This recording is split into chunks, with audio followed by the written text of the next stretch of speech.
Welcome everyone to the Bloodborne Loreathon!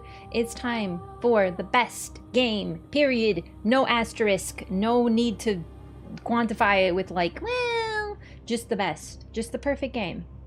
Truly perfection. No notes. And in before anyone goes, but 30 FPS. No, be silent. Fix your eyes. Fix your eyes, for if your eyes cannot take in the wonder that is Bloodborne. Oh my god, this song. Ooh, I love this game so much. It's a little loud.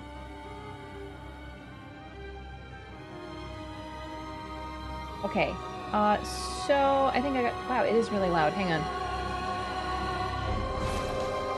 It hurts.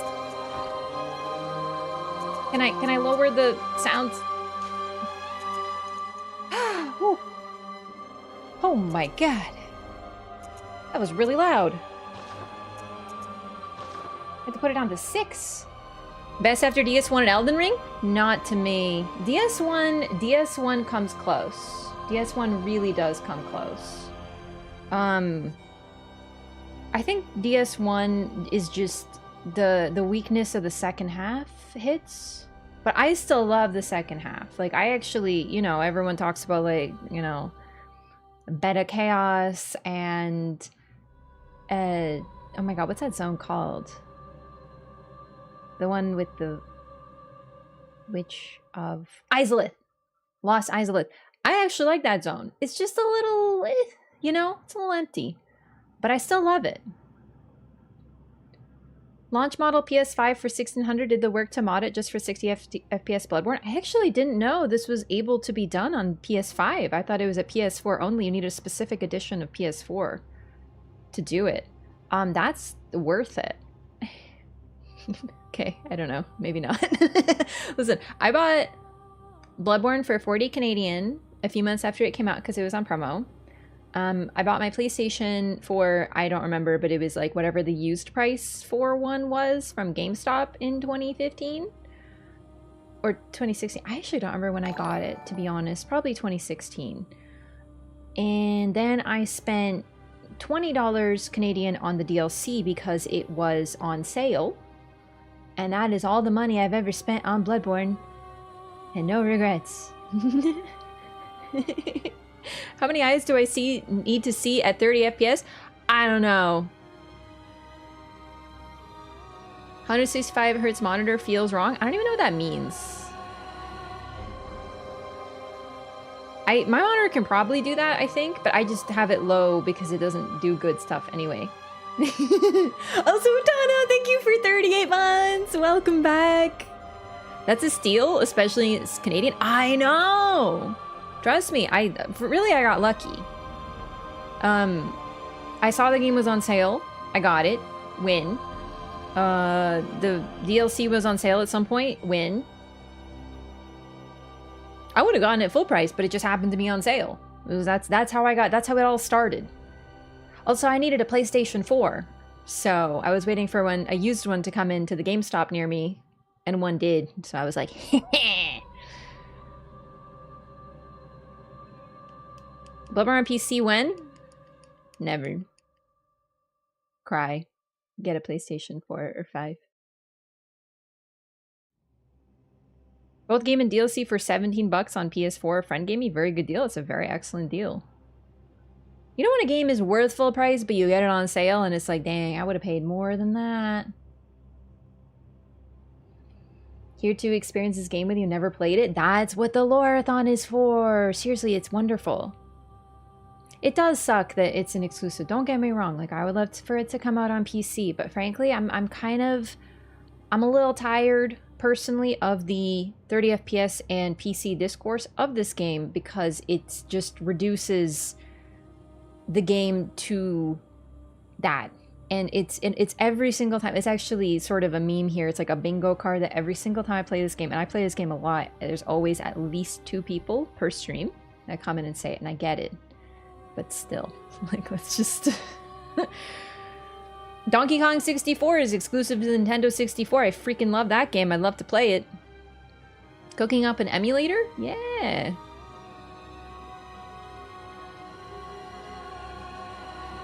Such a perfect game in lore and aesthetic. It's actually perfect. It's truly perfect. Like, seriously, this to me is a perfect game. What else do I consider a perfect game? Probably Hollow Knight. I think Hollow Knight is, like, pretty undeniably perfect. I don't think I would change anything about that game. Similar to Bloodborne. And then probably Oblivion. I have a huge soft spot for Oblivion as well. Someone can mod the game so we can teleport to any lantern without having to go to the Hunter's Dream? Yeah. Yeah. It's still a perfect game, but that doesn't mean there isn't things that could maybe be improved like that.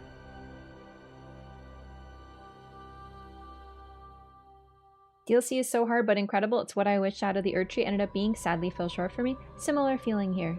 Similar feeling here. I think that for me, I was always comparing, like, obviously, you compare FromSoft games to one another. This is my favorite of the FromSoft games, so I compared everything to it.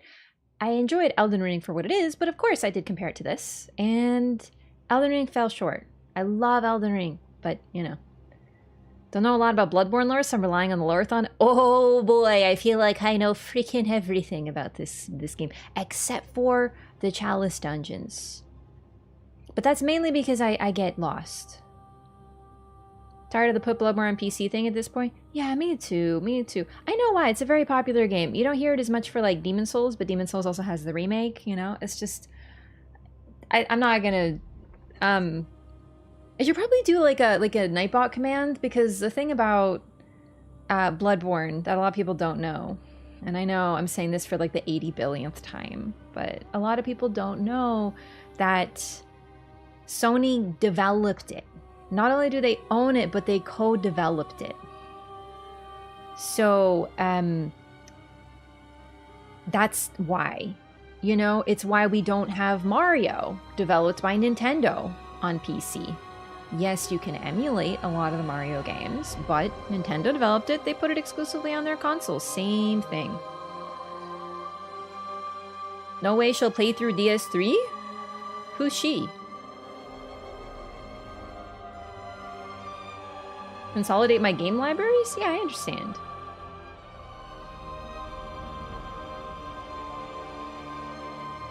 Ever notice how many similar things Bloodborne takes from Demon Souls?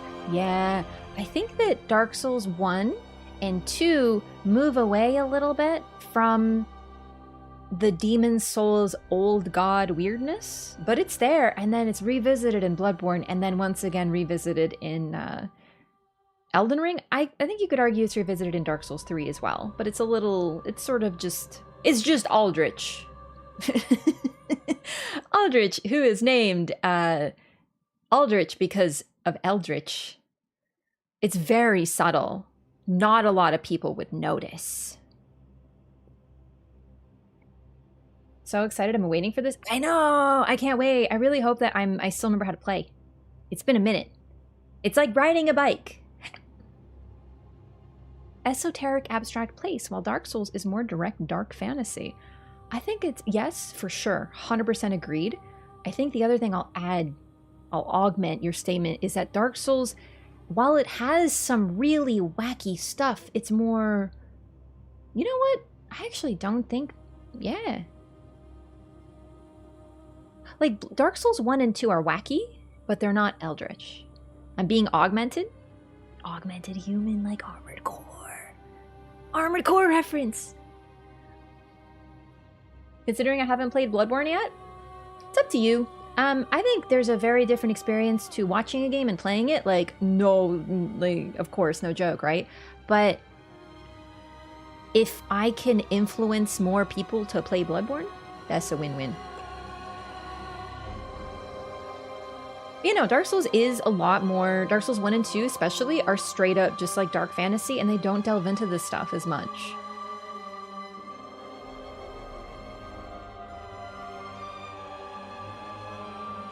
So I'm actually hoping the game will do a thing, but I might have to return to the main menu. Hang on.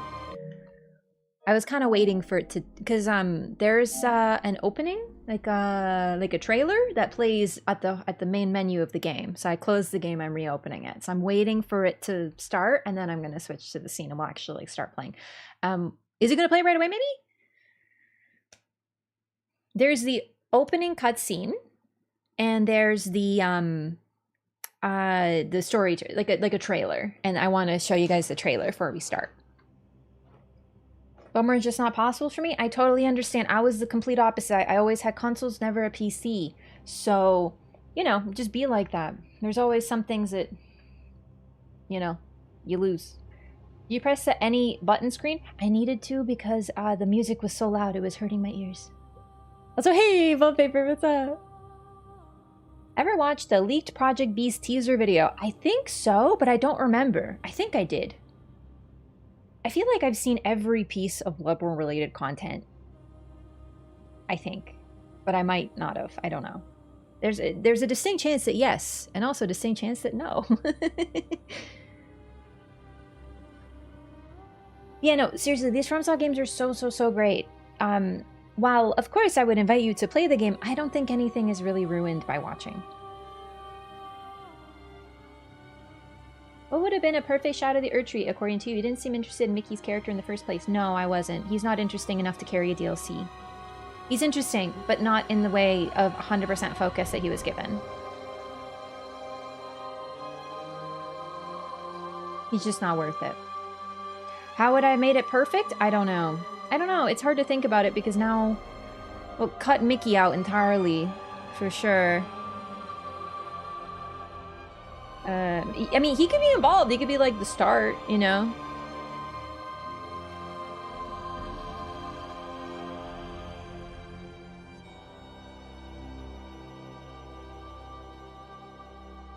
Seen streamers play Elden Ring? I shouldn't play it myself because it's wasted? Not at all. No, these games, it's so different to watch versus play. I'm hoping it'll start the... Here, I'm just gonna switch to this so when it starts. It played the trailer on its own when I was like AFK, so I'm hoping it'll play soon. I didn't touch anything. Ah, here we go! Yo, that timing. Okay, okay. We're starting. This is the trailer. Oh, it's so aesthetic already! Woo! I have like an internal timer for when it begins, so... Is that freaking blood? In my Bloodborne? Sorry. It's a really great trailer. Oh my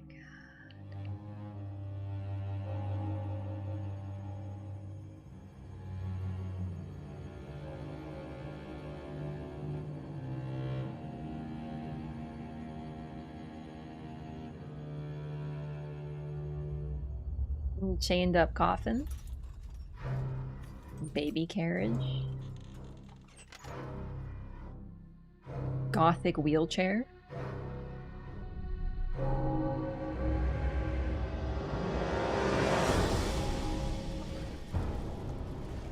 Just a friendly neighborhood. Oh god.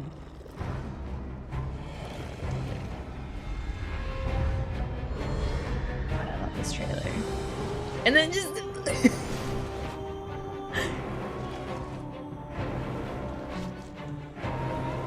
Look at just how visceral that is. Ugh. The transforming weapons! Oh my god.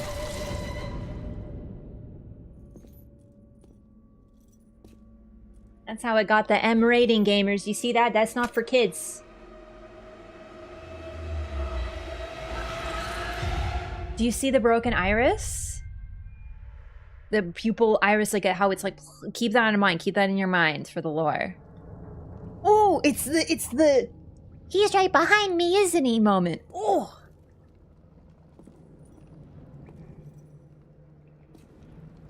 God, look at that tricorn hat. Look at all those freaking candles.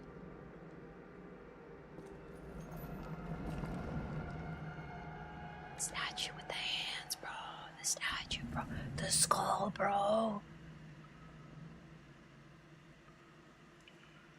He's right behind me, isn't he? Yeah, this is like my 100th playthrough for real. Whoa. And that's it.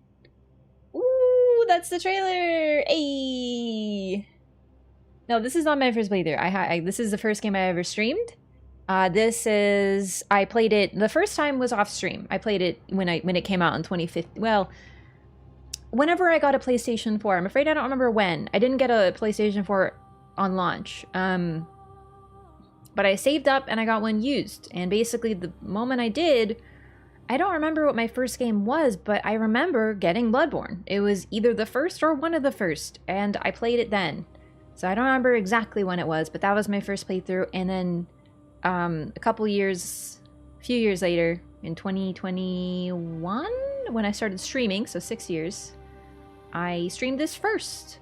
And I hadn't played the DLC until I streamed it, so the first playthrough DLC was live.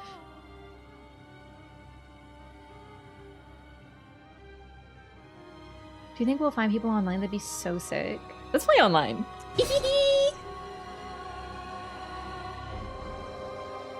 I might change my mind. We'll see. We'll dabble. So, new game. Obviously, hopefully I have a slot. I'm sure I do. But, it's obviously going to go into cutscene right away. So the story trailer kind of gives you some ambiance, kind of gives you an idea what's going on. There's some beasts. You might guess from the name there's something to do with disease and illness. The very first imagery we see, you know, and bloodborne. Bloodborne comes from like a bloodborne pathogen or illness, something spread through the blood. And then we have this beautiful, beautiful image. God, I'm obsessed. This is like the sickest main menu, and the main menu music.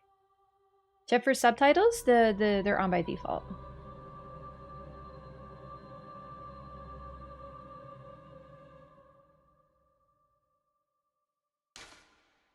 Oh, fuck. I knew it. Shit. Okay, we have Cookie. We have, these are... GothGF and Gabriel are my mules that Stowe gave me. Beavertail. Who is Beavertail? Erden's doll. This is my arcane playthrough character. This is one of my PvP characters. This is my first playthrough character on the stream. This is my BL4 character who I beat the game with at the minimum level. And this is, I don't remember. 14 hours at level 60, huh? Well, this must be my most recent playthrough, because this was after Twitch Rivals last year. Nightbot nukes links, right? Yes. Except for Twitch links. Yeah. I think I'll just delete this one. I don't remember what that one is.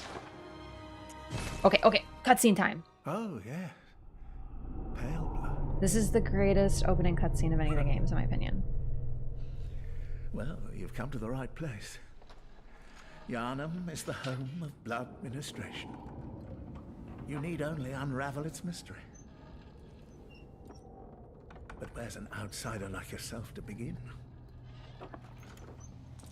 Easy, with a bit of Yharnam blood of your own. But first, you'll need a contract. Something very official, you know, everything's above board here. Oh, look at that. Widow's Peak default character creation, the greatest that 2015 can provide.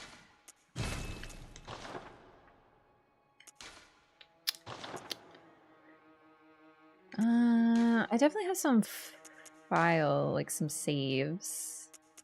This is Shelly.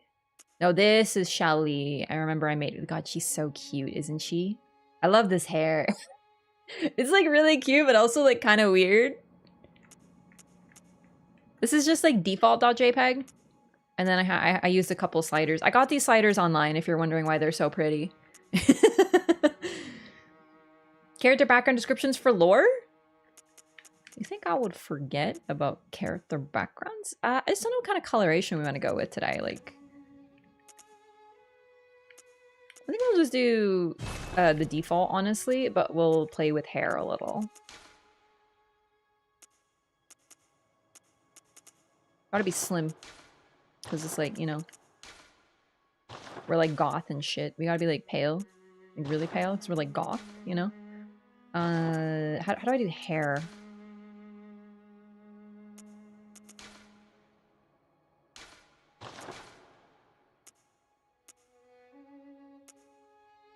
Oh man, I love the floating braids. Glorious.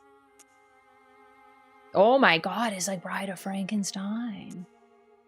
Little bun. I think we'll go with this one. I love this ponytail. It's got so much movement.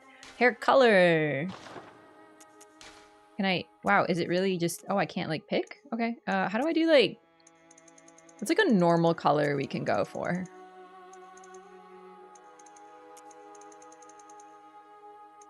There. I'm trying to be normal for once. I don't remember color theory. What you doing? Being normal? It's of middling success. Oh, we went like vaguely normal there. Oh, what about this like delicate blonde? Notice it wasn't Bride of Frankenstein's monster. Very curious indeed. Okay, then we'll go with the we go with the big lashes, of course. Cause like, by God, our girl has to get the lashes done. And we need glasses. Like, I don't think you understand. Like, this is a very important game, for like your. Well, the glasses existed in this era. Do you know what I mean? I feel like the petite glasses just lend an air. I wish maybe these. I'm kind of feeling them today. Color. You can make the glasses a color? Good God, they spoil us. How do you make gold? How do you color theory gold, gamers? I want them to be gold, but I don't know how to do that. Please help. I can only do red, green, or blue. Accessory peak? Truly, yeah. The names sound more German? Where did they go for Bloodborne? Was it Vienna? A lot of the architecture is inspired by Viennese architecture, I believe. G should be maxed. Okay. I mean, that just makes them lime fucking green. RGB 218. Wait. Okay. 32. I can do that. And then 165. And then 218. Thank you.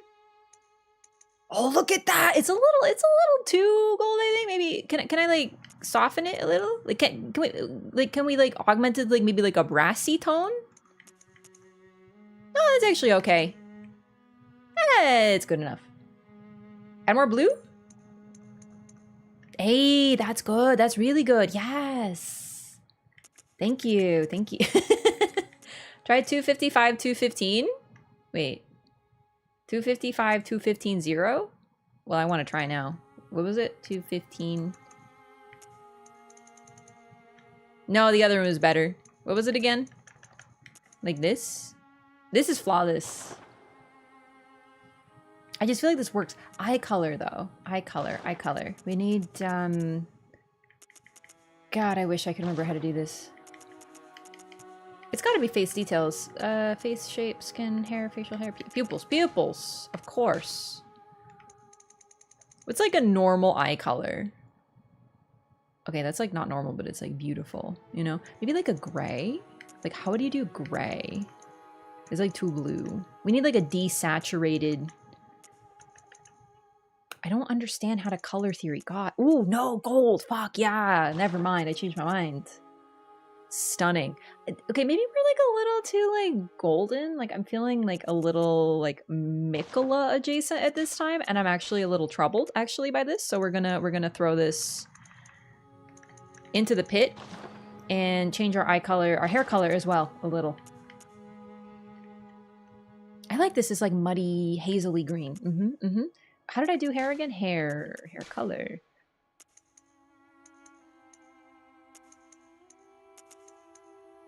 Stand. on a fucking hair color, dude. How do you do brown? Like, how are you just brown? What is just brown hair? Best I can do is silver.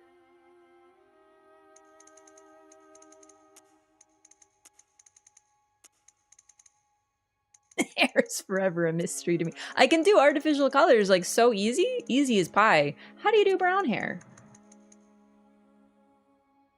I mean, we can be aquamarine. You won't see the hair much. You're probably wearing a nice hat, so.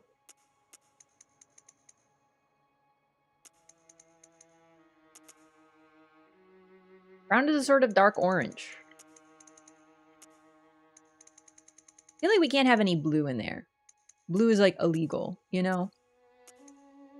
150 red. Okay, okay. 75 green. Okay. And 0 blue. I mean, this isn't what I would call brown, but we're getting there, I feel. The magic of color theory. It's just more orange. We're only allowed to have orange. I mean, it's kind of Halloween.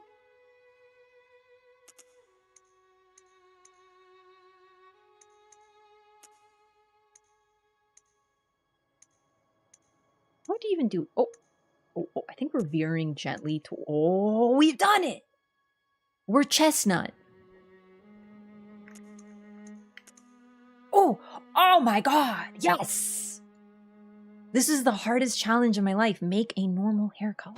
Gorgeous. It's a gorgeous hue, isn't it? Okay, we need to change the eye color, though. I'm hesitating again. Pupils. We can also go, like, real wacky, by the way. We can make, like, our eyes, like, different colors. Why don't we do that, dude? Why don't we go, freaking heterochromia, bruh? Oh, but then we gotta do a brown eye, bro, and then we're gonna have another problem. How do we do brown again? I forgot. It was just like... Okay, I can't tell, but it looks good to me. There we go. Okay, no. Oh my god, she's so good. She might be a gamer. Look at that. Oh my god. Hardest challenge of the video game. Okay. How does she look? Okay, now we need to pick... Here we go. Origin. So just like Bloodborne and pretty much most of the games, there's lore in the origins. They're not as backgroundy, but milquetoast. Ordinary, happy upbringing. All attributes average. Lone survivor. Lone survivor of lost hamlet. High life essence and vigor. Suffered misfortune in youth. Highly resilient as a result is troubled childhood. Violent past. Terribly violent past, rash, but stronger for it. They're more like personality reads. Professional, born specialist, fit for sleuthing or academia. Military veteran, experienced in war, a soldier with strength and skill. Noble scion, scion to a respectable line with faith in your pedigree. Cruel fate, face terrible hardships but now confident in your purpose. And waste of skin. You are nothing, talentless. You shouldn't have been born. So this is the level 4. So you might notice something. You can see in the corner what level you are. So normally in FromSoft games, your level 1 is the deprived, waste of skin, whatever you call it. But here the minimum level is 4, which is why when you're doing a minimum level run, in all other games it's soul level 1, rune level 1. Here it's BL4. Blood level 4, because it's the minimum. This is the lowest you can start with. So I think from what I remember, I like to do military veteran or professional. Wait, no, which one's the highest skill? I remember, yeah, decent endurance, high skill. I think this one's better because, well, no, the strength. I don't remember which one, but normally I do this. And, or was it Violent Past? I don't remember which origin I pick, admittedly.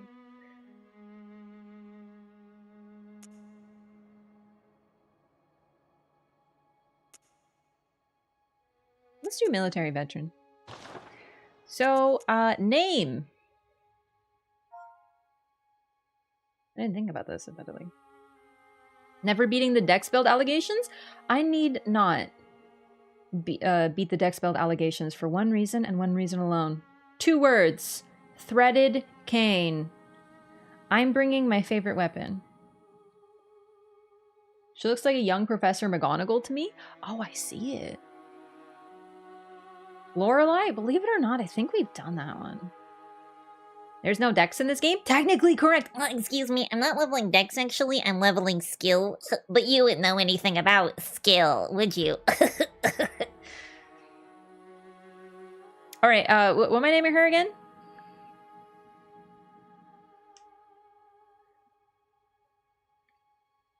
What skill? I'll show you. Not a blood tinge enjoyer? Did you not hear the 2 words? Threaded cane. You'll understand. Ref? No.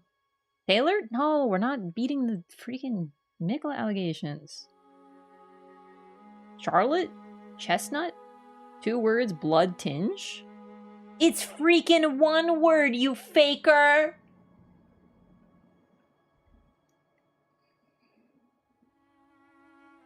I don't want a regular human name. What is blood echoes? Blood echoes are souls. Your currency, your runes. Janice? Gleb? This is what you guys think of when I say not a human name? Pretty powerful. I'm not gonna name her after Attack on Titan characters. I'm not really a big fan of Attack on Titan. It's just like okay. Hang on, what anime have I been seeing recently? What did I name her after? Once lived with a cat named Steve, so that's not a human name. Tabitha Dextrous. Thursday Adams. I don't know. I like to name my Bloodborne characters after baked goods. You might notice there's a couple baked goods in there. Marika? No, we're moving away from Elden Ring. What if I just name her Elden Ring? Apple pie? Pecan brain summer. Bagel? We've done bagel! Electo. That's not bad. I don't know, man. I feel like normally inspiration strikes. Donut? We've done donut. Believe it or not, these are names we've covered. Cheese Danish? We haven't done Danish, admittedly. Falafel? English muffin. Have we done muffin before? Lady fingers? Cinema roll coded naming scheme? I don't remember why I started with baked goods. It's just like a thing. Scone? Scone is actually my BL4 character. Cupcake? I'm just not vibing with these names, man. We can't change them either, so you kind of have to commit. It's why like Bloodborne's like cornbread Tiffany. I don't want like normal names, and I don't think I want baked goods. We're doing lore. We're gonna be the threaded cane. We're gonna be debonair gamers. What if we just name her skill issue?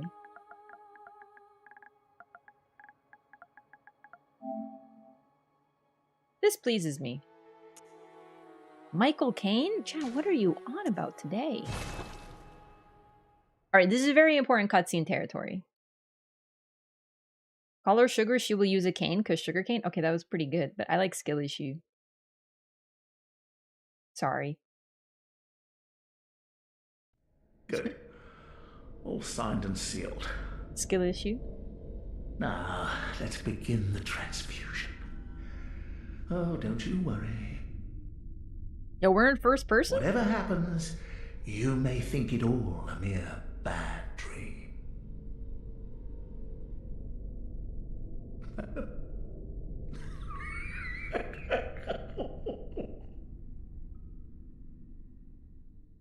Disconcerting. All these amazing suggestions you went with skill issue? Yeah, you guys didn't like... Sorry, you didn't beat my own mind today. We're going to be a skill build, so we have a skill issue. Very important. It's like a normal event occurring. Some sort of blood wolf.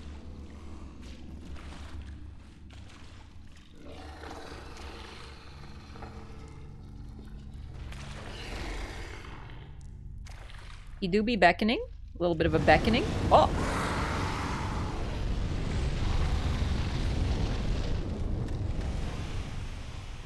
See ya!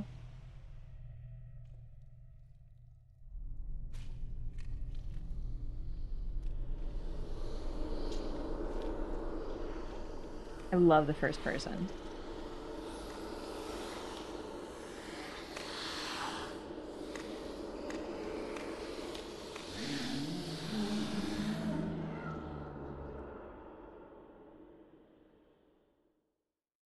Ah, you found yourself a hunter.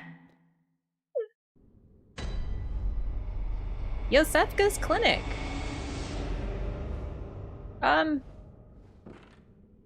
Who the F is that? Oh my god. Oh, I just tried to jump. Good start, good start. Beautiful. Okay. How do I, No, that's how you use items. I don't remember how to two hands. I don't know how to two-hand my fists. Because I'm gonna need it. Inspect. Handwritten scrawl. Seek pale blood to transcend the hunt. So, this is one fun little thing that is a lot more blatant in the JP version. In the JP version of the game, this details that this is written in your own script. Like your hand. So here, it's a little ambiguous. But in JP, it reveals that this was written by us. But we have no memory of it, which is implied by what's going on right now. View notes. Oh, I forgot I'm online. It's gonna be so fun. I don't remember. Seriously, I'm actually maybe they'll teach me? I hope so. Alright. Sound effects. God, it's so beautiful, isn't it? It's like the prettiest game of all time. The fog effects, everything.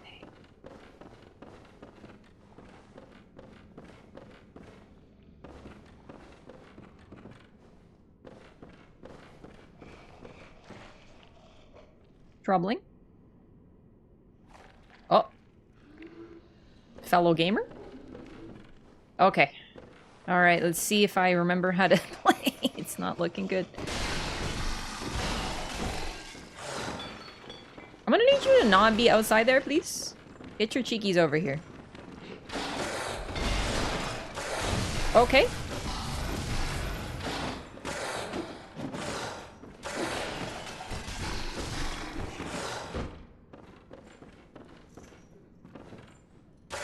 Oh, quick one.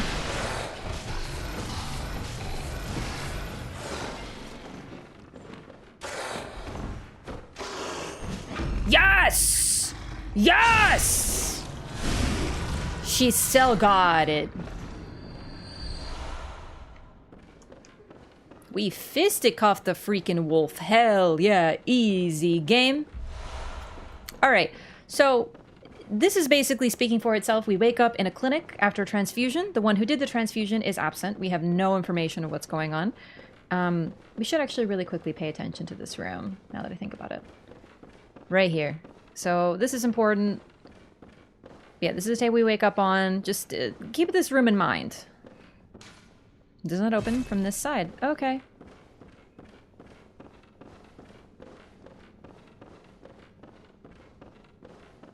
Now, in this game, in order to get a backstab, you need to do a fully charged R2 on the enemy. With whatever weapon you're using, including your fist, which is why I needed to punch the wolf in the butt.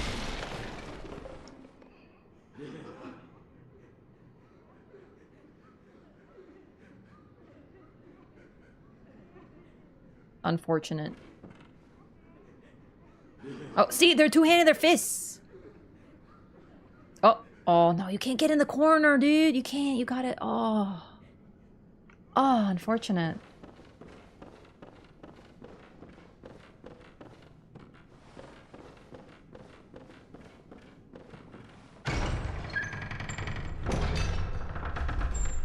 So, you know, anytime you wake up from any sort of surgical procedure with no assistance and a strange wolf in a clinic, just do what you can. Let's get going. This better say, let us cleanse these foul streets. Time for... Okay, fine, fine. You know what? That's a good one. That's a good note. It is time for hunting. You're correct, in fact.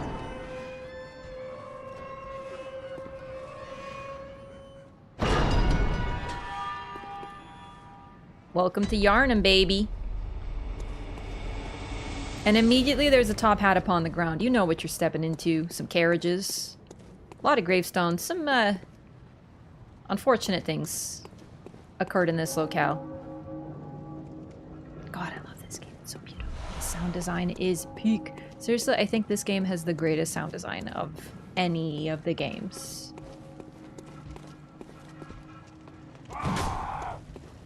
Okay, I think I'll run past you. Yeah, I forgot about torch maneuvers. That's the wrong button. That's gonna happen a lot.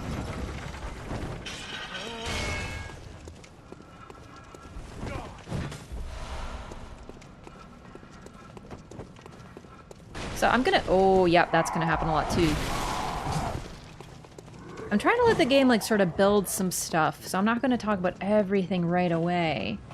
Because honestly, the fact that you're largely pretty much lost, confused, and alone, while the opening cutscene does very little to set up the environment... Ah! Don't poke me! I'm trying to listen to the environment! Some sort of shrieking individual, Oh, yep, Hey, can you die so I can go home, please?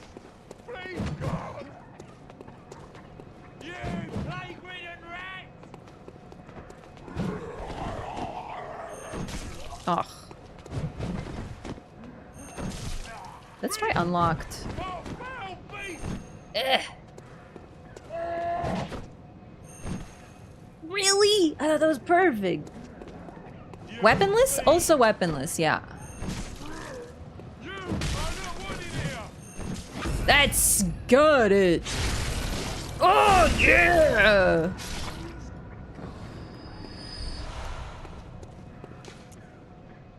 Okay, so you don't have to die, but you are sort of supposed to die to that first wolf. It's one of those scripted deaths, but not necessarily forced. So if you do die, this is what you see. But if you don't die, you see this anyway.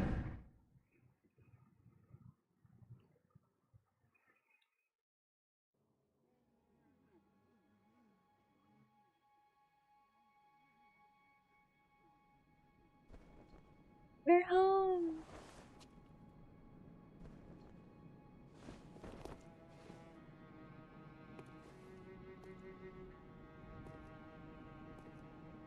You hear them violins?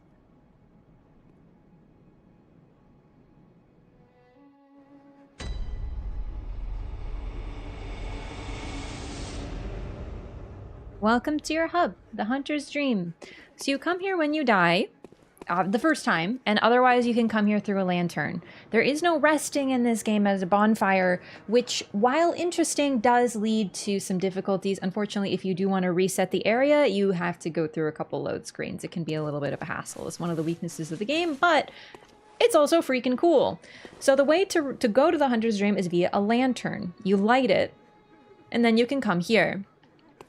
Otherwise, upon your first death, you end up here. Oh my god, how do these folks decease? Huh, what's going on? My favorite part of coming here the very first time is it's a little disconcerting, this strange environment, this strange home. It's kind of disconnected. It's a little floating in space. And if you're online like I am right now, and like I was in my first playthrough, you see nothing but bloodstains. So it can feel a little uneasy. Inspect.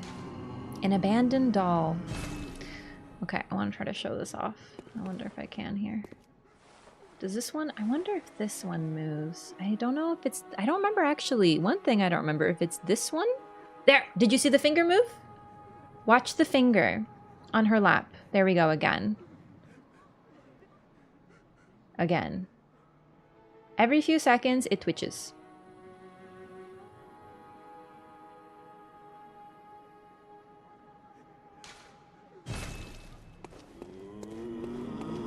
Huge trees in the background. Yeah, so these are interesting. Because they appear to have a top, but their tops are also obscured by the clouds, as if they're pillars holding something up. And this immense moon in the background. Oh, right. So here, you might notice there's messengers. This is how you can communicate. These guys come out. They communicate deaths and they communicate notes. Woman waits ahead. But these ones are unique. So the only way to get weapons, initially at least, is to come to the Hunter's Dream. And it will let you choose. These are your 3 weapons that you can choose from. It's kind of like picking a starter in Pokemon. You got a cane. You got this weird cleaver, which is in the opening cutscene, the trailer, and the Hunter's Axe. The cleaver is the strongest. All of them are, well, all of them have their strengths, but the cleaver is like literally the best weapon in the game. You could go through the entire game with that weapon. You can go through the entire game with any weapon, but we're picking the threaded cane because we're based.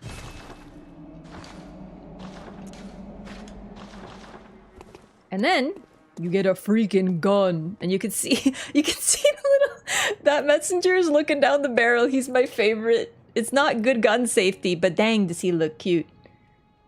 Never do that, by the way. I picked the pistol. I'm a simple individual. I like pistol. And then our notebook, so we can leave notes. Can I go through the game with the broken straight sword? There is no broken straight sword. There's only fists. God, we look pretty cute, huh? Hello, strange individual. So there's no equipment load in this game. There's no weight. That's actually one huge difference. You can equip 2 weapons in your main hand and 2 guns. But you don't have to worry about your equipment load. You will always have the same roll. Let's show off the weapon a little bit before we talk to that strange wheelchair individual. So, and this is the main difference of Bloodborne between any other games.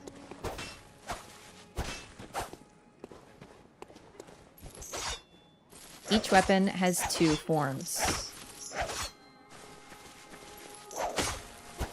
And you can transform in the middle of your combos. The threaded cane is really cool because most of the weapons, not all, but most, you have to, when they're transformed, you 2-hand them so you can't use your gun. But the threaded cane, you can use both forms and your gun. This is basically a whip sword, which is why I love it so much.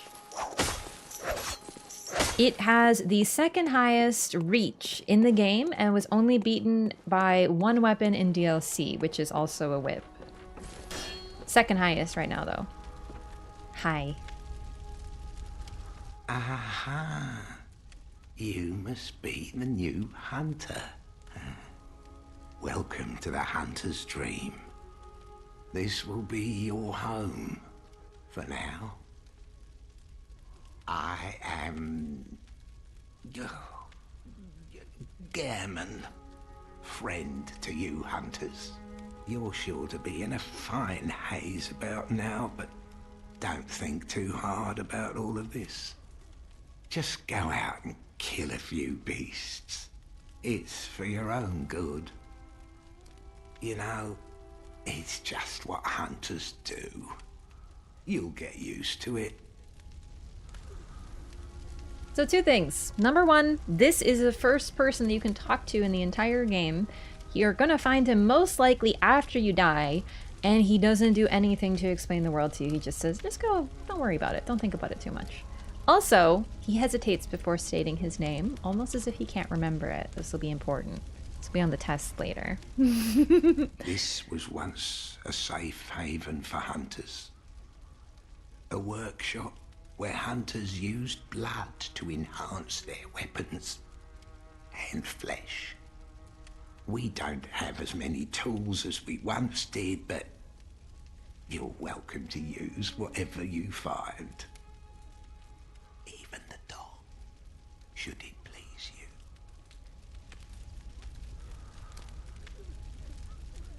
Creepy, I know. We're gonna get into that line in a bit, but people, this is probably it's like the second line in the entire game, and it is the most fundamentally misunderstood line in the entire series by far. So let me just get out there first. This guy is not saying you should use the doll in the way that you dirty-minded freaks are thinking. The doll has a purpose. We can't know what that purpose is right now, because as far as we can tell, it's just a doll. But it has a purpose. And he whispers not because he's doing a wink wink, am I right? He's scared. He is scared of the doll. It's not really a spoiler, but this is something just I really get annoyed. I understand memes, but people take that way too differently. They don't understand what it means, and it drives me insane. Gehrman? Maybe weird, but he's not a pervert. To escape this dreadful hunter's dream, halt the source of the spreading scourge of beasts, lest the night carry on forever. This is some more instruction. You'll notice these notes look a little different. They have like a cool little thingy on it. These are dev notes. In the Bloodborne comic, the he's scared of a certain thing crops up more. I didn't know this. The only piece of Bloodborne media, as far as I know, that I'm not familiar with, but I don't want to get too far into it because I'm trying to take it step by step for the folks who are new and stuff, but I just want to be clear that he is not being like, this is not a horny thing. This is something different. And you might even have a sense of it too. The overwhelming sense of dread and loneliness in this game cannot be overstated. You are thrust into this world with very little information. Dark Souls 1, 2, 3, Elden Ring, Demon Souls, they all give you backstory. They give you this whole overarching fantasy theme. This is Boletaria, where there was a king, and then some demons came in, and then there was a fog, and these are a bunch of people. And in Dark Souls, we get it. There was fire and dark, and there was disparity, and there was some dragons, and there was some guy named Gwyn. And here we get, you want some blood? Here, have some blood. Here's a fever dream, some paralysis demons. And all of a sudden, you wake up in a clinic completely alone, and the people attack you immediately, and they look bestial, but they call you a beast. Also, this is the Bath Messenger. Trade in blood echoes with messengers to buy and sell items. This is your merchant. Let's read some items. Blood Vial. Special blood used in ministration restores HP. Once a patient has had their blood administered, a unique but common treatment in Yharnam, successive infusions recall the first and are all the more invigorating for it. No surprise that most Yharnamites are heavy users of blood. So basically, when you are healing yourself in this game, you are injecting blood into yourself. Quicksilver bullets. Special bullets used with hunter firearms. Ordinary bullets have no effect on beasts, and so quicksilver bullets fused with the wielder's own blood must be employed. The strength of quicksilver bullets depends greatly upon the wielder's blood tinge. So you take blood to make bullets. You can make your own bullets with your own blood. Takes a bit of HP. Also, quicksilver is another word for mercury. So mercury was used to treat illness in this era, but it would also make you insane. Mercury was used for treatment of the main famous one that I know of is syphilis. Syphilis had no cure, but you could treat it with mercury. However, syphilis would make you slowly lose your mind, as would mercury. So it was just kind of like a race to see what would happen. And I think this might be part of what's going on here. You're treating something with something that will also make you sick in a different way. Molotov cocktail. Explodes in raging flames when thrown against an object, one of the oldest hunter tools available in the workshop. Since the tragedy that struck old Yharnam, fire has become a staple in beast hunts and is thought to cleanse impurity. Certain types of beasts have an abnormal fear of flame. Pebble. Small pebbles found throughout Yharnam can be thrown at foes. Quite thrilling. Also, looking at the picture of this pebble looks rather suspiciously like an eye, doesn't it? I think that should be it for now. Oh, right, the Yharnam Hunter drip. Phenomenal. Yharnam Hunter cap. Ludwig, the first hunter of the Healing Church, once recruited Yharnamites to serve as hunters. This hunter's attire was made for new recruits and is excellent straightforward defense, but not nearly enough to allow an ordinary man to stand any real chance against the beasts.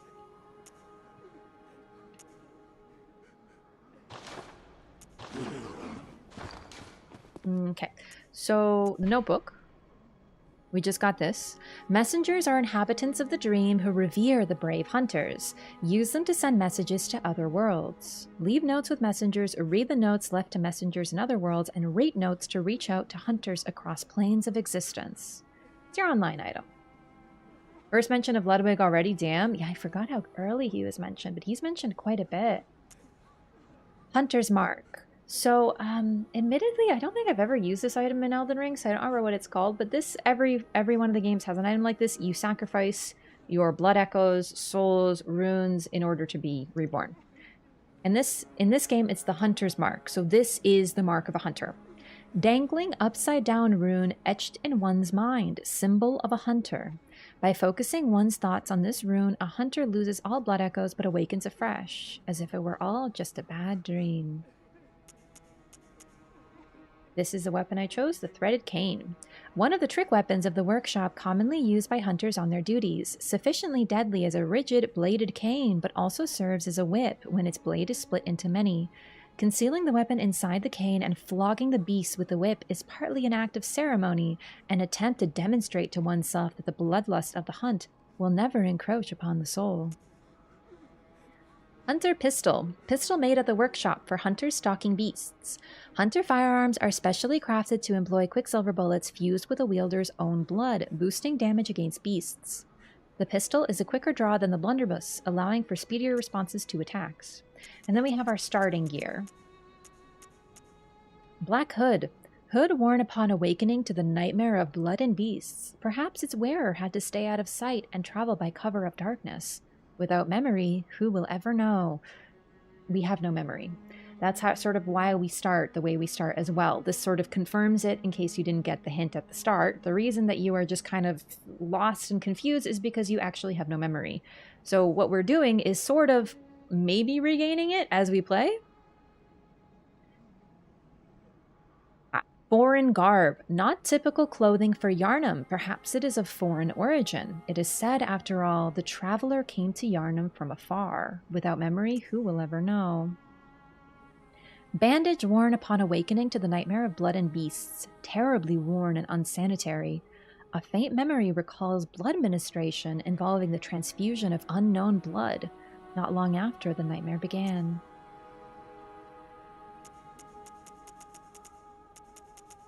Keep what this looks like in your memory. It'll be a while yet, but just sort of remember what this looks like.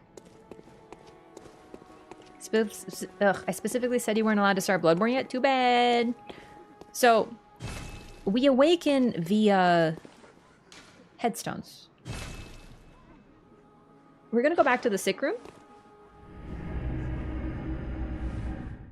Foreign, wounded, and having to hide your face.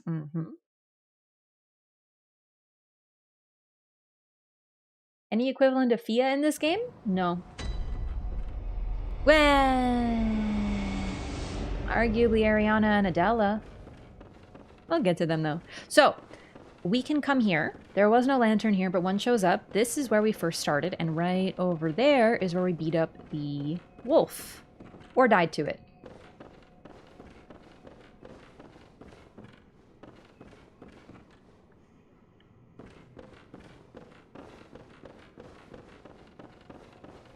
However, wasn't this door?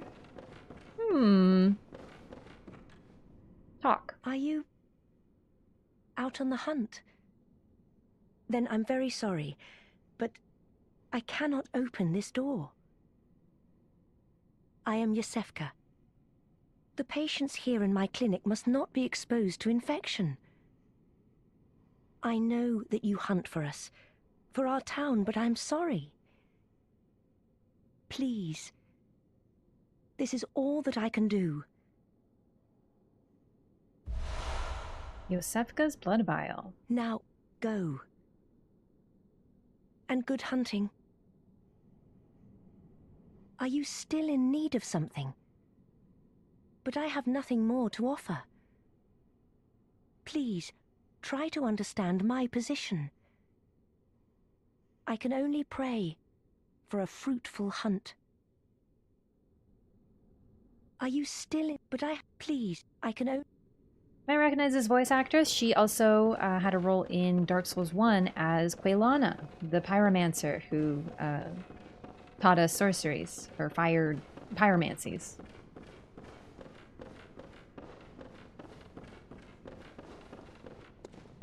We're gonna get vengeance on those losers. Oh, also one really fun detail. You can tell what form your weapon is in by how you hold it in this particular case. So the threaded cane is held upward straight, and the whip form is held backwards and down. So you can kind of get an idea at a glance of which form you're in if you don't remember. Also, in the top left corner, you can see my... Oh, this is perfect. In the top right corner, you can see my blood echoes. There's also an eyeball symbol that currently says 0. We'll get into that. And on the left, you can see how many blood vials I have for healing. There's farmable healing in this game, how many bullets I have. And let me do this. So, I stabbed myself, got a little bit of damage, but I gained 5 bullets as well. So you really do be using your own blood. You can also see, right below the bullet symbol, do you see that little weird dot? That also shows you if your weapon's transformed. I learned that embarrassingly late. I never noticed. So the default form for this is the cane, and then the transformed form is the whip. So this sort of introduces you to that at the start. Hey, what up, loser? As you can probably guess, I favor the whip form. But the cane form is quicker. Oh, damn. Get your ass beat.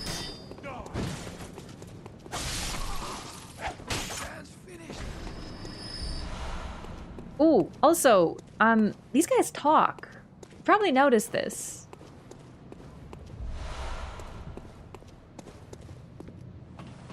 But if you can't understand the accent, neither could I sometimes. But they say things like, this town's finished, oh beast, foul beast. They talk about you as if you're the monster. So this is where we started. This is where we went back to the dream, right? This lantern is very important. If you see this, you can talk to someone here. I honestly don't know how you're supposed to figure this out the first time this is your first playthrough, because I didn't know about this right away. But you can talk to people in windows. And this is likely the first person that you're going to encounter. Oh, you must be a hunter. And not one from around here either. I'm Gilbert, a fellow outsider. Gilbert You must have Pug. had a fine time of it. Yharnam has a special way of treating guests. Well, I don't think I could stand if I wanted to, but I'm willing to help if there's anything that can be done. This town is cursed. Whatever your reasons might be, you should plan a swift exit. Whatever can be gained from this place, it will do more harm than good. So Gilbert, he has a different accent than the other Yharnamites. He is also a foreigner. You can probably guess by how he speaks, but also the fact that he talks about how Yharnam has a special way of treating outsiders. So the reason that he is, well, he talks different and he's actually nice to you is because he is also an outsider. Pale blood, you say? Never heard of it. But if it's blood you're interested in, you should try the Healing Church. The church controls all knowledge on blood ministration and all varieties of blood. Across the valley to the east of Yharnam lies the town of the Healing Church, known as the Cathedral Ward. And deep within Cathedral Ward is the old Grand Cathedral, the birthplace of the Healing Church's special blood, or so they say. Yharnamites don't share much with outsiders. Normally, they wouldn't let you near the place, but the hunt is on tonight. This might be your chance. Across the valley to the deep within lies the old main cathedral. I haven't heard of pale blood, but that's your best bet if it's anything to do with unique types of blood. So he's sick as well. That's the other thing. If you couldn't tell by the coughing, he is ill. He can't get up, but he's willing to help you. But what he knows is you go to the Cathedral Ward, and there's the Healing Church there. They will know all about blood. We are seeking pale blood to transcend the hunt. This is what we wrote to ourselves, but that's all we know. So that's why we're asking about this term. We also asked the blood administrator, and he just was like, oh yeah, if you're seeking blood, you're in the right place. But he also didn't know what the term meant. But it is something we're going to be bringing up. Pebbles, baby! Oh my god, jump scare! Loreathon? I kind of hate that, but I love it. Why would anyone willingly go to this place? That's an excellent question. We are seeking pale blood to transcend the hunt. Yeah. Quite thrilling, Nodders. Exactly. So I'm just gonna let Bloodborne speaks for itself for a little while. We will be getting into the lore, but I kind of want to... You guys feel free to talk about whatever you want, of course, but I'm just letting you know we're sort of taking it bit by bit. I like introducing people to it. I don't want to just start talking about, like, well, Yharnam and Pale Blood, because, you know, gotta do it step by step. There are all these people patrolling here. This, in my opinion, is one of the most challenging starting areas in a FromSoft game because of the sheer amount of enemies. And if you don't know how to handle them, it's really easy to get overwhelmed. Especially since they patrol.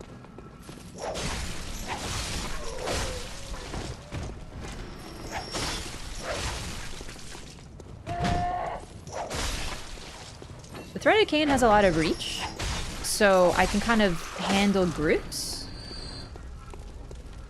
Stuck in this area for hours? Me too. This area took me probably like, oh my god, like 3 hours my first time. Because I wanted to beat everybody. Like, I wanted to really get through it, and I was hooked like 30 minutes in. The mystery, I love it. I love that they didn't give you a cutscene to introduce you. Like, I love every FromSoft cutscene, but I love this one because I was like, I have no idea what's going on. This is cool. So once again, another lantern. Knock. Are you that outsider? Well, sorry, but I don't want anything to do with you. Trot along, will ya? Are you that outsider? Well, sorry, trot along. Alright, we're trotting along. Not as nice as Gilbert, but that's okay. I'm sure someone will be a little friendlier. It's okay. Oh my god.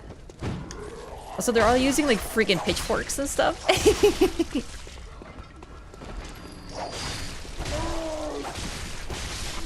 God, I freaking love this game. Hey, what up? Oh, I should mention Rally. Oh my god, I'm gonna freaking decease already.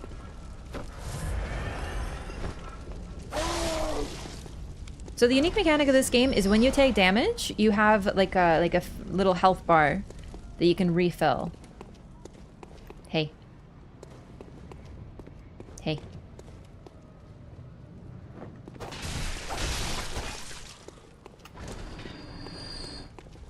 Ooh, another person.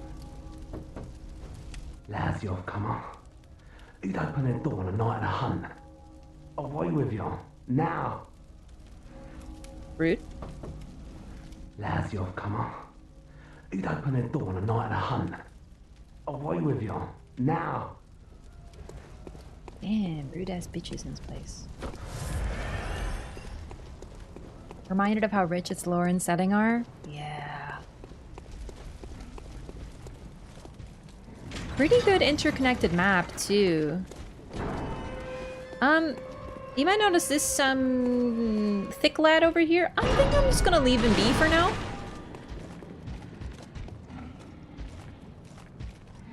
Goodbye. Oh. He doesn't see me.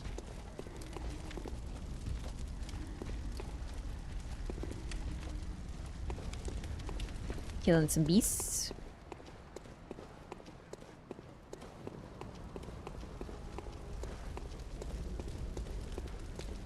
Everyone was stuck in this area for a while? Yeah, it's true.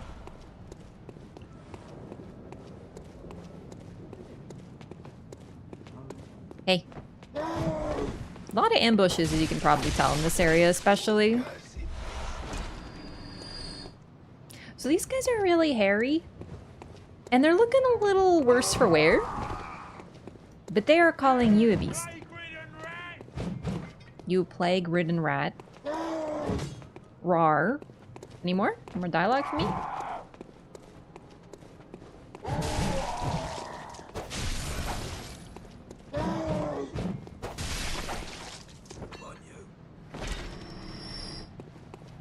Didn't quite catch that one. Helps me understand how you play Elden Ring to a high degree. Yeah, so I didn't understand what they were saying when they said you plague-ridden rat, so I always heard you lesbian rat, and I was like, what the heck? I just thought it was very rude of them and like really like casually homophobic, you know, that they were just like... but to be honest, that kind of fits with Yharnam. I'm gonna be very real with you. They tend to be, they don't like foreigners, they don't like outsiders, and being homophobic is very much like on the list, I would say. But yeah, I would always hear, you lesbian rat, and I was like, okay. You Flavian rat? No, it's plague-ridden. You are not wanted here, huh? Okay. Yeah, so everyone here is like real friendly about it, as you can probably guess. Okay, and then we got a little bit of hard mode. Ooh, look at this. Look at that big old beastie. So they got like a really big one up there. Crucified on like a burning thingy. This is like the one in the clinic. You Pythagorean rat for years? Oh. Alright, so we gotta be really careful here because you might not see, but in the background there's some shoosty boys. Ow.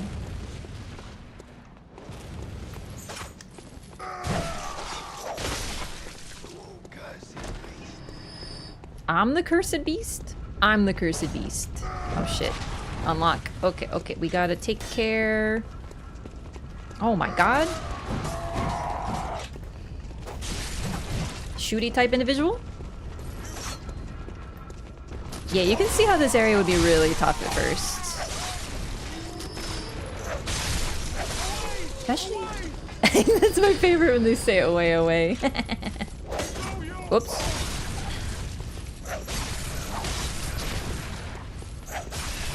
Also, that one said it's all your fault. Hey, you freaking dingus. Oh my god. Okay, there comes dog.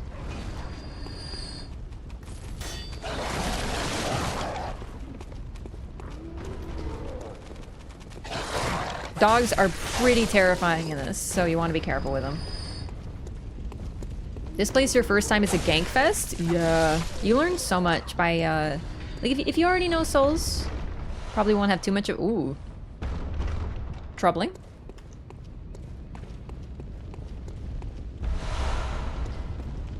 Sony would send you an exclusive PS4 theme for the game if you got the Platinum Trophy and redeemed it. Really? I didn't know that. I wonder if I have that. I don't think I do. It's all your fault, mate. I just got here. Exactly! I love their dialogue because it's how they do world building. Rather than a cutscene that tells you, Yharnam is a cursed place. Here is the home of blood administration, where the church bestows their special healing blood upon all its citizens. But something has gone wrong. Suddenly, beasts are emerging, slaughtering those on the streets. As a result, hunters have been called. This is a night on the hunt, and you survive. You know, other than something like that, you just have a bunch of people screaming, "You plague-ridden rat!"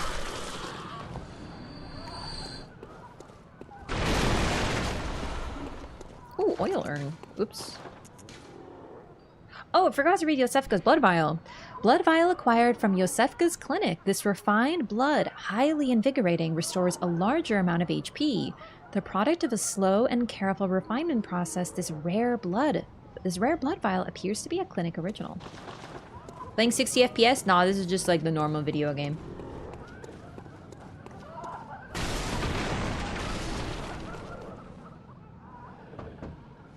I don't reckon you're from round here.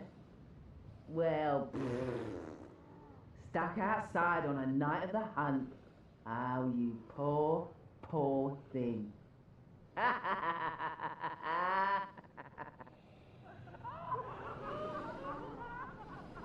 I love the sound design in this game. Because not only is she very rude, but out of this house is coming sounds.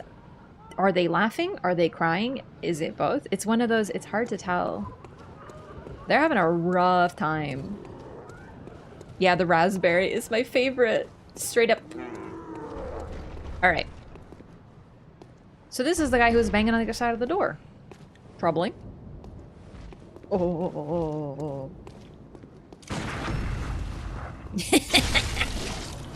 You parry with a gun in this game, which is why it's cooler than every other game.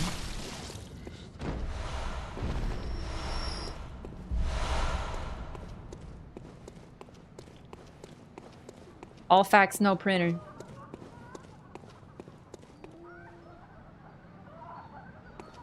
Hear that weird sound?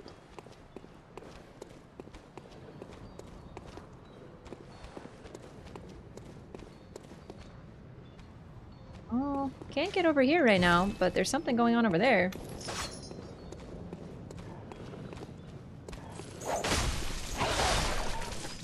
Okay. I think we'll go this way first.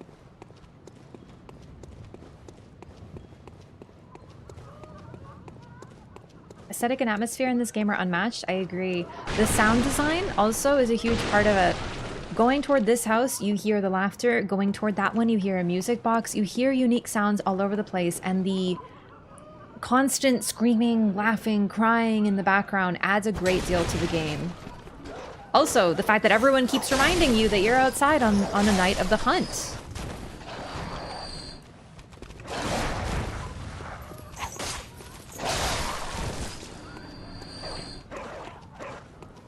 So this isn't Dark Souls 1 level, but Bloodborne still has a really, really fun, well-designed, interconnected map as well.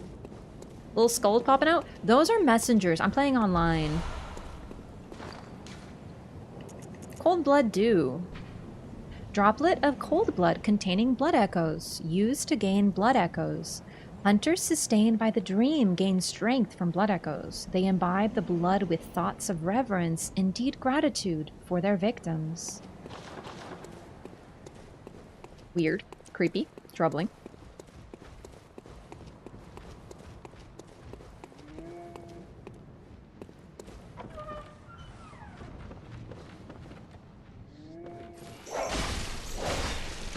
Oh, that was a misclick.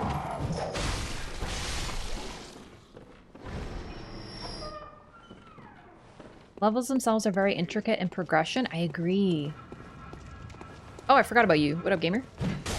Ow. Ow?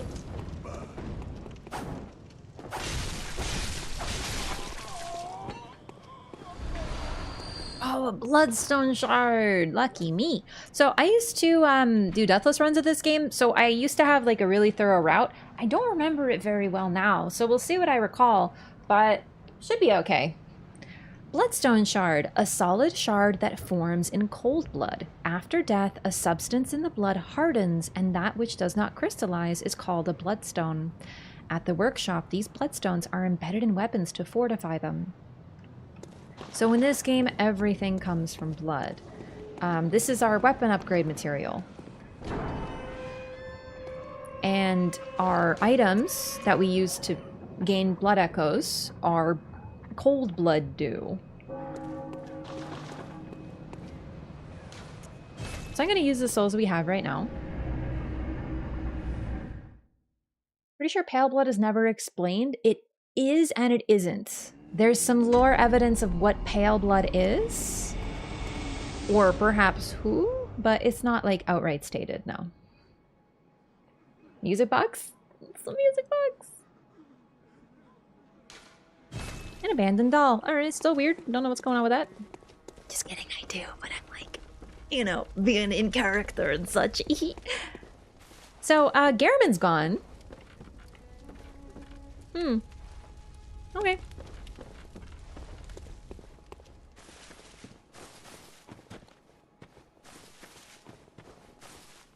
We will be checking for him, though, because he does have a few rare encounters and some rare dialogue.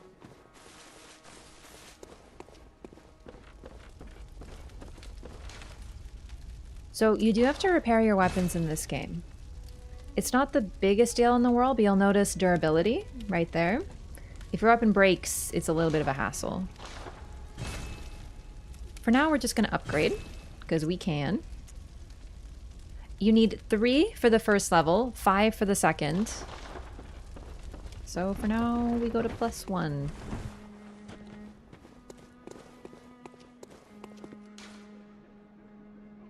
Ooh. Yeah, I'd like to use Yosefka's blood vial. So it's a single use, and now that we don't have it, let's go talk to Yosefka again.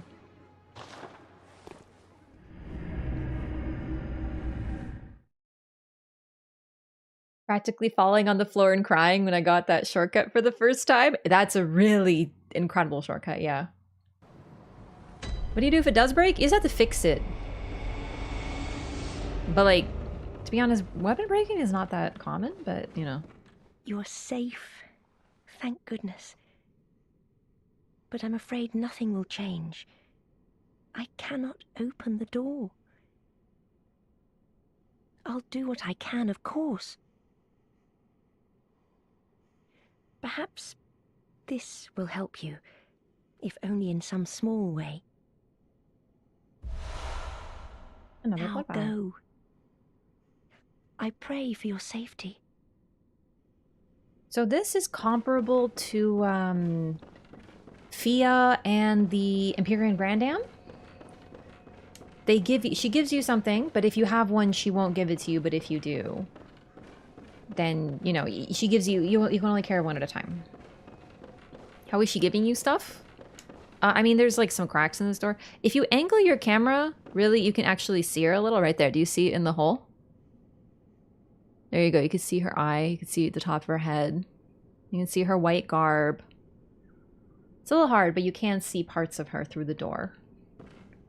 Are you still in need of something? But I have nothing more to offer.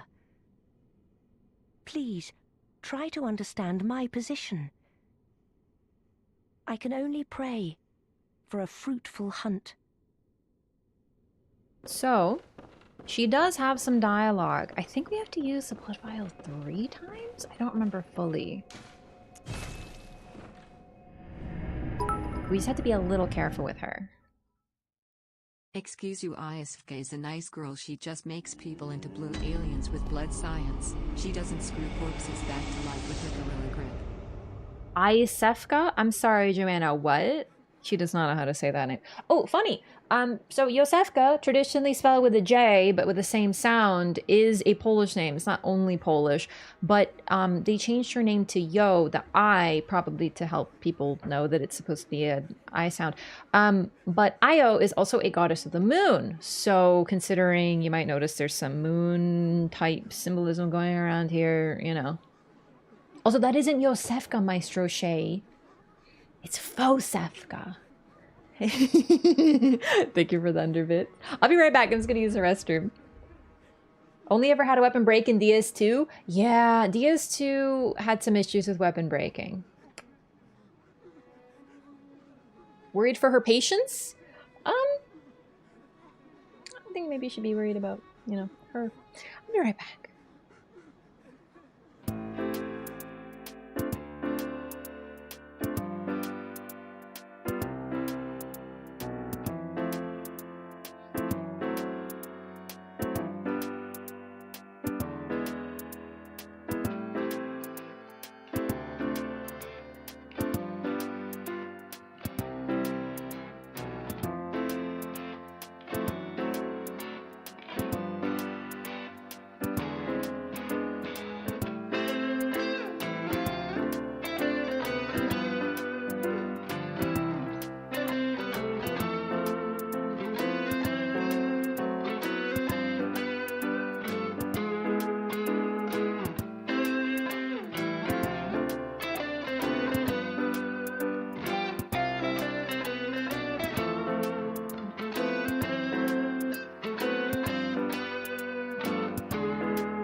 Hello. Sorry, I forgot to unmute. Hello, hello.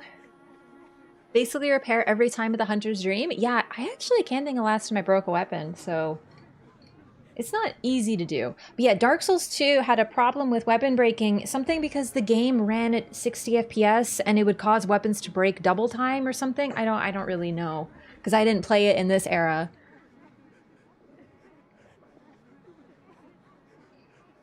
Don't mind durability in this game, not like Zelda. Yeah, durability was a thing that they kept in until...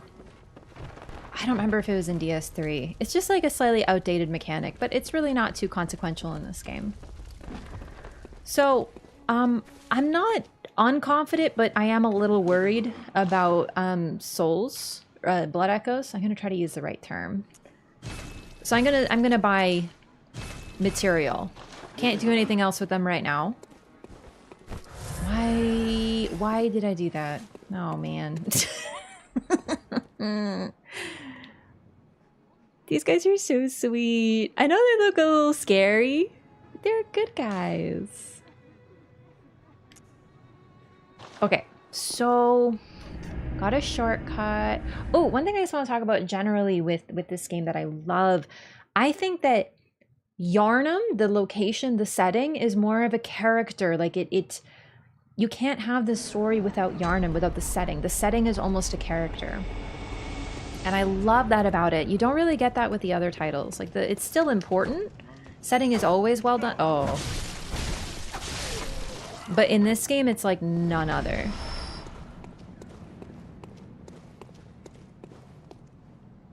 You can see the love put into the environment, the attention to detail, the sounds. Oh.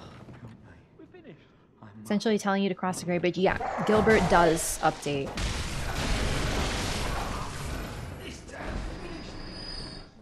Okay, so because it's funny, I'm gonna fall for this trap. Shiny.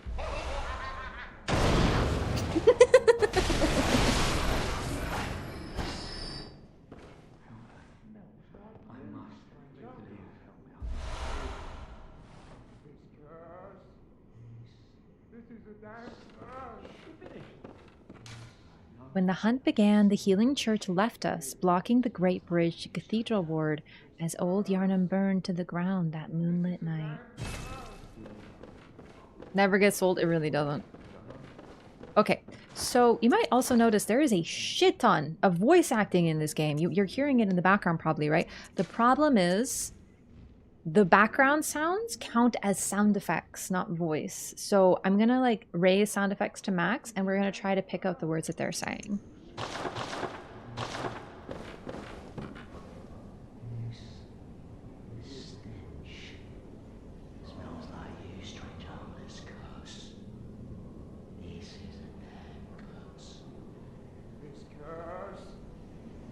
This is a damn curse. Please, God, help me. I must live. This curse. This is a damn curse. One guy just casually says, "This stench, it smells like you, stranger." We're finished. We're finished. Oh. This stench smells like you, Scourger. So we're going to be doing this in certain environments because there's quite a few like this, but I just want to point out just how much voice acting is in this game that you might not hear but adds to the background.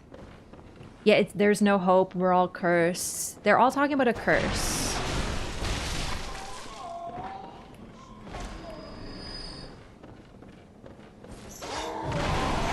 Also the darkness in this game. I often describe Bloodborne as a horror game. It is definitely under the horror genre. But it's because of things like this. It's very scary. It's very hostile. I mean, even at this point, the other thing that I really enjoy is that Gehrman doesn't stay where he does. So so far we have talked to 2 people. One of them is like, sorry, you can't come in. You have to be out there. And one of them is like, don't worry too much about what's going on. Just go hunt some beasts. They are completely unhelpful to you. But also, Garamond in the Hunter's Dream, he doesn't stay. He's just gone. In this lonely, weird, creepy death place. Hey. Oh, I want something. I want something before we do this. I forgot. Oh, shit.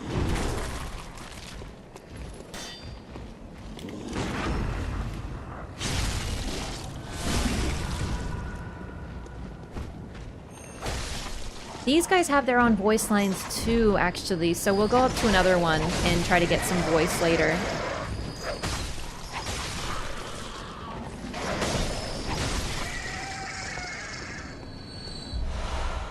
Even the crows here, the carrion eaters, are hopelessly warped. Their bodies, they can't even fly anymore because their bodies are so heavy because of all that they've eaten. Better off in the place where there's two of them. I was thinking the one that you can sneak up on by the music box. Upper Cathedral Ward? Upper Cathedral Ward is one of the most terrifying things I've ever done. To this day. Come here.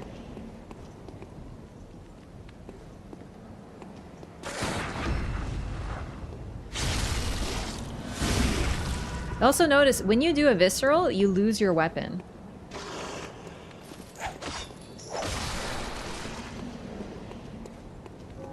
You literally use your fist to do it. Oh, shit! Mistakes were made. Mistakes were made. Okay, okay, okay.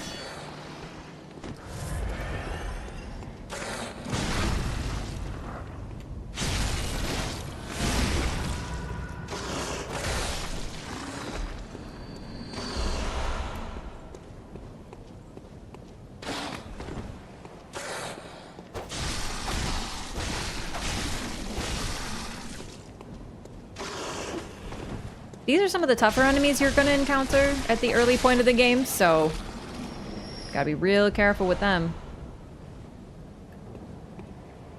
But yeah, looking at them, you might notice they look a lot more bestial, but when they're on their back, I mean, they kind of have like a human torso, don't they? Unsurprising, you'll probably pick this up real quick, especially since even the normal enemies are very hairy. We got werewolves. Just like usual Victorian stuff, you know, guns and quicksilver and, you know, hunting werewolves, you know, whatever. Just the usual. Ah, okay, okay, okay. We don't need this right now. Fellow gamer. There should be a bloodstone shard back here. Oh, when the memory works. Loading time early release made me think about life. Yeah! So this was a release, like a launch title for the PlayStation 4, and the load times were long. They really pushed the PS4 potential, like what it could do with this particular game. So yeah, load times were rough for sure. Another bloodstone shard. And then something really important back here. Other than another bloodstone shard.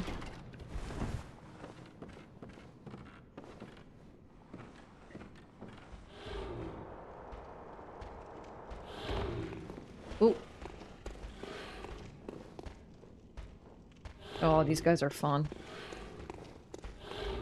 Surprisingly tough, these guys, actually. One in particular.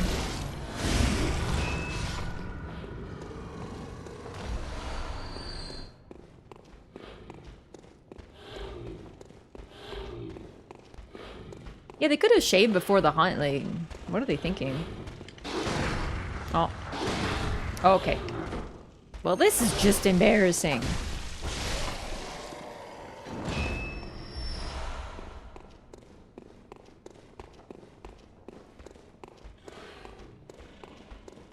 I love the beastie sounds. Oh, ow. Oh, that's unfortunate. I kind of angled him. That's not good. Oh, we'll need to take care of him in a second. Wait. Oh, did he die? Poggy. Best case scenario. Is the hunt an annual event or what? It happens fairly often, but lately it has been more common. They've needed more hunts. to the point that now even normal citizens, like a hunter, you might notice this, it's going to come up very shortly. A hunter is a title. These guys aren't hunters. They're just on the hunt. This guy can like one-shot you, this particular one. We're going to use our range as much as we can here.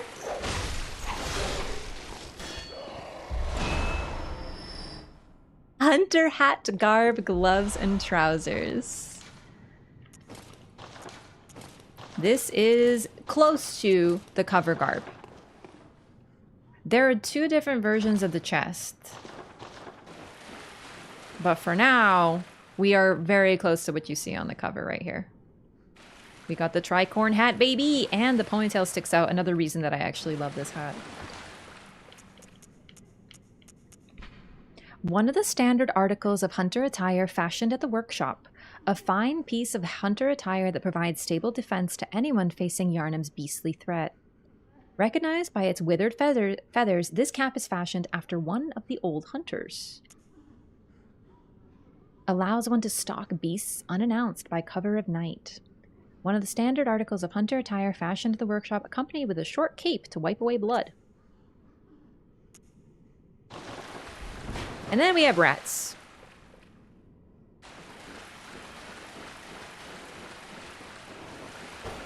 Oh shit, I thought I was transformed. That was careless. Armors do jack shit and protection? Yep, they help.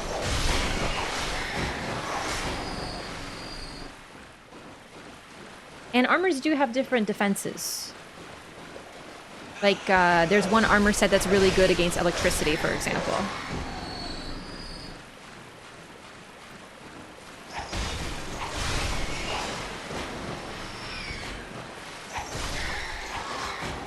There's something back here. I just like taking out the rats.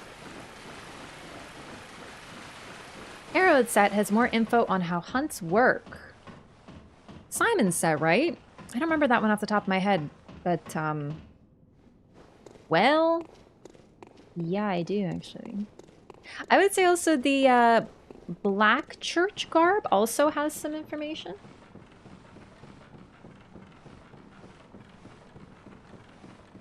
Way into double digits on the number of times she's played. It's by far her favorite. Yeah, I have more hours in Elden Ring now, because of, you know, PvP and just the size of it, but I have by far, I think I have like 1,000 hours. Until Elden Ring came out, I had the most hours in this game.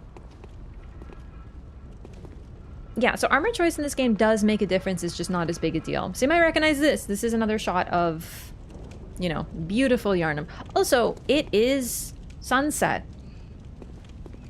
So it's getting dark, and the passage of time is going to be really significant too.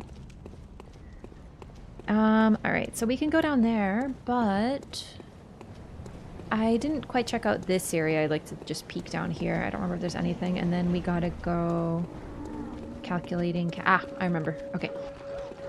Gotta be careful, because these guys have a shoosty boy as well as 2 dogs.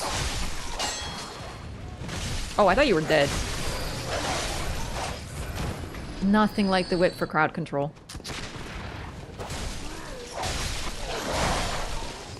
Oh, 3 dogs. You might notice even after an enemy dies, I still attack because they, your rally, your heal, when you have damage, it can still proc. Oh, fuck! What the fuck are you doing over here, brother?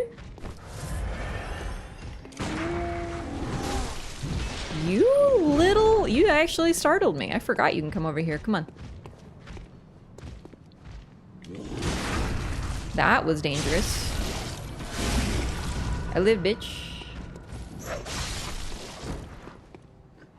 I don't normally come from this direction, so I completely forgot this guy can move. Did I grab this? I didn't. Good, good. So we saw this from the other side. Now we can grab it. Yay. All right. Have I got any new items I need to read? Ah, of course. The Pungent Blood Cocktail. Oh, I love this. Mature blood cocktail that releases a pungent odor when thrown that attracts bloodthirsty beasts. A precious tool in sadly short supply. In Yharnam, they produce more blood than alcohol, as the former is the more intoxicating. So yeah, they mix alcohol with blood because it works better. They're addicted to blood. Oil urn. When this urn hits its mark, the target is drenched in oil and made extremely flammable. Fire is commonplace on the hunt, and oil urns accentuate its effect. Sometimes when hunters burn beasts, they appear intoxicated by the euphoria of purification. Whatever you say. Whatever you say.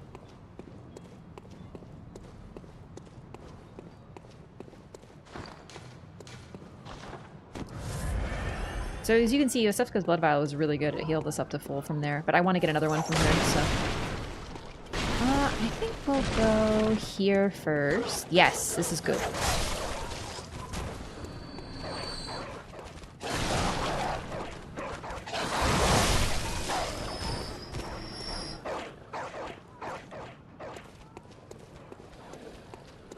Order a Bloody Mary in Yharnam, it's literal? Pretty much, yeah. Yeah, that's what I was trying to say, sorry, but I got startled. You can hit them, it's sort of like, you know, Elden Ring, sometimes you can still bleed an enemy. You can get healing off an enemy, even when they are dead. So you want to keep hitting. Oh, you're a hunter, aren't you? Then, well, do you know of any safe places?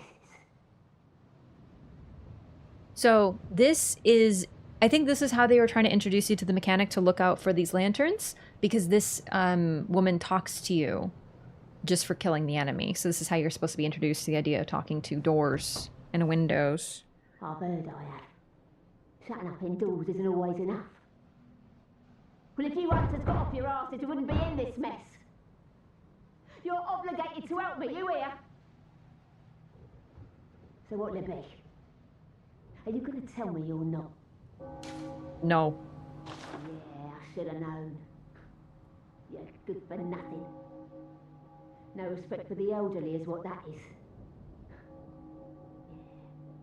That lot of good you outsiders do. Go on, admit it. You think we're all mad, don't you? Oh, guaranteed. Well, go and stop it. I know all your tricks. Now what is it now? Are much better ways to pass the time. Unless you found me a nice safe place. Yeah, I should have known. Yeah. Go on. Well, go. Okay. This is also introducing us to the safe place mechanic, but right now we know no safe places.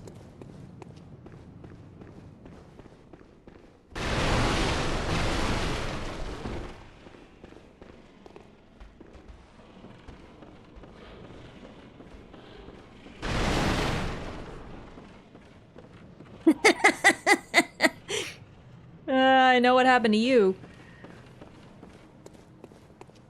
Time for friend! Oh. A hunter, are you? And an outsider? What a mess you've been caught up in. And tonight of all nights. Here, to welcome the new hunter. My queen. Prepare yourself for the worst.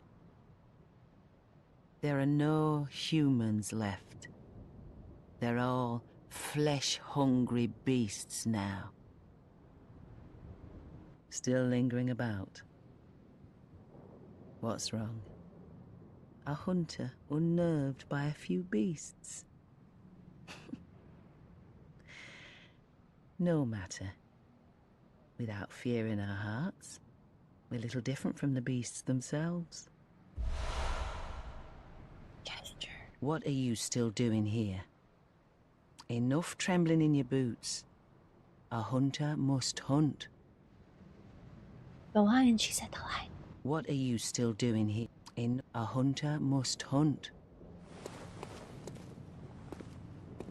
She gave you the... I don't know how to do gestures. There we go. Oh, this is the Hunter's Rally. Very important. That's how you celebrate. That's like my favorite gesture.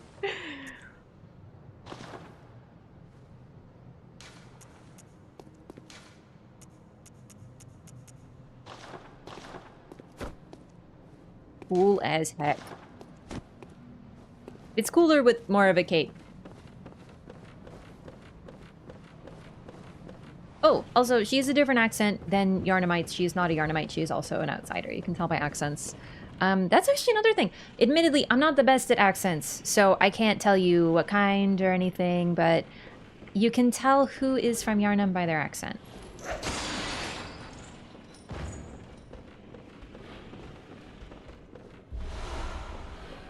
We also get lore that Eileen is indeed not from around here, so that helps. Whee! Yeah, I found her on my first playthrough too.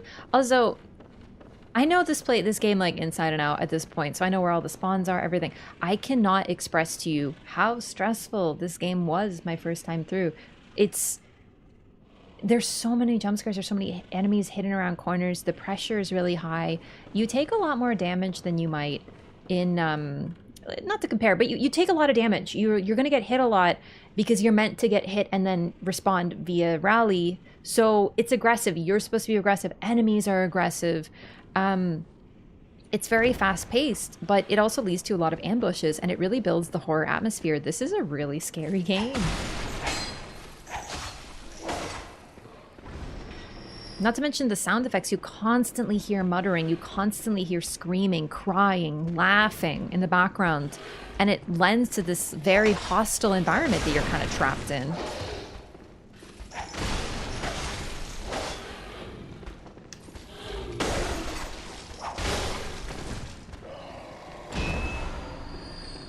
So I'd like to get a couple things, and then we're gonna face our first boss. Can't wait.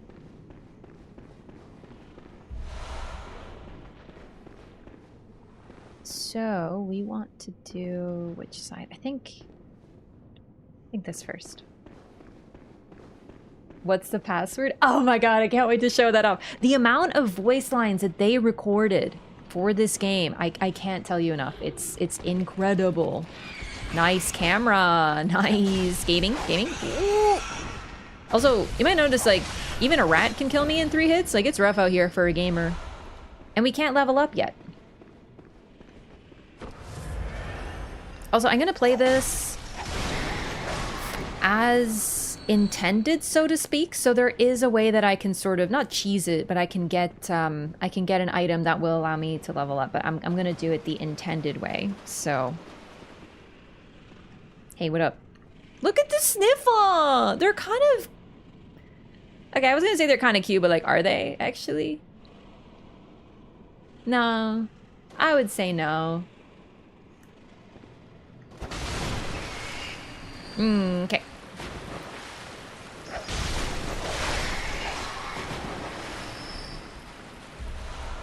Madman's knowledge. So, Bloodborne is 2 games mashed together, or 2 genres mashed together, is what I'll say. And this is your first hint that things are not all that they seem. The Madman's knowledge. Skull of an enlightened madman, used to gain insight. Skull of a madman touched by the wisdom of the great ones. Used to gain insight. Making contact with eldritch wisdom is a blessing, for even if it drives one mad, it allows one to serve a grander purpose, for posterity. It is a human skull. Look at the symbol as well. You'll notice that weird white shape, it looks really slug-like. Keep this in mind. But it looks like a galaxy is emerging from a cracked skull. Also, the canines and the teeth next, I don't know, teeth super good. It's got really sharp fangs. So there's, oh my god, I can't tell you, I'm so obsessed with this game. Every bit of it gives you hints. So this person was likely becoming more bestial. Their fangs, their teeth are a little bit more beastie, but they went in a different direction and something else happened. Their skull cracked from the inside. Also, the cold blood do, as we get more intense, the picture becomes more vivid, larger bubbles. It's really, really, really cool.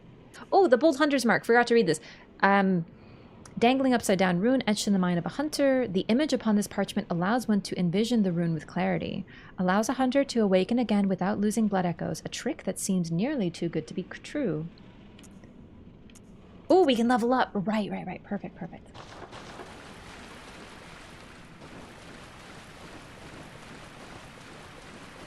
what weapon? What did I get there? Up there? I completely forgot. Oh, I got a torch. Don't remember where this came from. Whoops. A common torch formed by wrapping a pine resin drenched cloth around the end of a long stick. Hunters choose torches not only because the hunt leads them to the darkest nooks, but also because certain creatures they encounter are possessed of a deathly fear of flame. I actually too equip the torch. Since you don't have to worry about weight, you can equip whatever you want.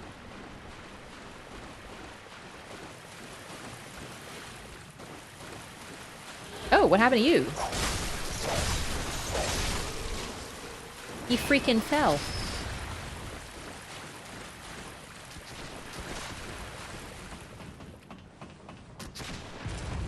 Wonder why they changed that? Yeah, maybe the animation took too long, but it's... the lanterns are interesting. We'll get into the chair lore. You know I love chair lore. Except for the lantern, which nerfs your stamina regen for whatever reason. So that was a bug. I'm pretty sure they patched the stamina regen pretty early on, but yes, the lantern that you could put on your body, the hand lantern, did indeed do that. I think it's fixed though.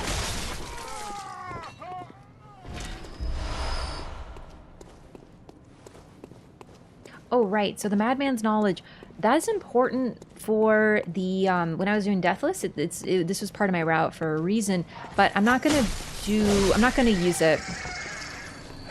I want to show off Insight the way it's sort of intended to be encountered. Game is so much, whoa, I forgot about you.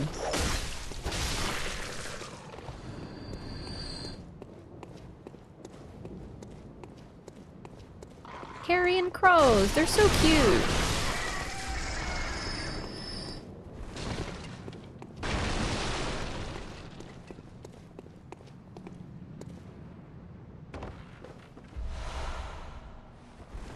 All right, so I'm gonna go around again. Oh.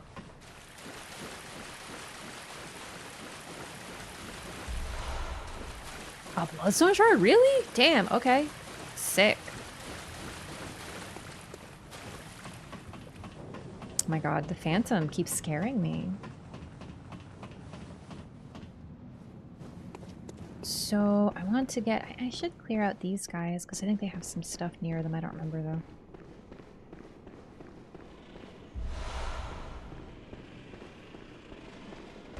Hey.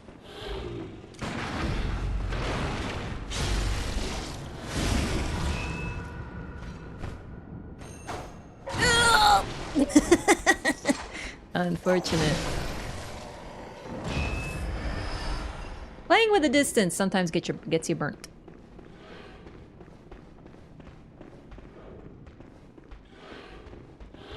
What's funny, the sound that the crows make is actually the same as the pisakas from Dark Souls 1. It's not unusual, they tend to reuse sounds and they use the same sound banks and everything, but it was a little funny to hear the pisakas the first time be like, wait a second, I know that sound. Would you ever play Sekiro? Yes, it's on the list actually. So I'm gonna be playing through all the games. You can do !Loreathon. But basically I'm playing all the games. Sekiro is gonna be a little interesting though because I feel like it's a little bit more historical than the others. Oh, fuck, I aggroed too many freaking rats. Camera!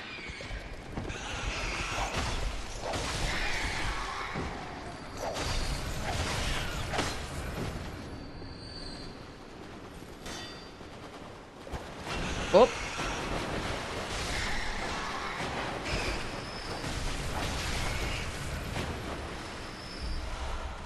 Oh, a throwing knife. That's new. What's that doing on a freaking rat? Throwing knife with a finely serrated blade, one of the old hunter Henrik's favorite weapons, does not cause a great deal of damage to beasts, but with deft use can distract attackers and keep them at bay. Henrik mentioned, Paul?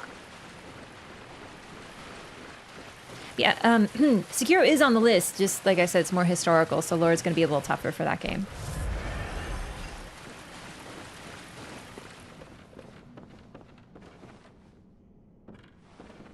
So we're gonna go here first. Anything furry in this game is weak to serrated weapons? Ah, thank you for the reminder. Yes. Okay, so there's damage types in this game. And I think there's like pierce damage and serrated damage. I don't remember if there's a way to check. I just kind of like know. Oh, we got the fucking saw spear. I should show that off. It is, oh, so good. So the saw cleaver is a starting weapon, but there's also the saw spear, which is basically the same thing. Does a little less damage, a little bit more range, has pretty much the same moveset, and is a little bit more skill scaling versus strength scaling. Or what is it called in this game?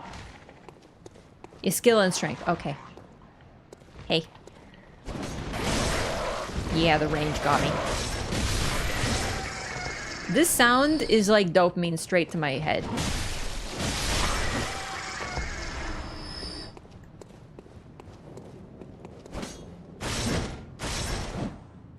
There's a bunch of hidden mechanics in this game too, so like, what's it called? Beast? I don't remember what it's called, but like bestial... Your beast buildup. Certain weapons do more, if you use a beast blood pellet, it raises your beasthood more because they are more bestial to use. So the saw spear and the saw cleaver have some of the highest beast in the game with the transforming attack, which buffs your damage.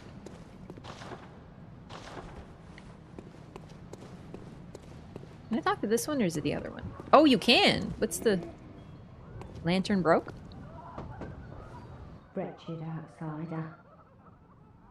Trying to fool me to open this door. Heavens, the depths of depravity. Wretched outsider. Trying heaven. Okay, whatever, dude. Okay, this one I think we can get to talk a little. Oh, you know what? The music box is going to interrupt it. Okay, we'll go to the double one to try to get their dialogue. I think it's just Beasthood? Yeah, it could just be Beasthood. But the threaded cane, my weapon, I think it does pierce on most of the poke moves, which is really great. And then when it's transformed into the whip, it does serrated damage. Serrated damage does bonus damage to beasts. I think of the 3 starting weapons, only the Hunter's Axe doesn't have serrated. Don't quote me, I haven't used the Hunter's Axe too much. But basically, bonus beast damage is really helpful, as you can probably imagine.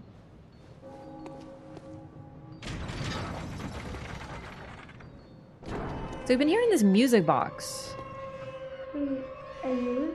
I don't know your name, but I know that smell. Sniffer? Are you a hunter? Please go look for my mum.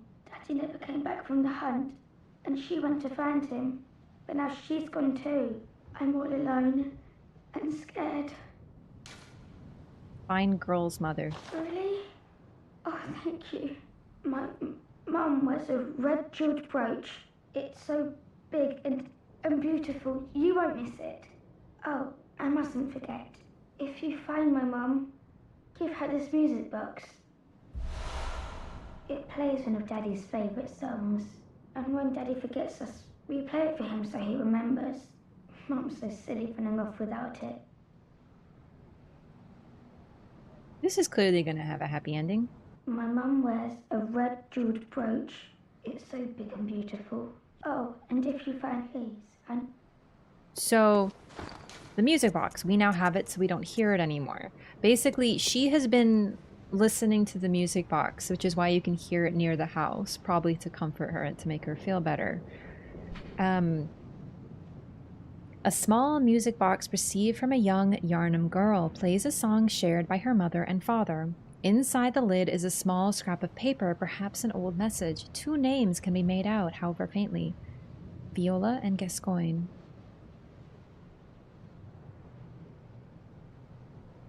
So that's her mom, and that's her dad.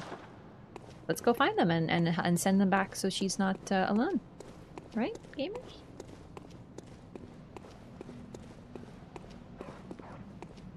Man, I cleared out this like whole area. Jeez. Insight symbol meant people were spectating me. It does kind of look like Twitch viewers, right? Yeah, the eye symbol is how many viewers you have on Twitch right now. This quest makes me so sad. I hate Miyazaki for it. Why would you hate Miyazaki for it? It's goated. For real. So, also want to point out something that she said. She says that when Daddy forgets us, we play the music box. She also can tell we are a hunter by our smell. Oh, right, Gilbert. Hey, Gilbert. Across the valley to the east of Deep Within, All right, nothing new, nothing new. Okay, right. His progress relates to this boss. I want to go talk to Yosefka real quick.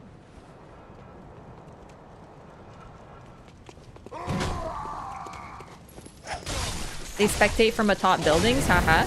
Well, you know, you may not have been right about how many people are spectating you, but you were kind of actually right, actually.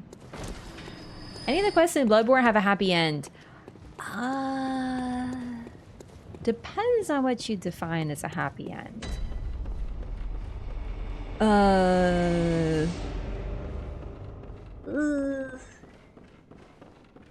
Maybe?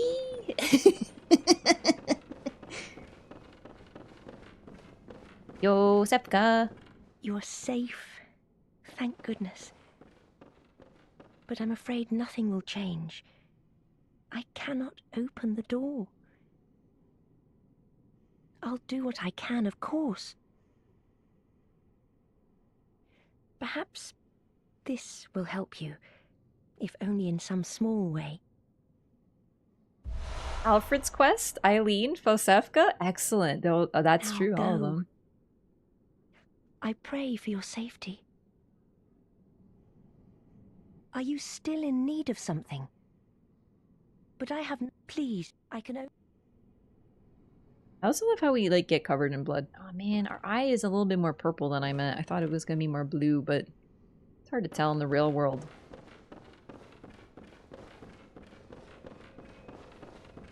Souls game without magic or special weapons seems like it's mostly about the weapon. There is magic in this game. It relates to the arcane stat. Okay, so I have done an arcane build.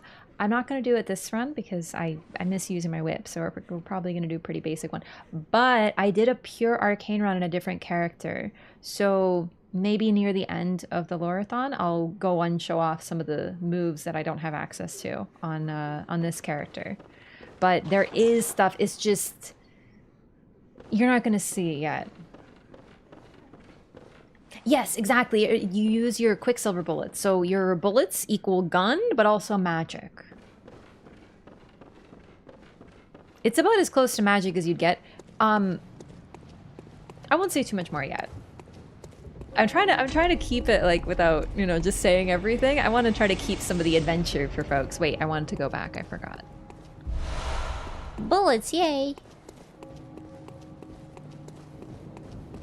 There is amazing bonk weapons in this game, like incredible. So don't worry if that's what you're into too. I like my threaded cane, man.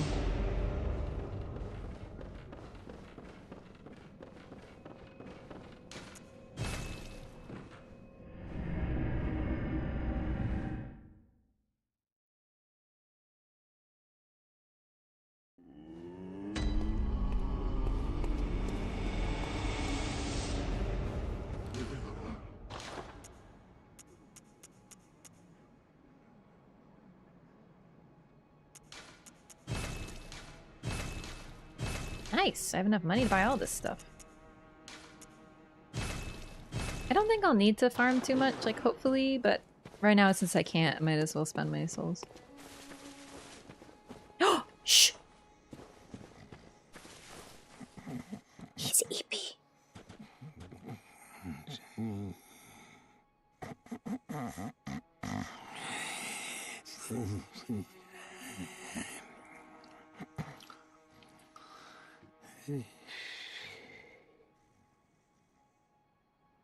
Incredible luck. Seriously. We got Honk Shmee!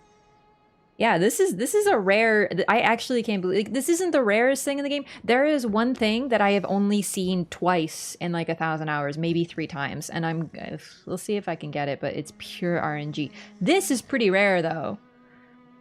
So, Gehrman is here, Gehrman is sleeping.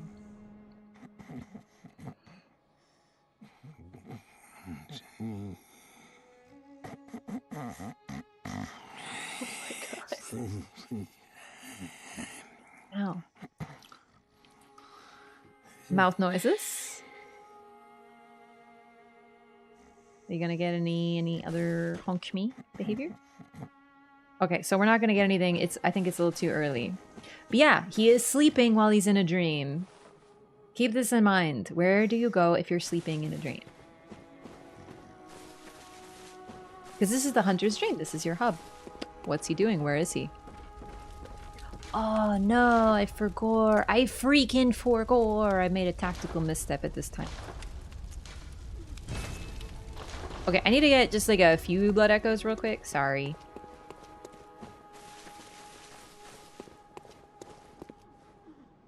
We can punch him, but I'm not gonna. Wait, did I use this? Classic? Yeah.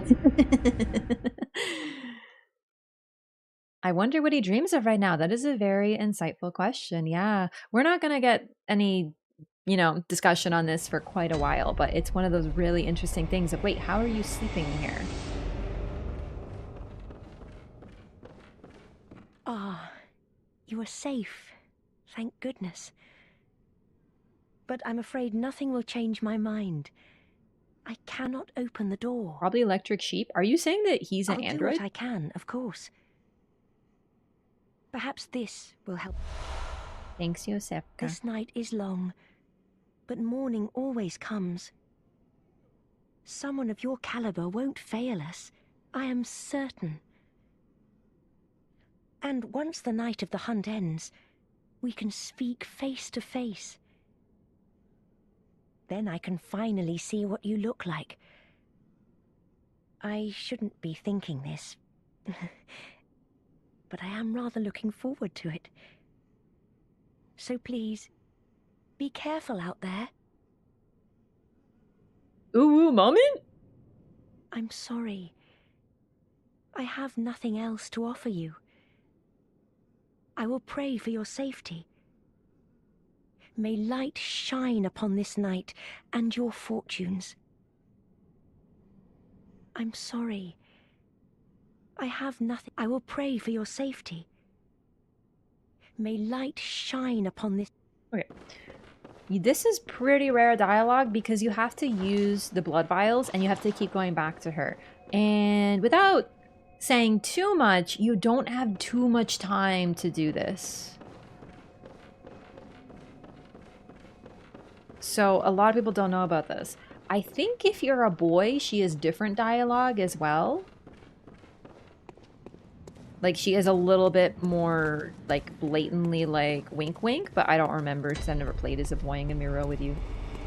How is she a harlot, dude? She just says she wants to see us.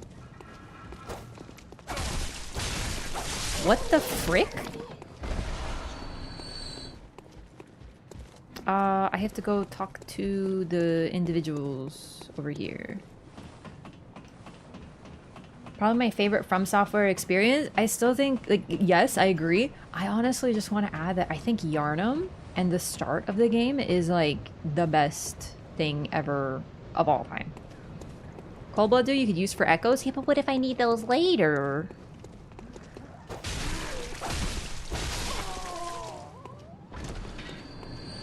Something else I wanted to do anyway.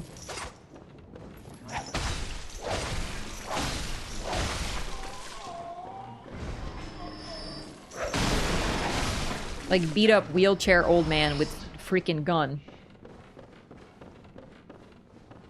Okay. These guys talk too.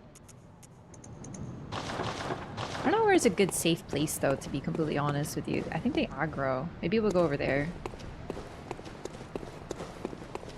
Always leave one of each? Yeah. I'll use them eventually, not right now though. Yosefka does flirt with male characters? Yeah, that's what I thought.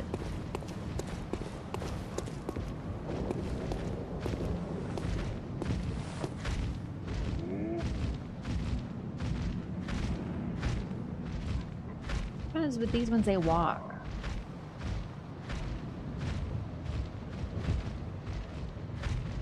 Oh, bro, really?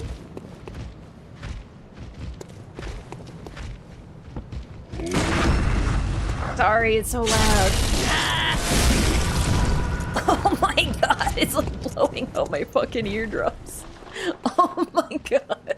It hurts so bad.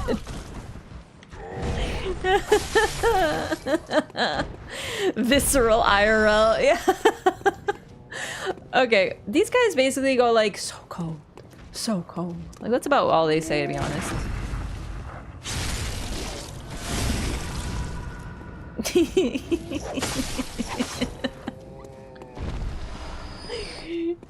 Onka pats the stairs and looks super aggro. Yeah, I just wanted to hear their dialogue, but like, whatever, they're gonna be freaking weird about it. Also, those two guys, considering they're really close to the Lantern, are a very popular blood vial farm. So if you ever run out of blood vials during your playthrough, that was a recommended way. I don't, you know, I don't think I had to do that too much, but like, I like having 500 of everything, so. And that's actually how I practice parrying. Yeah, it's both. It's perfect. Okay, threat of Cain +2. That's beautiful. All right, let's go. So now it's time for our very first boss. And I love this boss because I love all the bosses. But I also kind of forgot how to fight this boss. So we'll see how this goes. But I think we'll do a couple Molotovs just because it's fun. And I want to hit him in the face.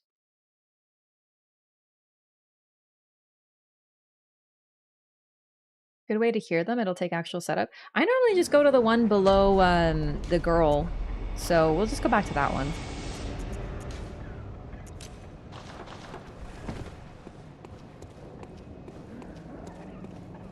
Oh, also, I want to point out something cool. When you're locked on, you will do quick steps. When you're not locked on, you will roll. Rolls have a few more iframes than quick steps.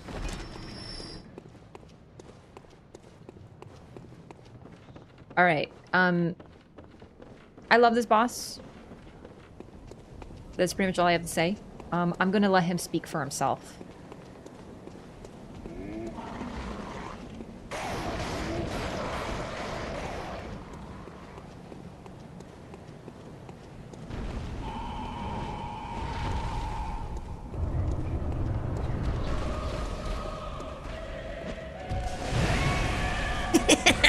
Oh. Oh, it hurts.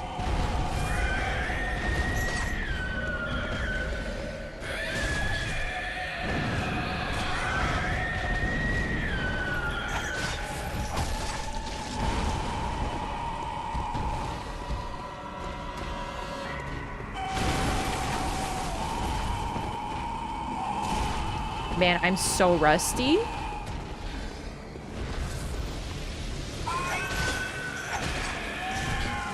Oh shit.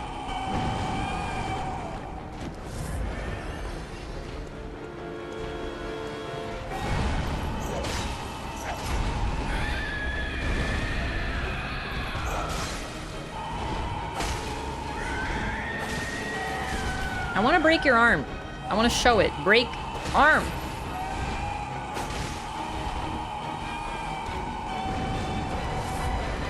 Yeah, when I said speak for himself, I wasn't kidding, man. This man yaps.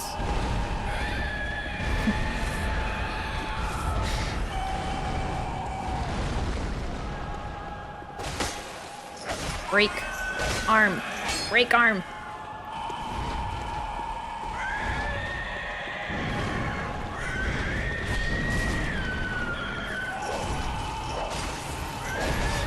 There we go. Oh wait, was it? No.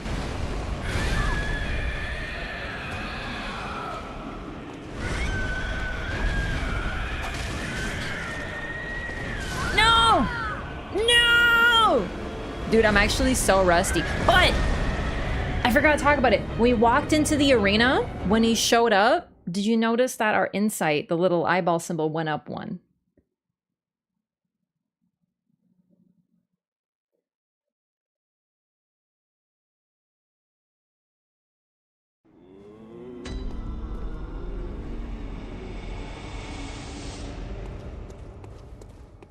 Hello.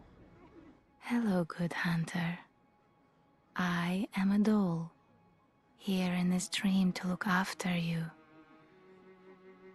honorable hunter. Pursue the echoes of blood, and I will channel them into your strength.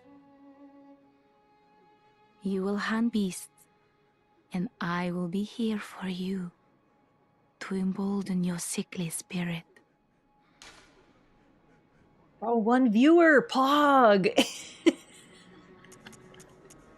Oh my god. So, because of that, since we died, we now are transported back to the dream, and we get 1.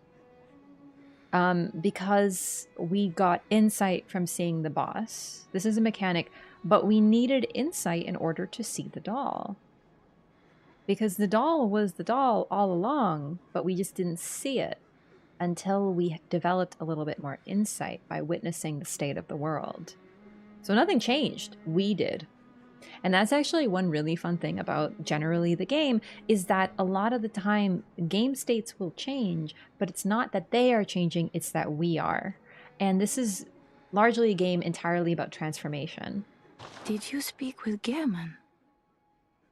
He was a hunter long, long ago, but now serves only to advise them. He is obscure, unseen in the dreaming world. Still, he stays here, in this dream.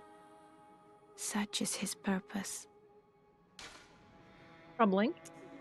Ah, the little ones, inhabitants of the dream. They find hunters like yourself, worship and serve them. Speak words they do not. But still, aren't they sweet? That's the messengers. Ah, the little ones. They find speak.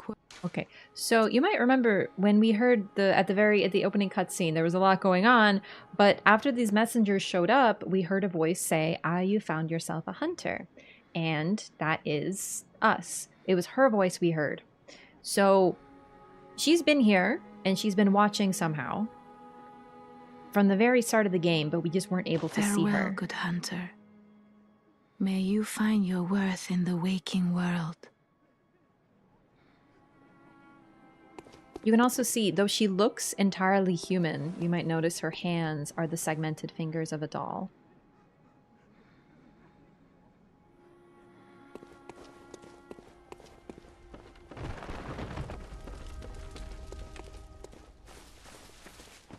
So, as you can guess, now that we can use it right now, the doll is how we level up. She can embolden our sickly spirit, which we will take advantage of once I get some blood echoes. Love her voice. I know. Oh, right. Consume insight and ring the beckoning bell to enlist the cooperation of hunters from other worlds. Silencing blank ends such forms of cooperation. So now that we have 1 insight, they give us a new weapon. This is how we summon people. So now we can summon people online. Great old bell discovered in the underground labyrinth. Its ring resonates across worlds, and the first hunter used it as a special signal to call hunters from other worlds to cross the gap and cooperate. A human must use insight to ring this uncanny bell, but the benefits of cross-world cooperation are many. Hunters are linked by the resonance of bells with special encoded timbres. This inaudible burst disrupts such resonance. Fire to end cooperation and prevent further cooperation. Firing this does not disrupt the resonance of a sinister bell.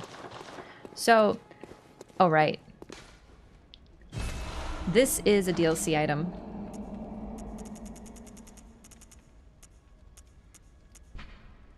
Old Hunter Bell. One of the resonating bells that cross the gaps of world. This bell is cracked and stained with the blood of beasts. A human must expend insight to ring this uncanny bell. The old hunters, who have long passed from the dream but cannot forget the feeling of the hunt, rely upon messengers to relay their thoughts.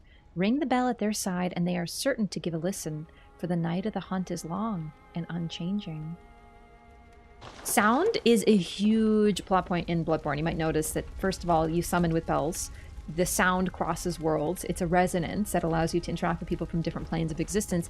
But your level up item is called Blood Echoes. It's the echoes of power that exists within the blood, the echoes of the past. It is a sound. Sound is baked into how you strengthen yourself. What is giving the blood its power is sort of the question that we're kind of thinking about right now. Yeah, we're back to Bloodborne!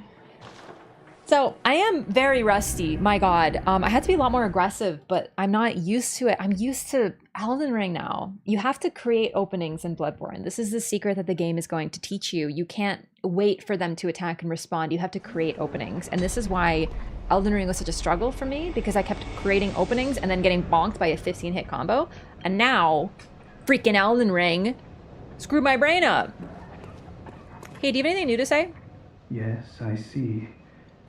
But the Great Bridge is the only way to the Cathedral Ward. And during the hunt, the bridge is closed. You could try the aqueduct. There's a rather, how shall I put it, colourful area south of the Great Bridge. From there, an aqueduct leads to the Cathedral Ward. Not a place you'd normally want to visit, but I don't imagine you have much of a choice, do you?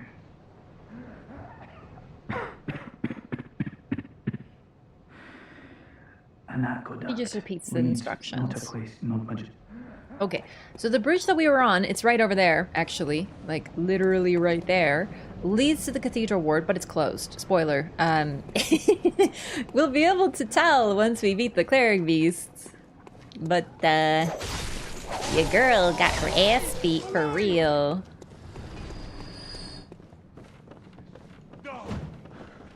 So let's just try that again. Gilbert is his name. Yeah, Gilbert's based. Powerful. I love the fog walls in this game. They're so fucking goated.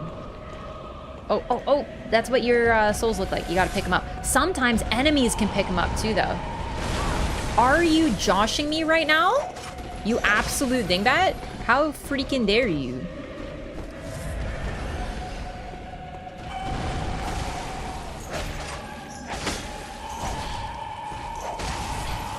I gotta be more aggressive, but not too aggressive because you'll get your ass beat. Oh my god, this is so fun and fucking stressful. I love it. Yo, Bucci Bear, thank you so much for the gifted sub. I appreciate that very much. Welcome to the community. Hello. Thank you for gifting a sub.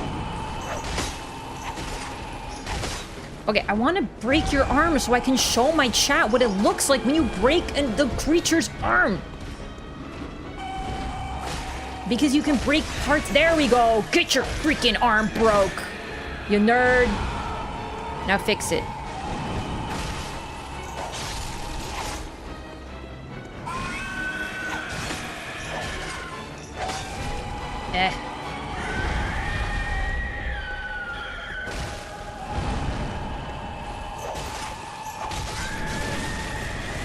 Ow, no!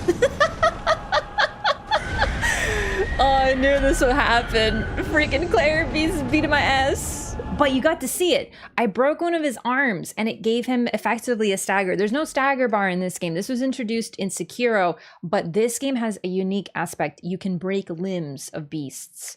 So it gives them, effectively leads to a stagger. They kind of flinch and grab their weakened part.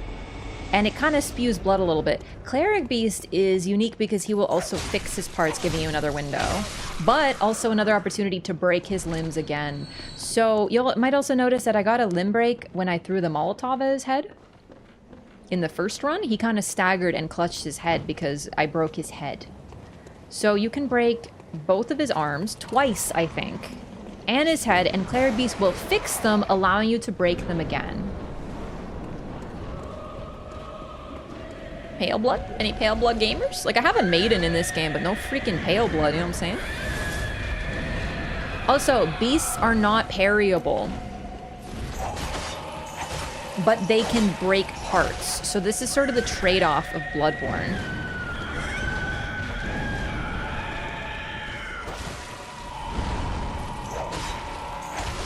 There's a break right there. That's a grab. I might show that off at some point, actually. That'd be sick.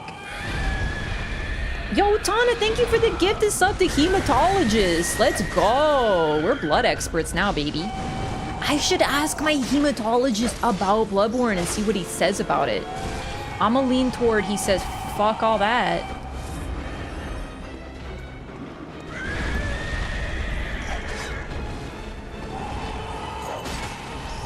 There we go. So that's him fixing his arms, but that also means I can break them again.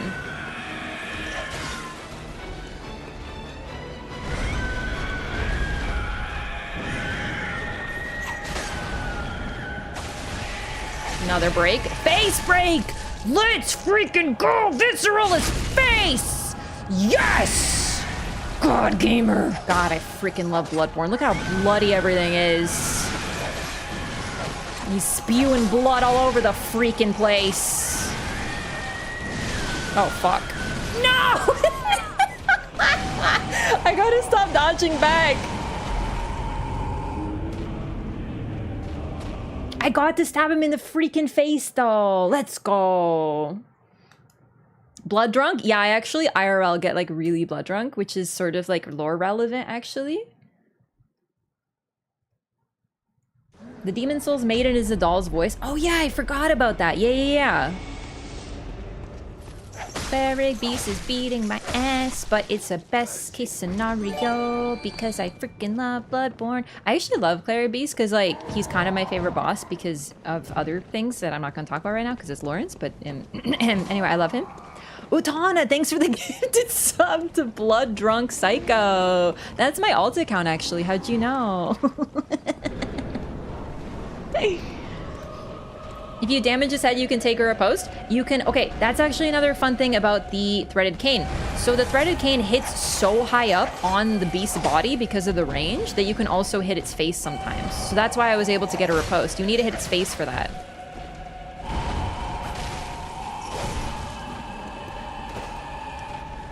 What you doing? Oh no, he's smacking me in the face. Oh no.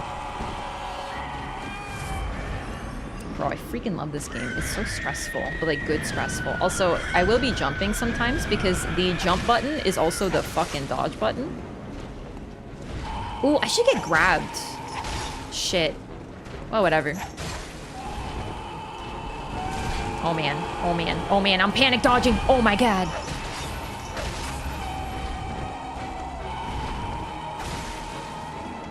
Grab, grab, grab, grab.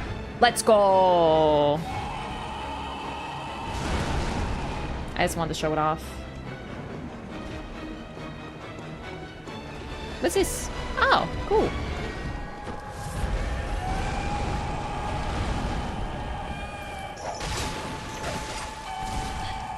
Oh, I'm gonna die.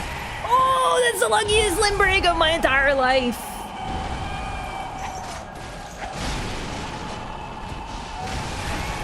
Another one. Another one. Another one. Another one. Let's freaking go. God, I love Bloodborne. This is what you don't understand about Bloodborne. You will never feel stronger than when you hit a gigantic beast in the face 80 times and then he breaks all his freaking arms. Oh shit. I think he's going phase 1.5. I forget if he has a phase shift. Probably. So he's repairing all his parts right now, which is really helping me. Another gaming. This is the power of the threaded cane, baby. I love it.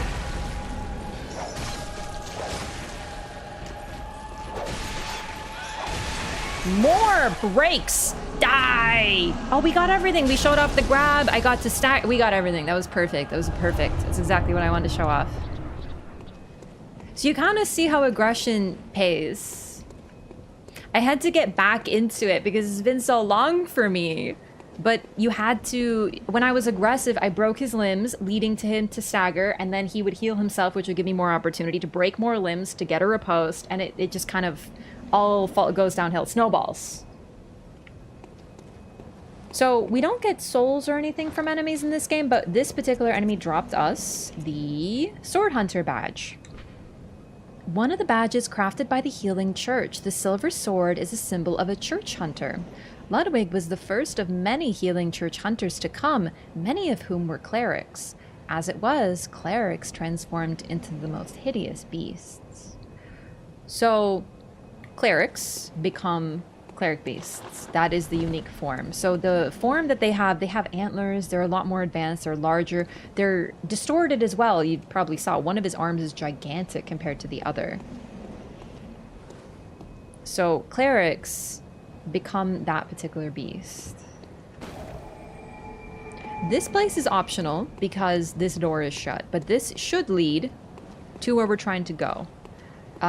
Fun detail, this was likely actually supposed to be a path, but the PlayStation 4 on release couldn't handle it. So they likely sealed this off intentionally because it couldn't load the areas fast enough. People have tested it. There's videos. You can look it up if you'd like. But we'll probably do it during this run. I just can't do it right now. If you drop a prism stone... Sorry, not a prism stone. What do they call in this game? Shining coin. Various coins that are particularly luminous. There are very few uses for spare change during the hunt, but these will serve as guides through the darkness. Or one could save them until morning, if it ever comes. So these operate like prism stones. You put them down, they shine. If you put these down right here and run to the other side where this door is supposed to lead, you can still see them. So they kept the functionality, but it's forever sealed. There's no way through. Guy who made the 60 FPS mod opened that door as well. You're talking about Lance McDonald. Lance McDonald is the one who created the 60 FPS patch, and he also opened the door, yes, because it's capable now. It's just base PlayStation 4 couldn't handle it. It's just fun to show off. Connection as to why clerics would specifically become cleric beasts, maybe the type of blood they used. The type, I think it could also be the, what do you call it? I was going to say thickness, not the thickness, the quality. How watered down it was, you could say.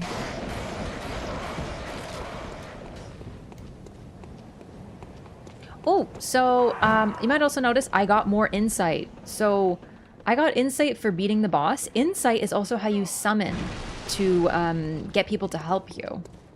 Or NPCs, actually.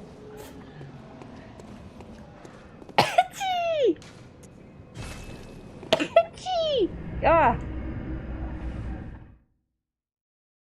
Viscosity, but like it's not viscous. How like watered down it is, how pure it is, how pure the blood is.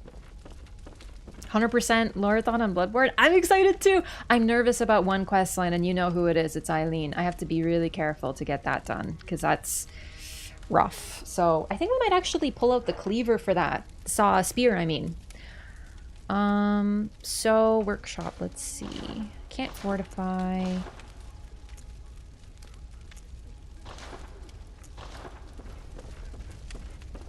So we got some souls. I can spend them on money, on leveling. But you might notice there is another little guy here. Look at him. They're so cute.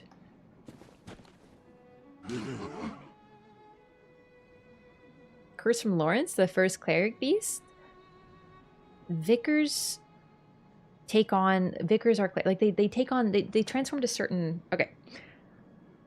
We know people are transforming into beasts, but the type of beast you're transforming into is likely due to how much blood or how pure the blood is. So if you are higher up in the healing church, you are able to consume pure blood, whatever that means. So the people who transform... But also, people in the church get more insight into the truth of the world. They call it insight for a reason. They do literally mean insight, understanding of what is happening. So a mix of pure blood and insight could lead to what's going on here. Okay, so now we can buy the hand lantern, which I think I will too. Small portable lantern. This hunting accessory provides light while leaving both hands free to hold weapons. The torch, however, provides a stronger source of light. We also have the antidote now, so we unlocked a few more items. Small medicinal tablets that counteract poison, used to treat ashen blood, the baffling sickness that ravaged old Yharnam long ago. These tablets only provide short-term relief. The ashen blood ailment eventually triggered the spread of the beastly scourge. So we've heard about old Yharnam before. We've sort of just gotten a few images, but we know that it burned during one hunt. Apparently they were afflicted by the ashen blood ailment. And apparently this is where the scourge of beasts started, was in old Yharnam. And this is how they treated it.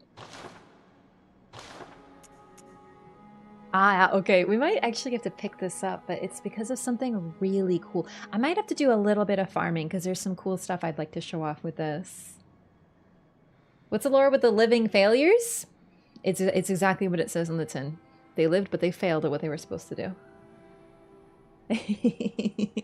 So the Hunter Chief emblem costs 10,000 blood echoes, but we're gonna need it because it does something really cool.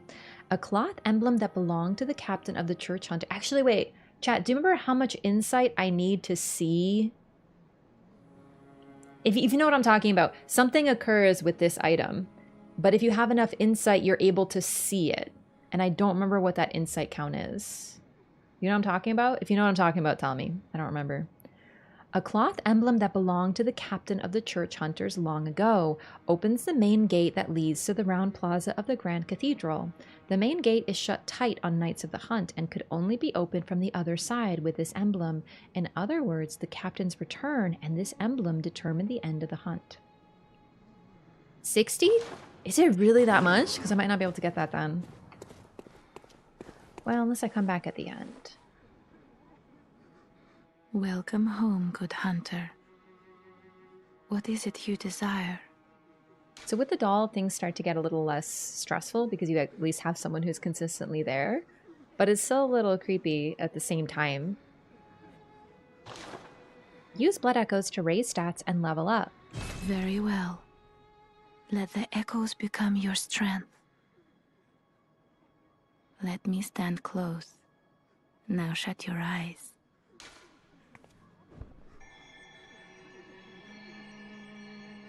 I can't. You can kind of see what's going on through this. Yeah, she kneels down, channels some weird light. We reach our hand out. Strange. On your first visit. Oof.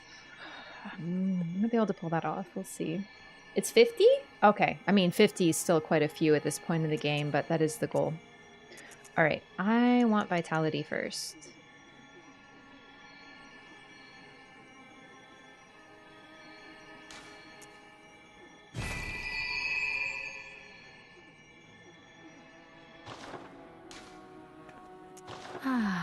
They right. Speak. Nothing new Farewell, yet. good hunter.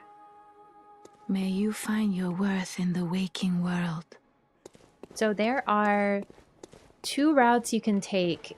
One route is go through an optional area, and one is to get the hunter emblem. Oh, I forgot actually that we weren't done. So we get some really cool new stuff, including a new weapon. Introducing the Kirk Hammer. This is probably one of the most popular / ubiquitous strength weapons in the game. A trick weapon typically used by healing church hunters. On the one side, an easily handled silver sword. On the other, a giant, obtuse stone weapon characterized by a blunt strike and extreme force of impact. The church takes a heavy-handed, merciless stance toward the plague of beasts, an irony not lost upon the wielders of this most symbolic weapon. Kirk means church. This is literally the church hammer. And it does what it says on the tin. We're going to buy the weapon so I can show them off, just not right now. We don't have it. It's a great weapon. I love it. More badges adds more messages to the bath. Yeah. So that's what did that. Because I got that sword, talisman, what is it called? Badge from the cleric base, we have more items available. We also have the repeating pistol. Typically used by healing church hunters. Crafted with mostly metal parts and exhibiting a complex design, the repeating pistol fires 2 shots at once, making it a ravenous consumer of quicksilver bullets. Should be used sparingly compared to its workshop counterpart as the trump card in one's arsenal. So we'll save up for these. We have access to another shop as well now. The Insight shop. I love this guy. Look at him.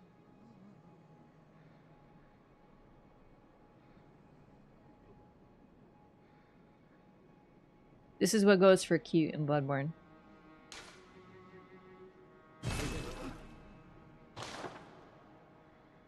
So this is what you use in order to be summoned to other worlds, the small resonant bell.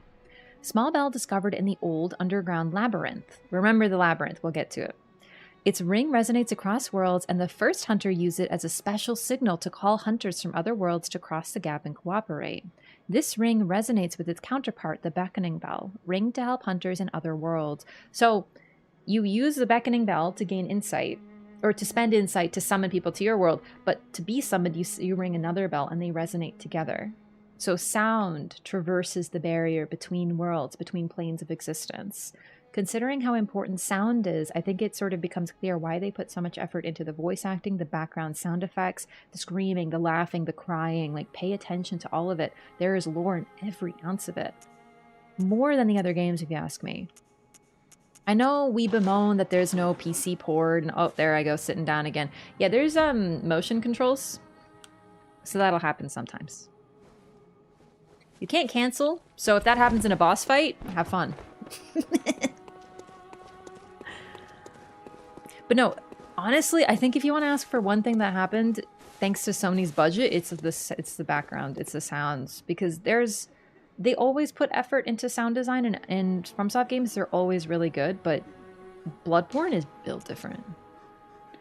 Okay, so now the Great Bridge is closed. We got to find another way. Gilbert told us about an aqueduct. Let's try to find where that is. Spoiler, I know.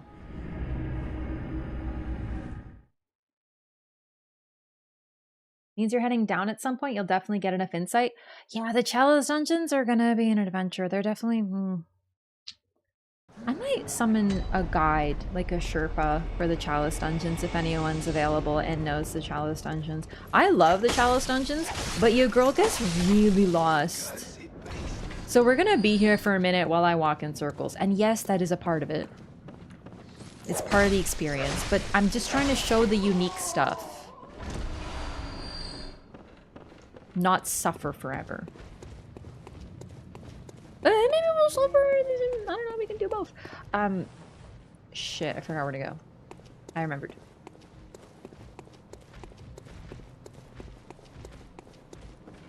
I forgot.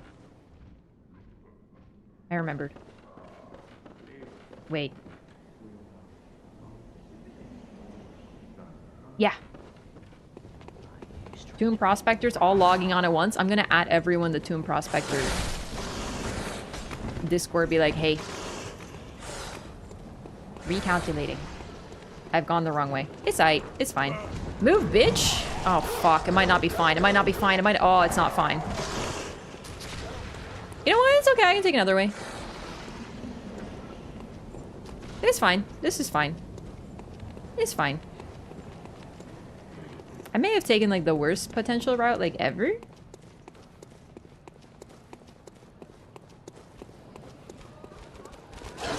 Oh my god.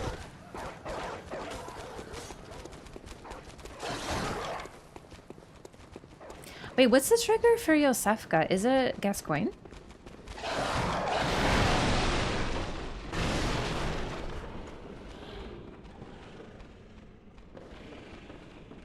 This is fine. It's not necessarily... It's not, like, good, but it's fine. This'll do. Oh, balls. After Gascoigne? Okay, that's what I thought. Just double checking. So, she's still fine. And we're done. We got her dialogue, so we're all set. Do I have it? Okay, good. Most likely not summon chat. I probably will if I do chalices, though, actually, in all seriousness. But probably, like, dedicated folks who know. I don't want to summon random people for the chalice dungeons, because then instead of one lost person, we'll have two. You know what I mean?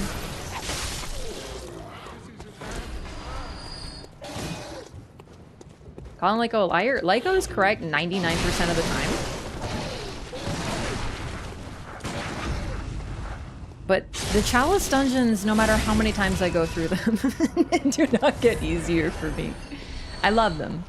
But we'll be here for a minute while I run in circles. The Chalice dungeons are sort of like the dungeons in Elden Ring, except they're more sustained. There's more of them, and you have to remember really well, and you can't just run through them and progress. There are items within them that you need to access deeper levels of the dungeon. So you can't just BS and run through it, you actually have to engage with the level, which is fine, but if you miss a turn, somewhere down the line, there's a distinct chance that you miss an item that you will need that will then block your progress later on. Would it be lost if I have no map? This game is super interconnected. You don't need a map for this. The Chalice dungeons are a nightmare, but it's mainly because they're designed to be labyrinthian. They're called a labyrinth for a reason. It's called an underground labyrinth. They don't make that shit up. They don't use that word for fun. They are very labyrinthian. Or labyrinthine, or labyrinthine. I don't know how to say that word. I just see it written down a lot. I love this emote. Thanks! Feated, rotted, cursed. I'm only scared of cursed. And it's only because of the watchdog of the Old Lord, seriously. I want to get this guy to talk a little.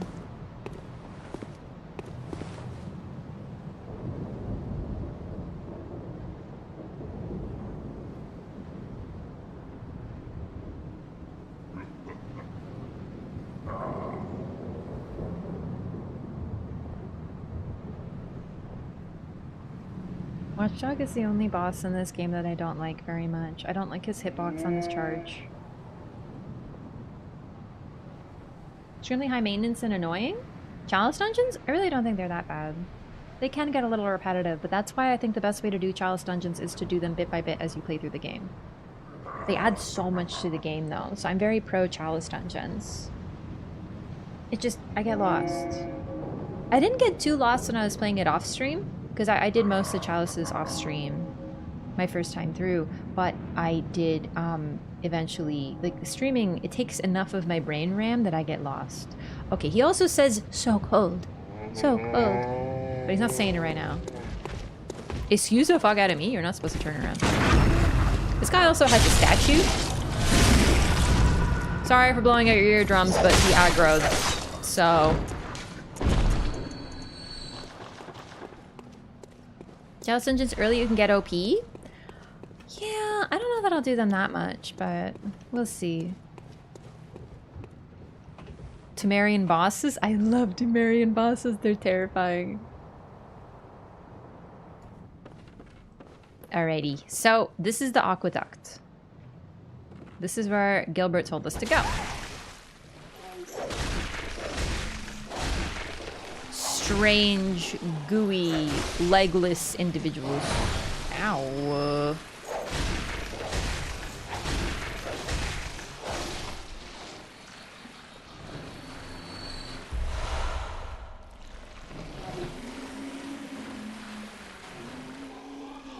People can also become this.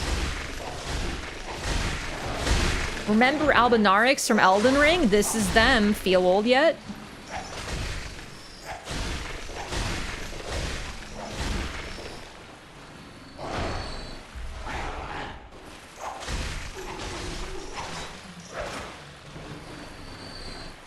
Bosses I never truly mastered next to Lawrence? Yeah, Lawrence is tough. I only got good at Lawrence because of BL4, and even then, you know, it's been a minute, so we'll see. 4 styles of Chalice dungeons that each have their own look. Exactly, yeah, there's a lot of lore in the Chalice dungeons, so I'd like to go check them out. Not to mention unique bosses.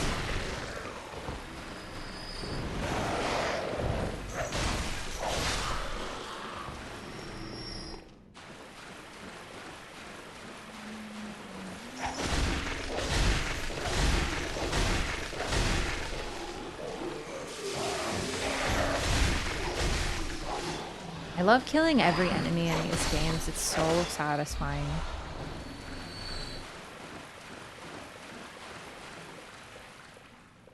Chat, do you see something back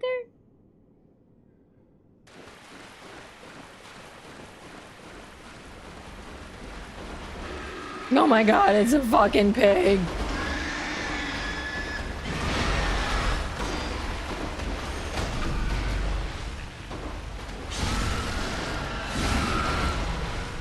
Completely normal video game.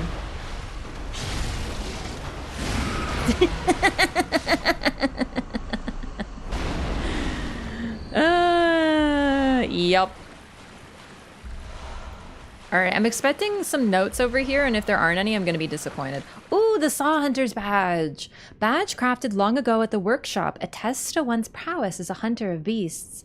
The workshop is gone, and no group recognizes this meaningless badge except the messengers in the bath, who understand its profundity. Certain things can only be entrusted with a hunter in possession of this badge, or so they believe. So this one is busy telling you about Ludwig and shit. This is, I would argue, the first one you're supposed to get, maybe. I don't know. I feel like maybe you're supposed to struggle with Cleric Beast you explore. Either way, you get this. It introduces you to, this gives you access to more items. If you have this, it proves you are a certain caliber of hunter and get more access to things, and the messengers get it. Try jumping. Take a step forward. Close enough. Huh. I wonder if there's anything down there. There isn't. But you should try anyway. Oh. 1 second. I want to grab something. I like to go from the other direction. I just really want to face the pig because it's fun.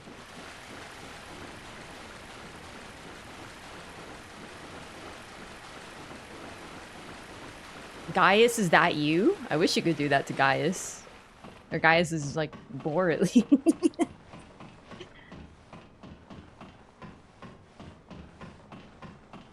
So the pig is like kind of a tough enemy if you don't stab it like directly in the booty hole. So I feel like you're supposed to kind of like get smacked by it.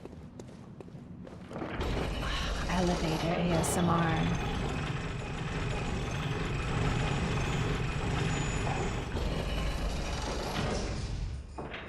Be like me running like hell from the piggy with your camera turned around so you don't see the drop. Maybe that's why they put that there. I didn't even think about that. So, could this be shortcut? It sure is. I really do love the interconnectedness of Yharnam. It makes it feel so alive as a city. You don't explore very far in this game because everything centers around the city, of course, naturally. Oh, damn. That almost fucked me.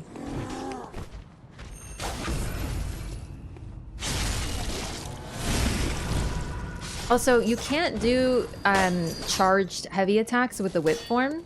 So you need to do cane form in order to get those backstabs.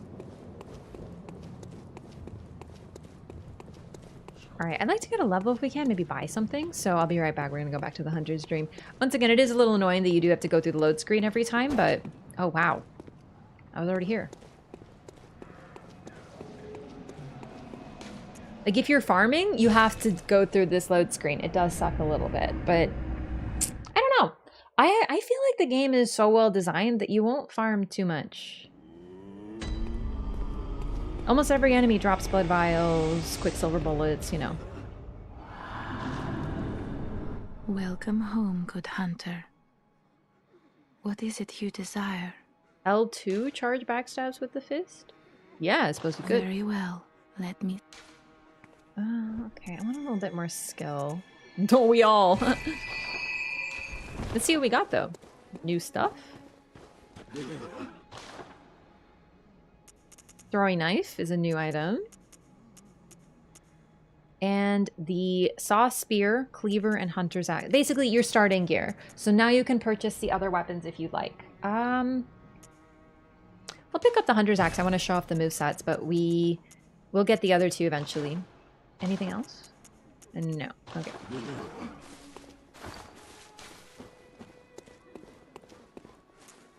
Get good? Nah, I'd rather just level my freaking skill. Oh wait, I didn't show off the cleaver or the spear properly. Its default form, really quick but short range attacks, a lot of damage. And then the transform, it turns it into a spear. Lots of thrust. Sweeping moveset.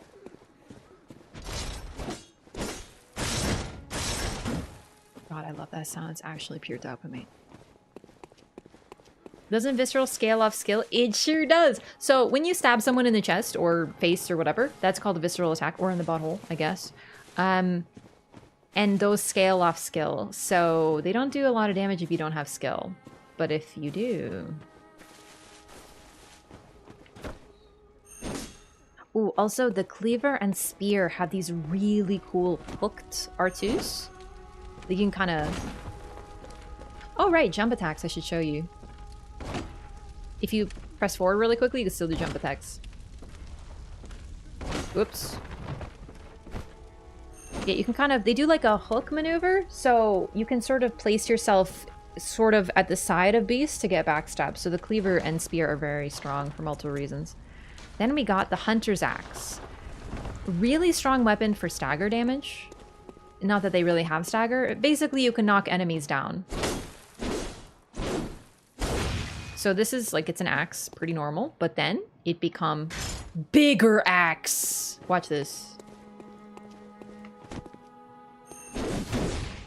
That will knock like everyone down in a big circle.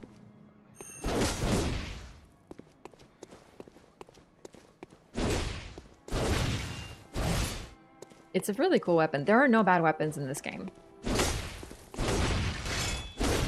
Every single one is viable. Every single one is so stylish. My god, I love this game. Axe goes through walls. Yeah, the cane can too in some forms for sure. Welcome. What is it you desire? Nothing actually. Sorry, I forgot. Alright, back to it. We're gonna go fight our second boss actually. And this one is a toughie, but here's hoping I remember how to fight him. It's been a minute. Oh, I'm so excited. Alright, I'll be right back. I'm just gonna use the restroom.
hello. I'm on PS5. Oh, hope I didn't do anything. I'm back. Give this game a try whenever I can get the game. This is such an incredible game. The start is so strong. Strong is so start. I'm having a moment. Okay, I have to check. Listen, there's some plushy stuff going on right now. I might be checking Discord a little bit, just like eyeballing. I'm eyeballing a little.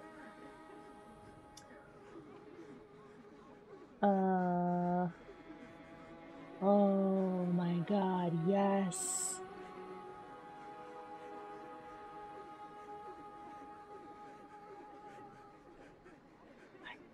Sorry.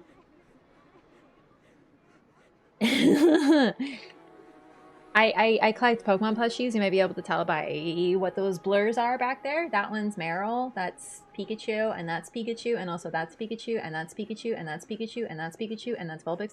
Anyway, just a second. Sorry, this is very important. Kyogre? Oh yeah, actually, can I show you? Wait.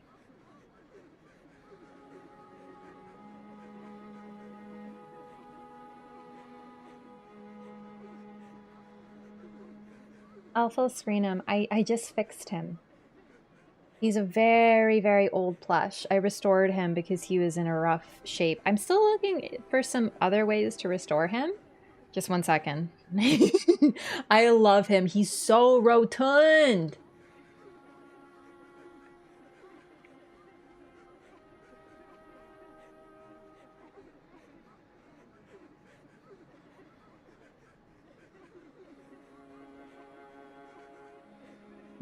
That's a weird Pikachu? Yeah.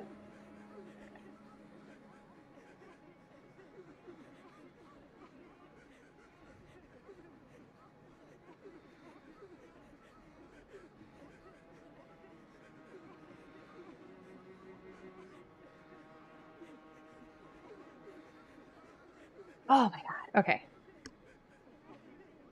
So this is the Kyogre Pokédoll. He's a recent acquisition. I got him secondhand. So he was in a bit of a rough shape. Can the camera focus on him, please? There we go. So he's from 2004, and he's very rotund. The vinyl, that like lining around the eyes, don't look at my nails, by the way, they're super chipped, it fades over time. So like the red lines are kind of looking rough, but I basically brushed him all the way over, removed a couple stains that were there, and he's like super soft now and squishy.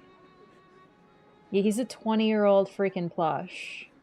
Still in great shape, really great shape. The only signs, I'll actually post, I have a before and after. I'm really proud of what I did. I took hours, but I brushed him all the way through, so it got rid of some of the pilling. So frankly, the fact he looks so good is partially my work. The vinyl, the lining is really the only part that's faded. If I showed you a better condition one, you'll notice it's way more red. Like, the embroidery on the eyes, sorry, my camera focuses on me. There we go. The embroidery around the eyes is about the same color as the line should be, but as you see, it's kind of faded over time. It happens, but I want to see if there's a way I can undo it. Does anyone know anything about vinyl? Long shot, you never know though. New plushie or an old one? New to me, I just got him. I got him secondhand, I ordered him. I love Kyogre, so. That plushie can vote? Holy shit, that's real. I love Pokemon Sapphire, yeah. Gen 3 is my favorite. Anyway, sorry, back to Bloodborne. I'm just very excited right now. I'm very proud of what I did. My god, he looks so fabulous, doesn't he? Oh my god, he looks so gorgeous on camera. You might look better on camera than you look in person, and you look great in person, little cutie. Put it on wrong? Yeah, I wouldn't want to add new vinyl. I wonder if there's anything I can do. Because I don't know what the problem is with it. It's fairly clean. I cleaned it up with some baking soda and water, but I wonder if there's a way to like renew the color. I mean, it's probably just faded, but either way. I will put him over here. Well, we're back to Bloodborne now. I'm focused. Bloodborne? Sorry, this is a very serious game full of blood and stuff. There it is. I know lore about a lot of things, including Pokemon plushies. Black Myth Wukong? No, I won't. I'm gonna be too busy playing Bloodborne at that time. And probably Dark Souls 2, realistically. Maybe where did Battlegrounds come from? I was gonna say Battlegrounds 3. It's not what BG stands for. Wait, what does BG stand for? Chat, what does BG stand for? Fuck. This happened to me before. I was trying to tell someone about BG3, and I was like, it stands for, and then I was like, oh no, I don't remember. Baldur's Gate, thank you. Yeah. This happened to me earlier. I was trying to tell someone about the game that I haven't even played yet. And I freaking forgot. All right, we're back to it. So we're gonna go fight this absolutely incredible boss. This guy is the first required boss of Bloodborne, and I think that what they do in Bloodborne pretty quickly. Big Game 3. I love that. Oh. God, I love this sound so much. They just drag you right back into it. The sounds feel like waking up. Suddenly there's so much environmental noises. Oh, I love it. Okay. The next boss is going to be the first required boss. And yeah, the skill check boss. The, I like to call them, this type of boss, the wall. Every FromSoft game has a wall, a boss that makes sure that you are paying attention to what the game is trying to teach you. You will struggle a lot with this boss if you're not playing the way that you should be. So in Bloodborne's case, that means aggression. Making your own opportunities, not waiting for the game to present you one. It can be really difficult if you're familiar with Dark Souls. Dark Souls is a little bit more like wait, block, wait for an opportunity. You do not wait for opportunities in this game, you make them. Oh my god, there sure are a lot of boys over here. I hope nothing suspicious happens.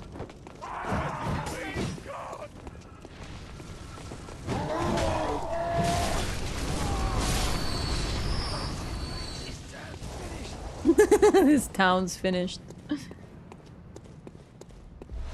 Boss is a joke in co-op. A lot of bosses do get really annihilated. It's true. But no, if you're familiar with Sekiro, it's kind of like Genichiro. Genichiro is the... Oops. Bad trade. Is the skill check boss, the wall of Sekiro. But there's a few more bosses between, you know, the first boss is the big skill check. It can be a little rough.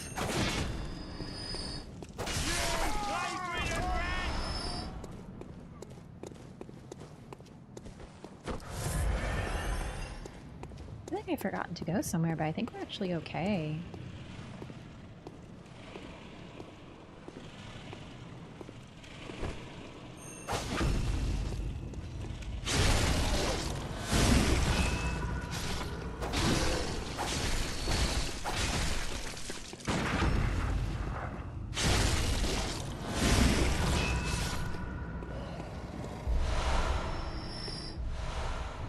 Old Hunter's Mark, right. Bloodstone shard, nice, that'll help.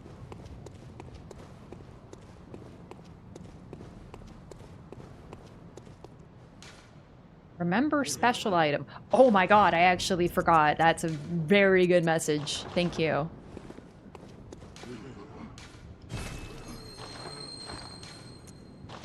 How do I... video game? So I'm going to show off a couple things with this fight, intentionally.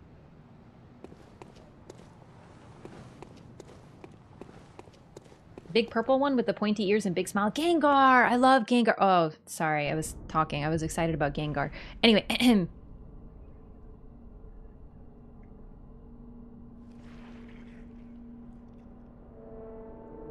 we equipped the music box.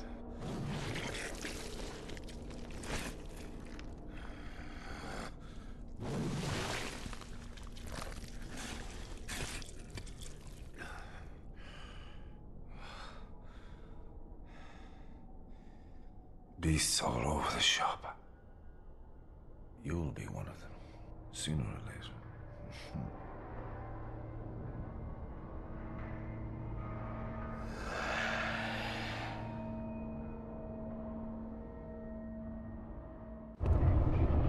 Oh, nice entry. Father Gascoigne. Oh my god, I'm getting my freaking ass beat already. I just started.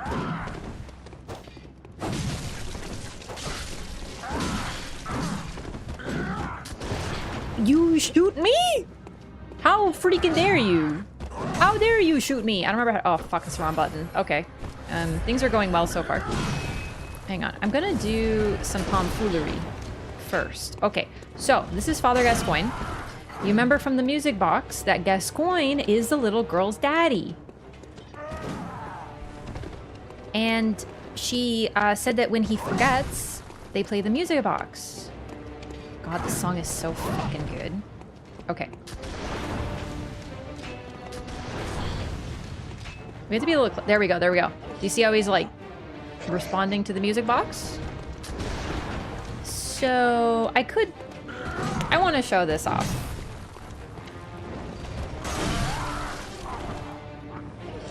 It doesn't cancel him, but he'll respond to it pretty quickly. So we can use it twice, but if we use it 3 times...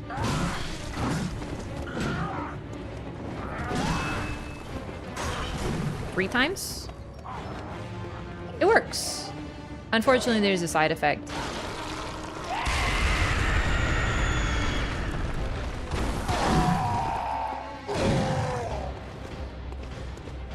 And the music changes.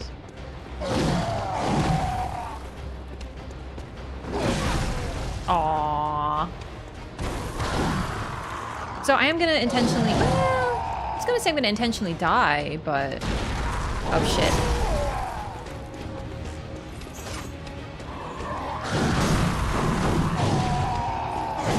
Oh, I'm freaking dead. There's so much howling during this fight. Look at him.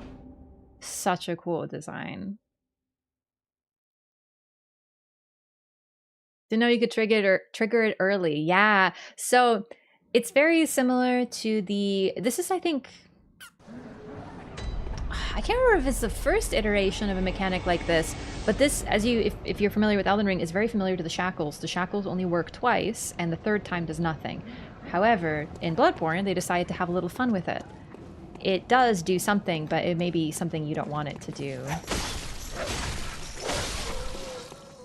So if you want, you can fight him in phase 2 all the way through, but what I will say is, even with my time in this game, I still find Father Gascoigne phase 2 quite intimidating. His moveset is very aggressive, very quick, and slightly terrifying. Uh-oh, I may have made a mistake. Did I bring the elevator back down? No. Not the worst run-up in the world, but I think the fact that this run-up is, you know, you have to run through a few enemies, you have to be a little patient, you have to wait for the elevator. There's a few things that make this a pretty exemplary FromSoft fight.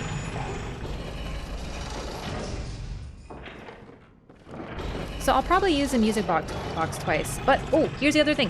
Where is the mom? Where is Viola? Or Viola. Honestly, I don't know how it's pronounced.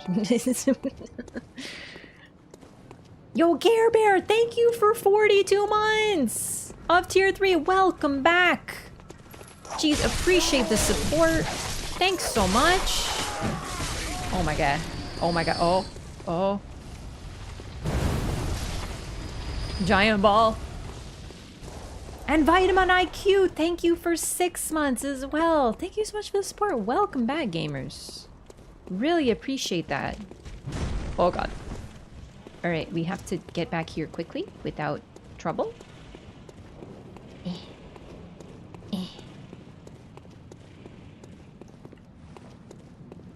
Any gamers? Okay, they're not coming. Good, good, good, good, good.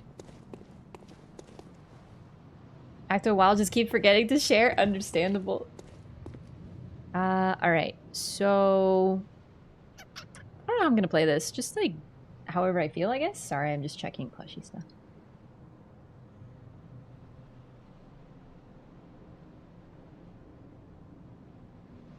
Cute.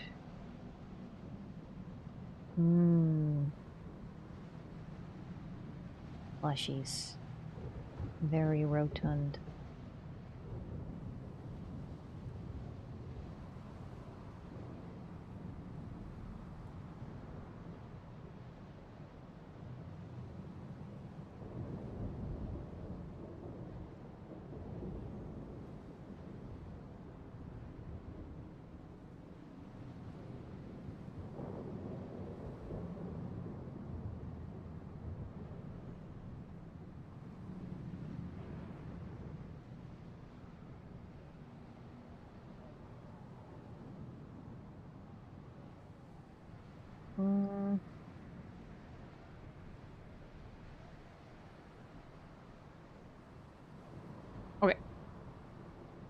Sorry. Giant ball is less fun when it knocks you down into the aqueduct and the pig gets you? No, that makes it way more fun. I don't know what you mean. Laura, about the boss gates, they look really cool.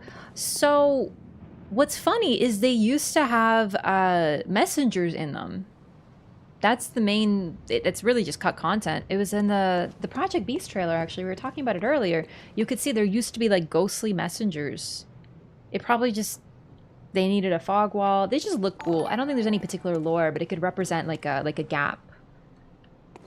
That the messengers are blocking before you enter the nightmare fog, because you're facing a nightmare within, sort of thing.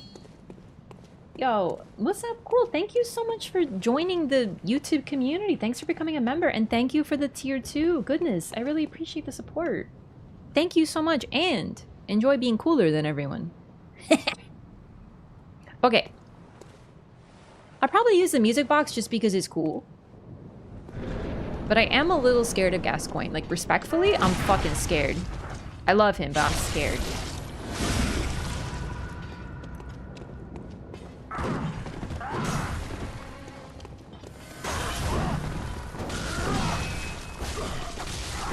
I do want to whip Daddy a little bit, though.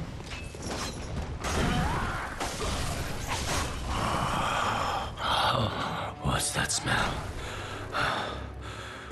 The sweet blood. Oh, it sings to me. Sniffle? It's enough to make a man sick.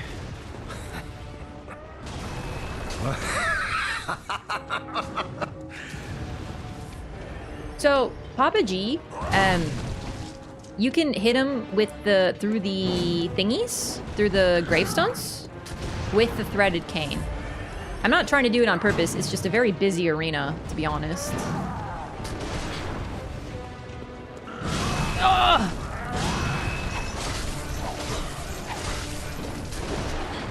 He also do be shooting you, he's got a blunderbuss. Oh, that's the hunter's axe, by the way, he just transformed it. I missed.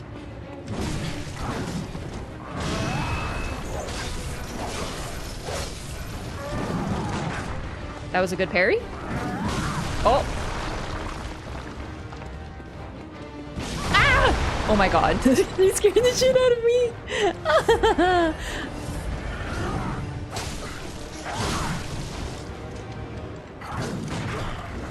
That went off late. Ugh. Stop shooting me! He won't stop shooting me! Oh fuck, it's happening. I forgot.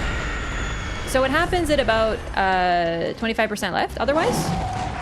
I want to parry it. I know I can.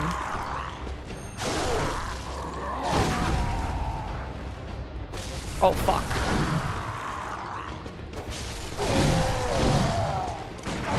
My parries are so good today, like not to brag.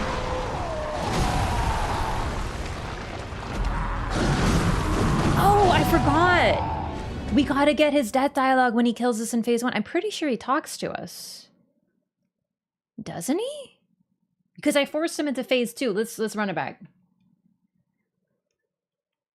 Arena looks like it can be annoying. It is, but it's part of it too. Favorite from game lore-wise? Probably Bloodborne, honestly. I think the reason I enjoy Bloodborne over all the others is because it's like a perfect, like everything in it. Oh, did I not send the elevator back? Ugh. Yeah, I forgot. The howling at the end is his like killing you dialogue, so I need to get it.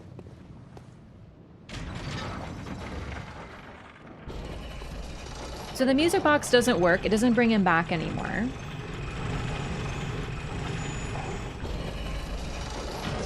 But it still staggers him. It like reminds him of who he was. But what's interesting is he, like Yharnamites in general, is claiming that you will become a beast. But during the course of the fight, he's the one who becomes a beast. It's really cool.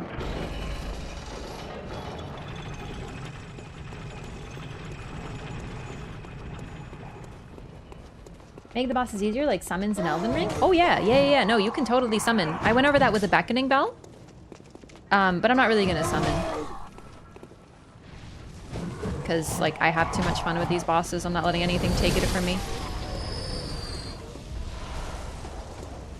Oh my god. Actually really close the distance fast. Little gamer. He has so much you can't even hear it all? Oh, that is a problem. So the PlayStation 5 has such fast load times, and I'm not kidding, this sounds like a meme. The PlayStation 5 loads so fast that it cuts off death dialogue. It happens with a couple characters. Alright, kill me. Damn, daddy!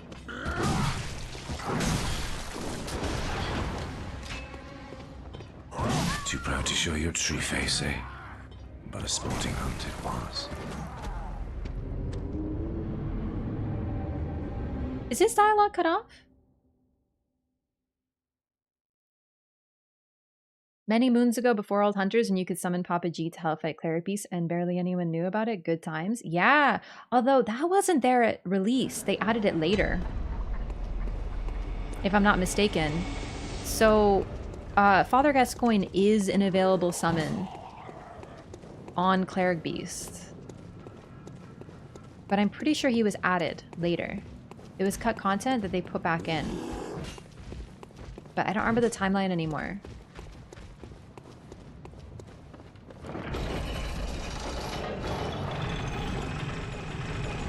If I had to live in any FromSoft world, it would be Bloodborne. I love the setting for the entire game. Also, there are places that are not cursed. So there are places that are fairly normal. I guess Dark Souls is the same way. No confidence, we're sending the elevator back.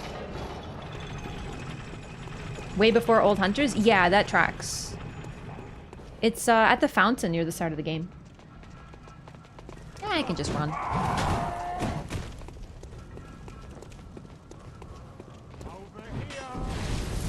You say over here? Really? Damn, I kind of forgot about that. Who is that voice actor? I don't think is Blythe. I don't think it's Blythe. He sounds kind of similar though. What's up, nerd? I'm back.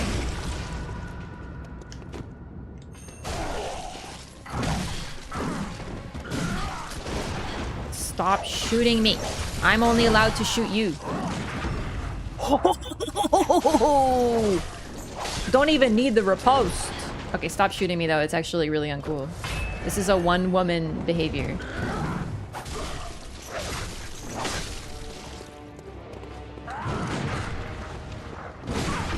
Damn it.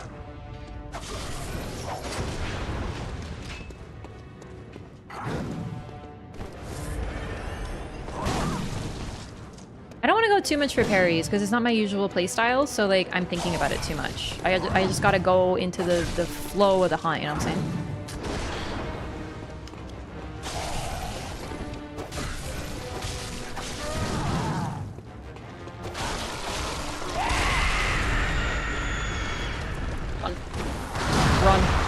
Run. Okay. Oh, that was not what I expected.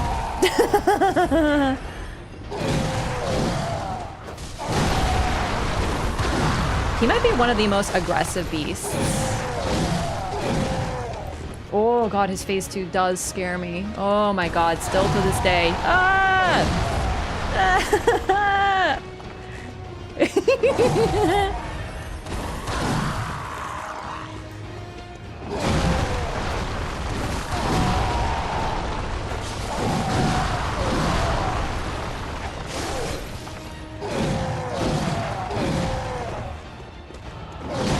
I'm trying to parry him because it's really cool.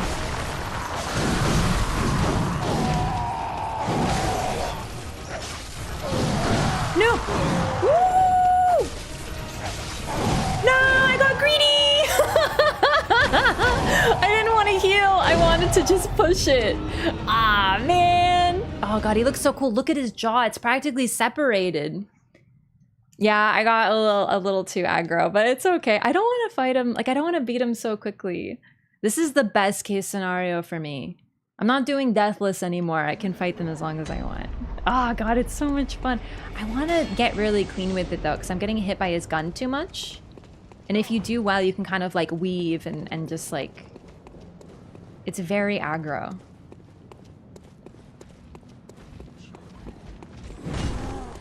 The horror is new players stumble upon the cleric beast. I know! Oh man, I love this fight. Elden Ring is tighter and needs better timing. Yeah, I'm not the best at comparing the parries. You just kind of like get a feel for it. But the thing about the bullet is while it lets you hit from range, it also, you probably noticed, I'm parrying, but I'm still getting hit by the attack. It's kind of a weakness of Bloodborne, but not a weakness. It's to counteract the fact that you can parry from range. You have to be really careful to be out of range, or you won't be able to get the riposte, and your parry's basically wasted. It's a little bit more tactical. Also, if you're too far away, the parry timing's different because your bullet takes time to travel. Elden Ring moment. Too early. Shit.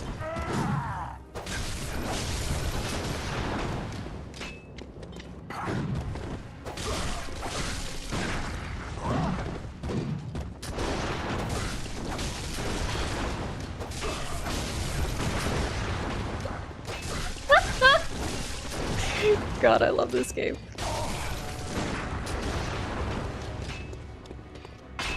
Oh yeah? I want to parry you just once though, it's so sick. What? Oh!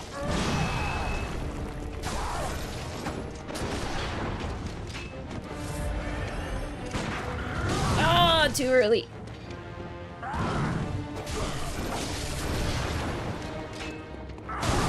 Okay, bad trade. You win this one, Papa G.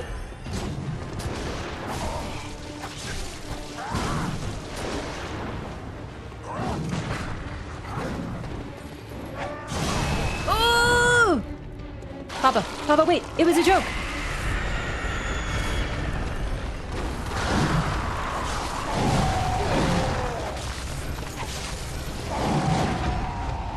Got it.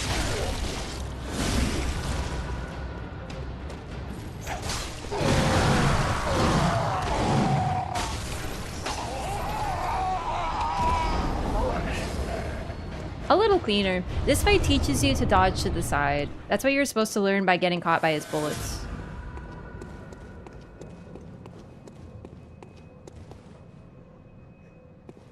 So, this is the Tomb of Erden.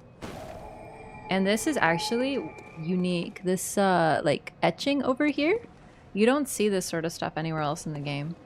This is a depiction likely of Erden at rest, but Erden, we'll learn, is a formless figure. So they sort of created a tomb for him, despite him not having form. So from Gascoigne, we got Erden Tomb Key. Key to the gate that blocks the tomb of Erden. Beyond the tomb, Erden Chapel can be found in the center of the cathedral ward. Only today, the church is abandoned, and some say that the residents of Erden have all gone mad.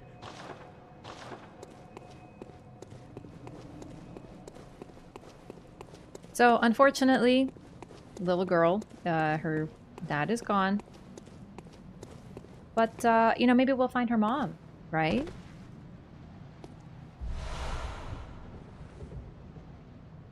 Oh.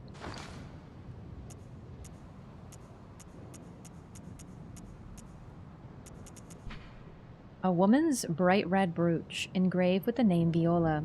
Perhaps the jewel is a gift from a hunter, used to change into a droplet blood gem that fortifies any weapon. With the proper workshop tool, various weapons can be fortified. Yosefka, check before you progress. Oh, that was my plan, don't worry. So, you might notice there's a huge gash on her back. She was likely stabbed in the back, attacked likely by a beast. This is ambiguous. We don't know what happened. This is of course Viola. This is the little girl's mom. We find Gascoigne right around there, chopping up beasts. Now, it's a little ambiguous what happened here, but it's possible that on her own she got attacked by a beast, killed, and this drove Gascoigne mad and leads to his bestial transformation. It's also possible that he, in his bestial mode, he wasn't... Like, we know that the music box doesn't work on him anymore. It only stuns him a little bit. But it's possible that he did this to her. thinking she was a beast, and this pushed him over the edge, making him lose the rest of his humanity. Both are possible. It's sort of ambiguous. It's kind of whatever you feel is the better, whatever you read into it, because there is no real answer. So, all of this is accessible during the fight. You can actually kite him around here. It's pretty recommended because this area is a lot more flat. It's a lot easier. So you can do all of this. So this is an area that Gascoigne had access to. He likely knew what happened here. But either way, this is where he snaps. We're not going to show her the brooch, though. Actually, wait. Oh my god, hang on. There's a couple solutions. I don't know which one I want to do.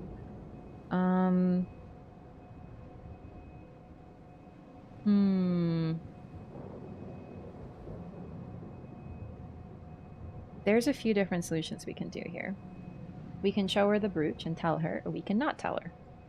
Bloodborne looks so good for a 2015 game. It's actually so... it shows how art direction beats, you know, realism or anything else. Bloodborne Arena! Yeah!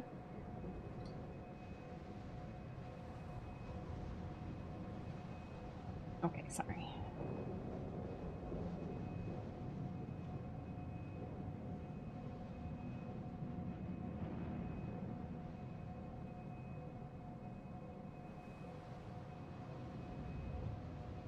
Okay. Use not to tell her it's too heartbreaking. I can't remember what leads to the white ribbon. I'm having a moment. I don't remember. I don't think we tell her. I don't remember which one's better. I don't think we want to tell her, though. Either way, we're going to choose not to tell her. So when I say at 100% run, we make choices. Certain things are going to be not an option. Not sure if I can help. No. Feel free to tell me. I'm just not remembering. That's totally fine. Thank you for checking, though. Messenger fashion, I actually prefer the potheads. So... you can get the red ribbon. You can get the white ribbon. Oh man, I don't know what's sadder. I don't know what to show off. This is actually a tough one. Brooch is one of the best gems for fortification. I don't really use it that often. So... oh, right. Sorry. Yosefka. We're gonna stop by some NPCs. You have to tell her. Okay.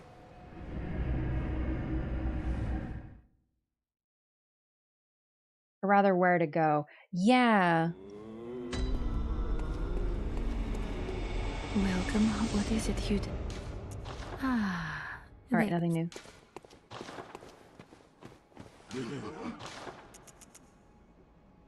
Oh, the blunderbuss.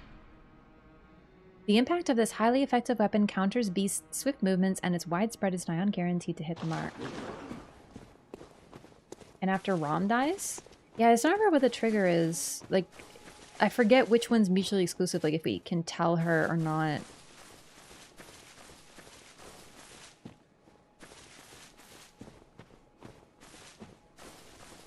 Talk to her sister when the blood moon happens. So does it matter if I tell her? Think you have to tell? Okay, well then we have to tell. Think we get into Amelia tonight? Depends on how long we take for lore. Because that's kind of been the hardest part right now, is just like taking our time really.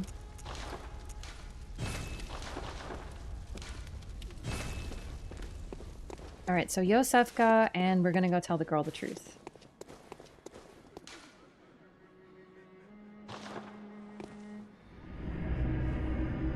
Lead toward a happy ending with a little girl if you give it to her?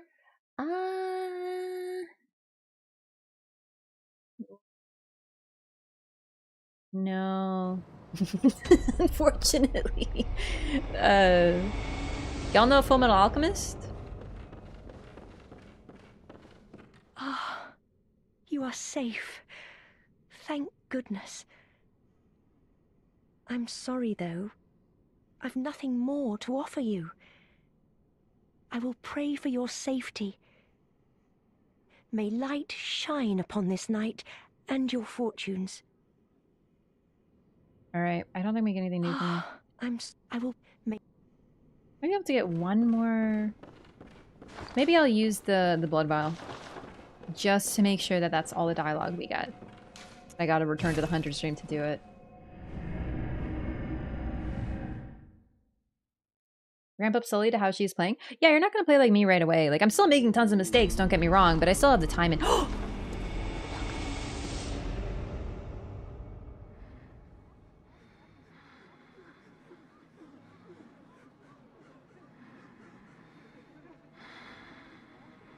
She's eepy.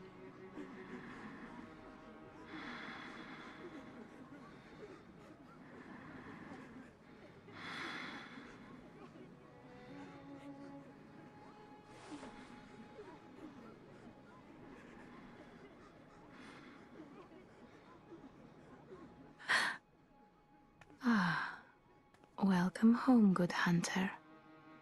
I must have drifted off. What is it you desire? So she's a doll who appears human, who can dream. In a Farewell, dream. good hunter. May you... Where does she go? Every visit to the dream is actually good, though, because... Perfect! Sick! Hello? Honk Shmi?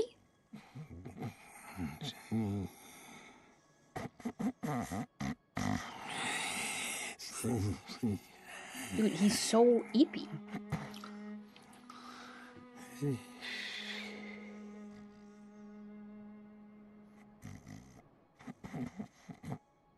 It's all the dialogue, though.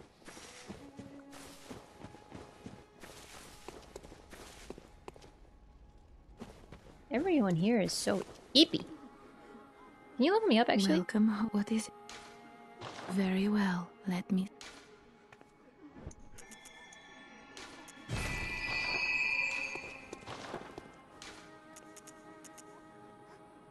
Oh, wait. This will be our last trip to Yosefka for a little while. So I want to make sure. He's old, give him some slack. Dude, he do be snoring. You have to get the red ribbon to get the white ribbon? Yeah. To be fair, there is an ambiguous happy end. Yeah, but we're not going to get the ambiguous happy end.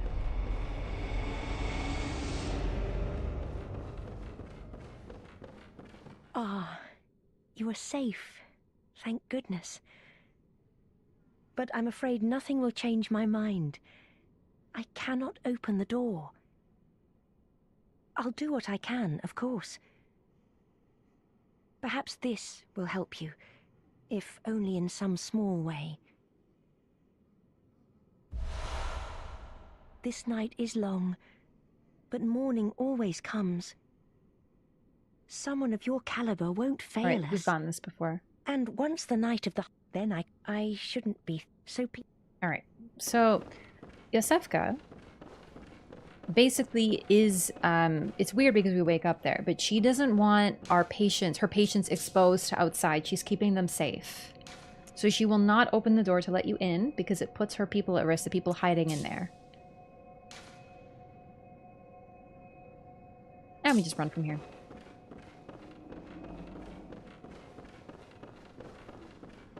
She wants to help you, and she believes in you, and she's very hopeful. The morning always comes. But she is not opening the door no matter what. What's up, gamers? Oh, I got a Wade.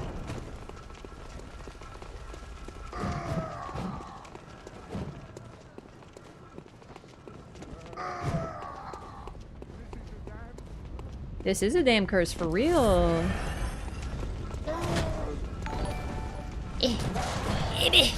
My ankles. Yeah. Okay, I maybe shouldn't have taken this route, actually, now that I'm, like, considering it with my mind. Oh, fuck. We're fine. Silent Rose, thank you for 15 months. Welcome back. I really appreciate the support. Welcome back. Thank you so much. What you doing? Lore. Oh my god, that was quite a run. Okay. There's easier routes, but why do that? Hello, Miss Hunter. Still can't find my mum. Give red jeweled brooch. Miss Hunter, was it really her? Mummy? Mummy?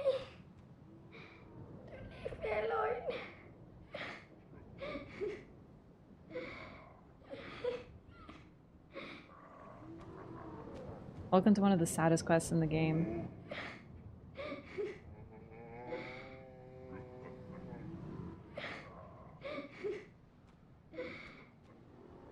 Okay, we gotta come back. So, we killed her father.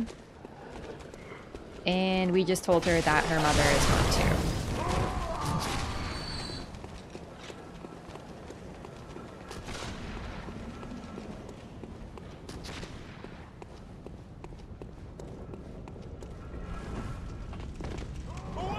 Oh, fuck. Y'all ready, huh?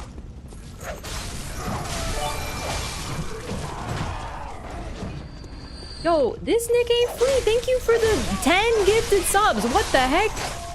Thank you so much.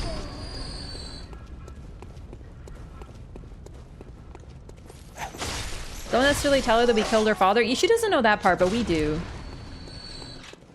Really appreciate the support. Thanks so much. Enjoy your new butterflies, everyone. Holy fucking shit. We're good. We live, bitch. Excusey. Excusey.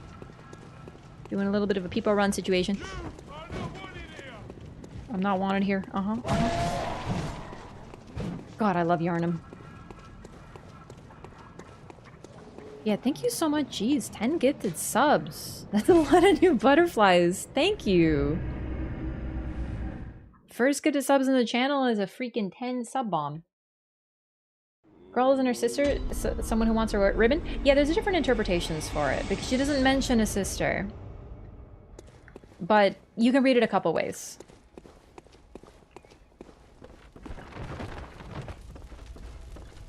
Why am I here? Oh, we're continuing now. Butterflies, I think you mean snakes? Hell yeah, we got friggin' snakes. Seriously though, thank you so much. Alright, so we're gonna go to Erdon Chapel real quick.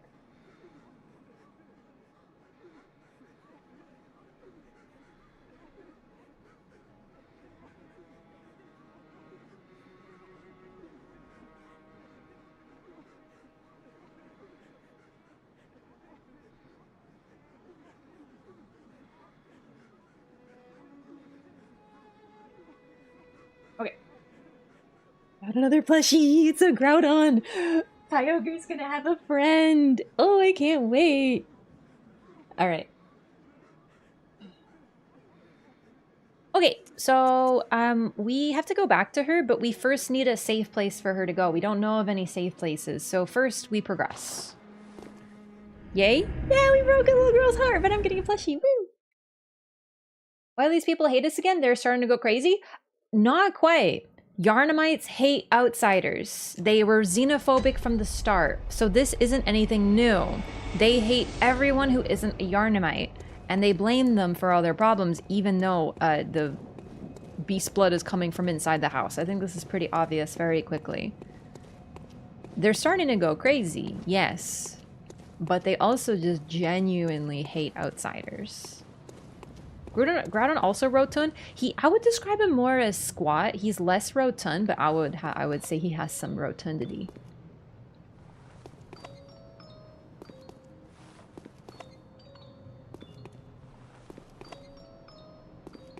I love how they even playing it. There's more than one like tune. So we got a key from the boss that allows us to open this door.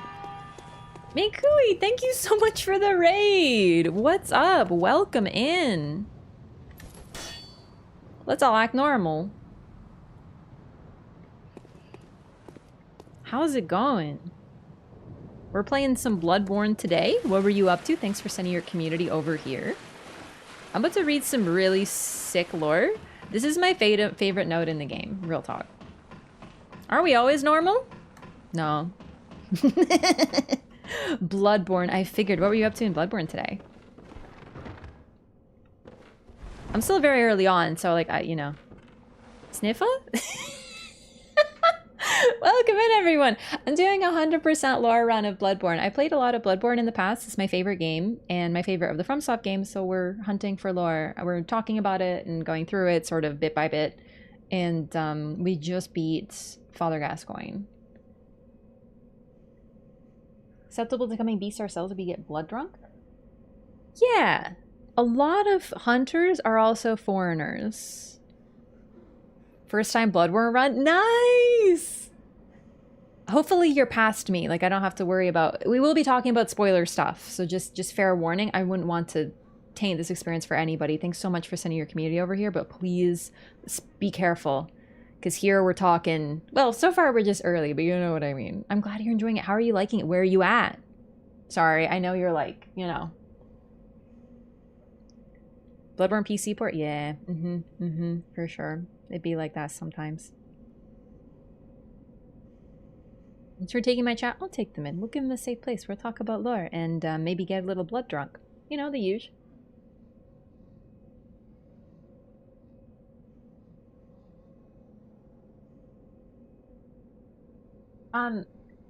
Yharnam is very xenophobic. A lot of cultures are. They scapegoat foreigners for things. This is a good example of it.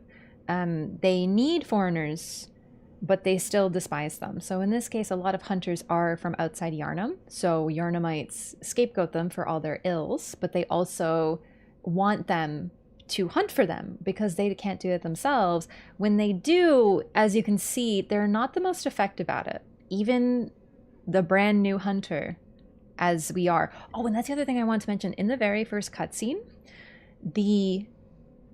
we are found as a hunter. There's something special about us. A hunter is chosen, so to speak. There's certain attributes that are required. I'm going to get into it a little bit, but the very first cutscene kind of gives us a pretty good hint. We are somehow resistant to the beast curse. You can see it in the very first cutscene. We see a beast emerge from the blood, beckon toward us with a claw, but we resist it. We light it on fire. It's actually really cool. And then when you see the messengers, there's some really neat stuff going on with this game. Nightmare Frontier. Oh, perfect. Okay, so I don't have to worry about spoilers. That's great. This is my favorite note in the game. The Bergenwort spider hides all manner of rituals and keeps our lost master from us. A terrible shame. It makes my head shudder uncontrollably. I just love that line. Everything about this game is so powerful. It makes my head shudder uncontrollably. Like, what's going on with that? Like, can't relate, my brother, you know? Also, look at this cute little library. I would totally hang out here. Weird freaking library, though. There's like a secret path that leads to the sewer.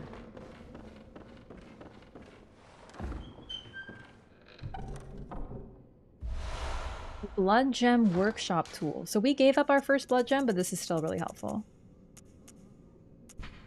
A misplaced workshop tool from the hunter's dream. The hunter who retrieves this can fortify weapons by kneading blood gems into them. Blood gems add properties to weapons when used to fortify them, as blood defines an organism. Even the chairs are cool. Even the chairs are cool. Look, they're like comfy. They got good seating for your butt. They got some lumbar support. Chair lore gives this one like a solid like 8 out of 10. Could be a little higher so you can lean your head back.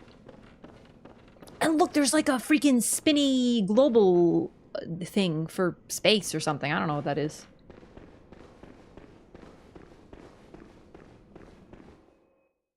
Cutscene?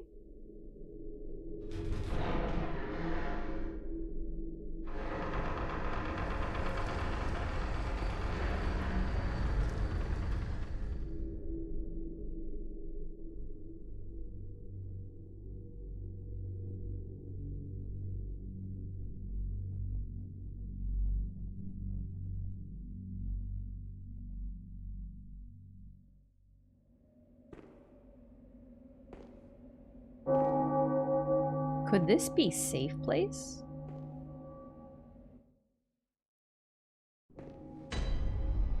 Cathedral Ward, we're here! We light the lantern, and when we do, messengers show up. It's pretty cool. Cutscene should be a trigger for advancing the night. I think so too. No boss? We just fought a boss. Payment for our treatment was to be a hunter? No. Being a hunter is something special inherent within you. Alright, so just to get a little meta here, because it's actually really cool. The opening cutscene says a lot. And what are the messengers? The messengers and how they appear, in my opinion, is a sort of reference. it's not... This is like a fun interpretation. I think there's some validity to it, so I'm going to share it with you. But, okay. The opening cutscene, we lie down, we get a blood transfusion. The blood transfusion is the same blood that is turning the Yharnamites into furry beasts. But when we have it, we have some sort of dream. And in it, we see a beast emerge from our blood because we now have a bloodborne pathogen? Something has afflicted our blood. We have the beast plague. But when the beast beckons to us, reaches out a claw to us, almost like offering, it's either a beckon or offering to take a hand, it lights into flames. And the moment it does, messengers show up and all over your body. They're pure white, nearly. I think that this is literally analogous to the body's reaction when fighting infection or whatever. White blood cells show up to fight pathogens, bacteria, viruses. I don't know, I'm not a doctor, but like, I think the messengers represent white blood cells and they are resistant. We are naturally resistant to the beast plague. It doesn't mean immune, but we're resistant to it. So when we show up and we get the blood, the beast doesn't take us. The messengers show up and the doll's voice tells us that they found a hunter. So I'm not saying they're literally white blood cells, but I think there's something to be said when we see the moment the beast lights a flame, suddenly there's messengers all over us. Either way, we are resistant to the plague, and this allows us to become a hunter. It's something special. Not everyone has it. Oh, you must be a hunter. Very sorry. The incense must have masked your scent. Everyone's sniffing us in this place. Good. I've been waiting for one of your ilk. These hunts have everyone all locked up inside, waiting for it to end. It always does. Always has, you know, since forever. But it won't end nicely. Not this time. Even some folks hiding inside are going bad. The screams of women folk, the stench of blood, the snarls of beasts. None of them's too uncommon now. Yharnam's done for, tell ya. But if you spot anyone with their wits about them, tell them about this here Erden Chapel. They'll be safe here. The incense wards off the beasts. Spread the word. Tell them to come on over, if you wouldn't mind. Okay, what do you think, chat? Trustworthy or no? Say whatever you want, but if you don't know, this is better. Should we trust him? Is this guy good or bad? We're doing a poll. It's literally on the name, Bloodborne. Yeah, no, I think that's a huge part of it. But our natural immunity allows us to become hunter. No. Yes.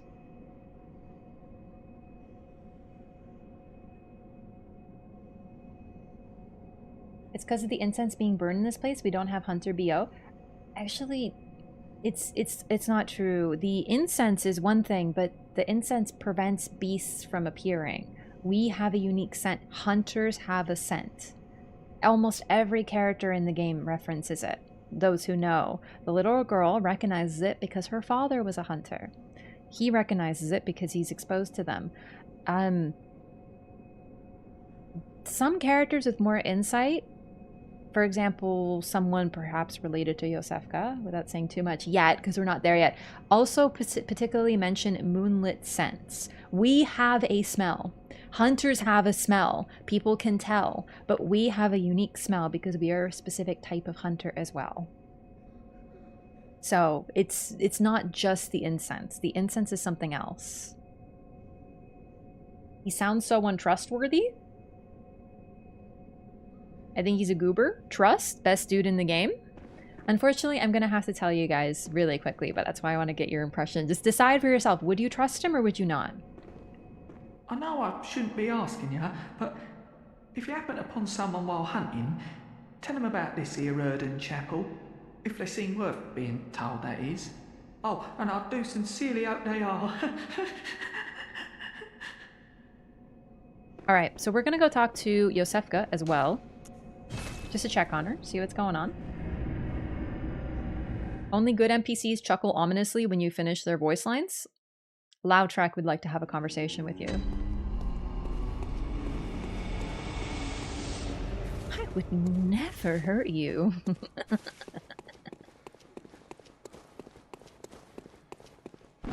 Hey, what's up, gamer? The moon is close. It will be a long hunt tonight. If the beasts loom large and threaten to crush your spirits, seek a holy chalice, as every hunter before you has. A holy chalice will reveal the tomb of the gods, where hunters partake in communion. Most of the holy chalices lie deep within the tomb of the gods, and the few that found their way to the surface were lost again in the hands of men. But if the old hunter tales remain true, one of the holy chalices is worshipped in the valley hamlet. Yet the town is in disarray. It was burned and abandoned for fear of the scourge. Home now only to beasts. The perfect place for a hunter, wouldn't you say? So Gehrman's introducing you to the Holy Chalice mechanic. This is going to introduce us to the Chalice dungeons.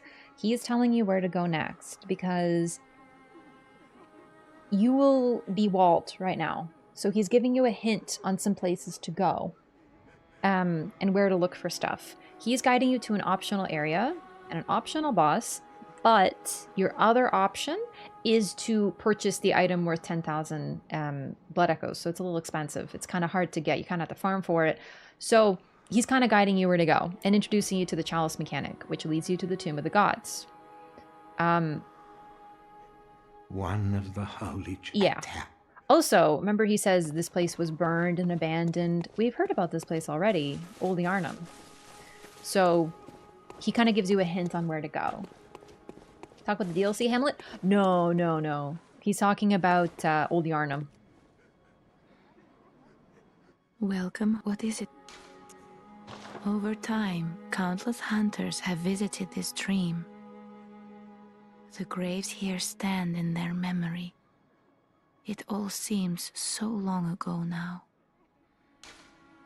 Over time, Farewell, good hunter. May you find you. Sorry. So these is what the graves are for. They're for hunters who have come before. And a lot of hunters have come before.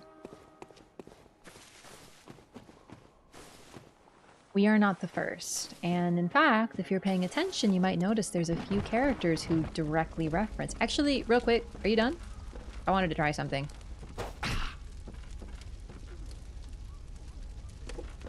My finger slipped.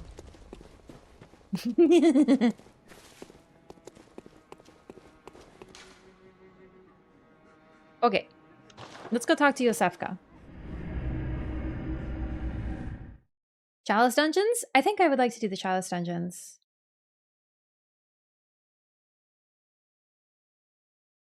Like, I know it's required, it's really just how long they take. It's a little much, but it'll be fun. Just you're gonna have to deal with me getting lost. Okay, so,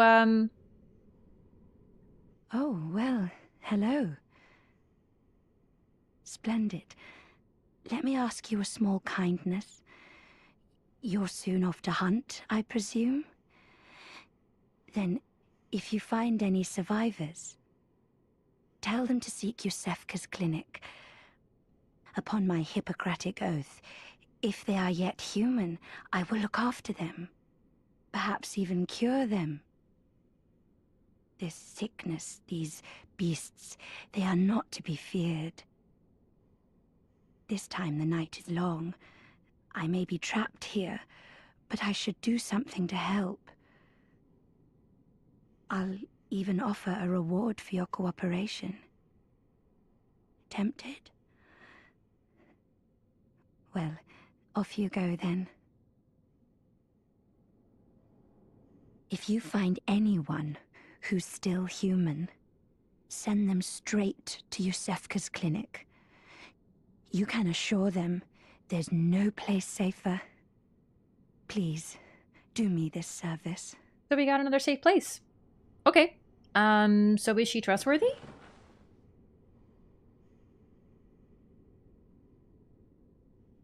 Oh, yeah, sorry, to answer your question, this takes place in one night, but as you can probably tell, time is getting a little weird here. This is indeed going to be a very long night, but time progresses in this game by events. As a game, of course, but how the night actually works, we don't know. But this night is different than the others.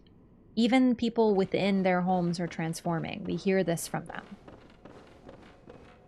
Technically, yes. 100% yes. Okay. All right. So she's trustworthy then.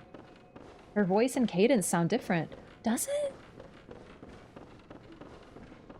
Kind of weird. Yosefka was telling you how she can't let you in and how she's keeping her patients safe, and suddenly she sounds a little different, doesn't she?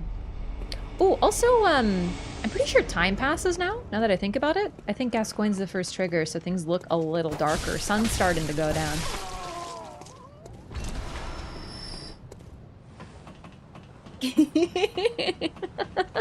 Yeah. Also, yeah, if you're paying attention and you are paying attention to the voice, you might notice she sounds different. You can kind of peek through. Her hair looks similar. From what we can see, the garb is similar. But this person is acting entirely different. Oh man, that was an Elden Ring moment. So we have 2 safe people. 3, actually. I just realized we got to talk to our boy Gilbert.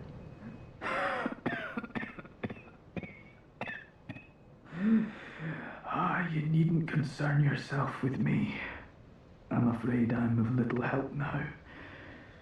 But before I take this... Flame sprayer. I love this thing. I made no use of it, but perhaps you.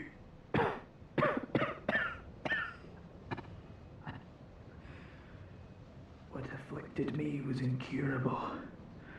But this town gave me hope. Their strange blood bought me time. I was most fortunate, unharmed by the plague of beasts. I can even die human. Lucky. So, Gilbert is another foreigner. He came to Yharnam because he was sick, and their blood ministration here in Yharnam gave him extra time. It's possible, some people think, and I think it makes some sense, that the hunter, our character, is also sick, and that's why they came here seeking transfusion. When we ask people about pale blood, which frankly sounds like anemia, doesn't it? It sounds like a condition.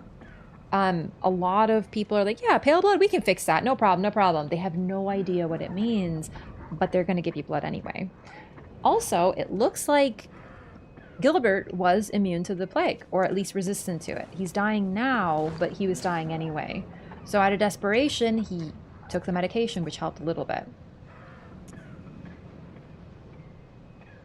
And then this is actually like a gun weapon. Flame sprayer, a special weapon used by certain members of the Healing Church. Spits searing flames by using blood-imbued quicksilver bullets as a special medium. Not the most efficient weapon by any stretch, but sometimes a sea of flame is just what the doctor ordered.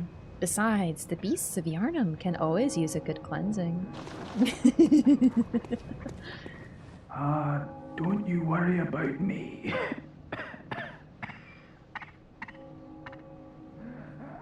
So unfortunately, that's all. We can't help him. So we have to get to the little girl, and we have to get to that old lady. Don't forget about her. Actually, let's go this way. So I'm gonna real quick spoil who is safe and who isn't. But, you know, make your guesses now.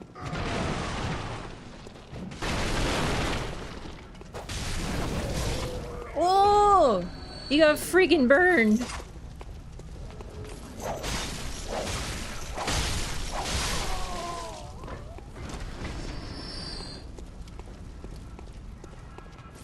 Mix that up and the censer for incense in church. Yeah, that'd be bad.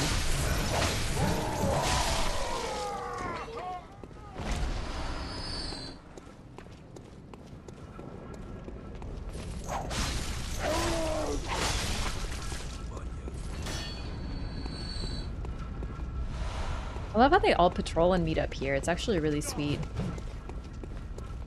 Alright, so little girl and the old lady.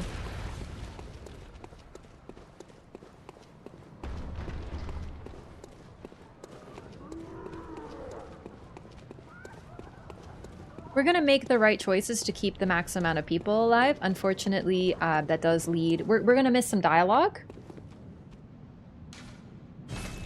Oh, shit.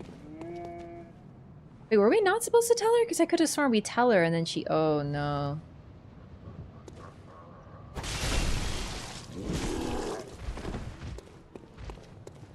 Might have messed up her quest, actually. Oh my god.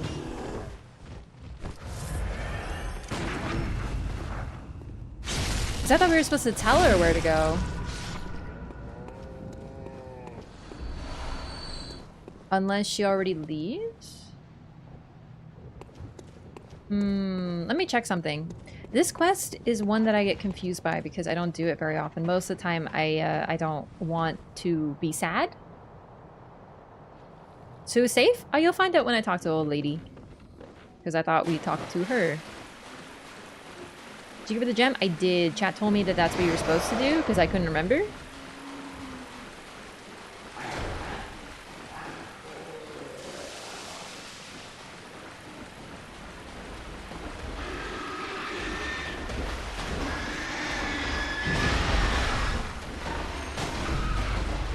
Yeah, that ends it? Well, that's really troubling.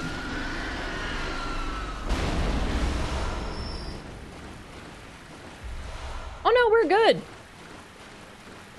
Well, good for something.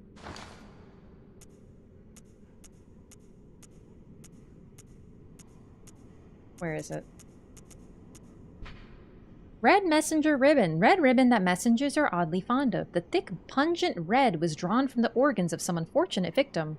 A strange choice indeed, but perhaps for the messengers wearing this accessory constitutes a form of mourning. So, I'm really confused because I thought you'd tell her. And then she goes. I guess she just went off.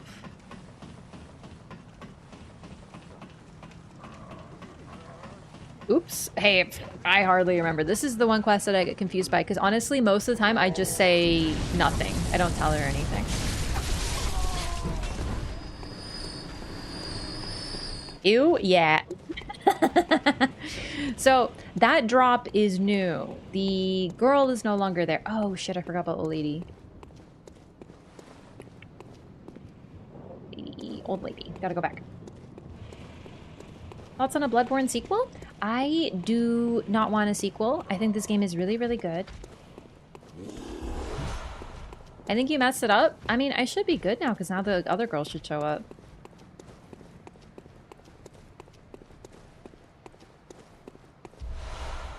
Either way, the thing about that quest is, as discussed, there's choices. Wait, hang on. Where am I going? Oh no, I can't. Oh man, my brain. So with quests like that, it's just, we'll make a choice. This is the path for both ribbons. Ah, perfect. Yeah, I don't want a Bloodborne sequel. I really love Bloodborne. It's perfect. The story is really great. Oh, actually, I wanted to show off this. These look like messengers, don't they? Holding lamps. And they guide you.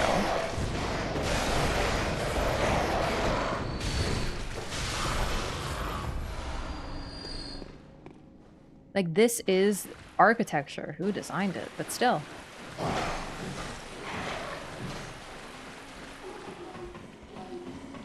Alright, hang on. I gotta get to the old lady fastest way. I think this is the best way. Yeah, I just don't want a sequel to this game because I feel like they told the story they wanted to tell. I love sequels, though. Like, Dark Souls 2 is my favorite. So, if they made one, I don't know. I think it's been too long. Personally, I don't know if they could capture that magic again. Like, I trust FromSoft, but I don't know. I'm happy with what we got for Bloodborne. I love more new IPs because they always do such a phenomenal job when they make new IPs. All right, so I'll have to come back here, but for now we want to get to the old lady.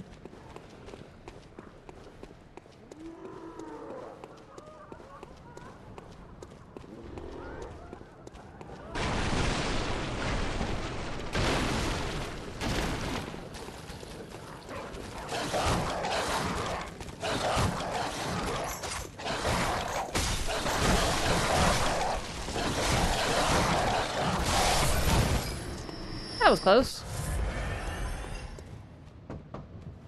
So what is it now? Are much better ways to pass the time. Unless... Erden Chapel is safe. The beggar is a good guy. Well, what do you know? An outsider worth a lick of salt. What would you have chosen? Don't you have work to do? Go slit some throats. Get this mess done with. Okay. What a nice lady. Oh, enough with you. Trot along. Chop, chop. You're welcome. Oh, and trot along. Remake for Bloodborne similar to Demon's Souls for PS5. I only want a remake if FromSoft does it. FromSoft will not do it. They'll probably put it out to another studio. They didn't even make Dark Souls 1 remake. So I don't want them to touch it. Blue Point, they make beautiful stuff, but I don't want them to touch this game. They won't get it right. I don't think anyone can get it right. But FromSoft, the fact that they made this game, the fact that it works the way it is, the fact that it's so perfect is incredible because they managed to blend genres. It requires a very immense understanding of what you're working with here. Because this is a gothic horror. In terms of genre, it is literally a gothic horror by every read of what that truly means. And just so you know, gothic does not mean it's got like goths and it's like really edgy and like vampires and stuff. Gothic horror is a genre that relates to basically like early science fiction. It's humans hubristically messed with something they didn't understand, and it caused great problems and they suffered immensely for it. So Frankenstein is one of the very first gothic horror. Dracula is arguably, but Dracula is a little different. Robert Louis Stevenson's Dr. Jekyll and Mr. Hyde, gothic horror. This is a gothic horror. People are messing with things that they shouldn't have. But then, we haven't gotten there yet, so I'm not going to say too much, but it transforms and transcends the genre and becomes something else. And it blends the two so well, I worry that anyone remaking this game wouldn't get that right. I don't trust anyone. Not to mention the aesthetic of this game, the rough around the edges charm. It's so pristine. I worry that a remake would make it too pretty in certain places and too ugly in other places. I just don't trust anyone but FromSoft. I don't care about 30 FPS. I seriously don't see a difference. Genuinely, I don't. I know people complain about this constantly. I don't see it. I see no difference. To me, this looks exactly the same as any other game I've played. So I don't need that. So I'm good, dude. I'm happy. Do I want more people to play it? Yes, I do wish it was more accessible. It'd be like that. Man, we're getting him here so much. Okay. So we're gonna go talk to the lady. This is part of Bloodborne, is like a lot of running around. Welcome. Bloodborne 2? They kind of told the story though, right? We don't always need a sequel. My bad. Okay. What's the fastest way? We'll just run through.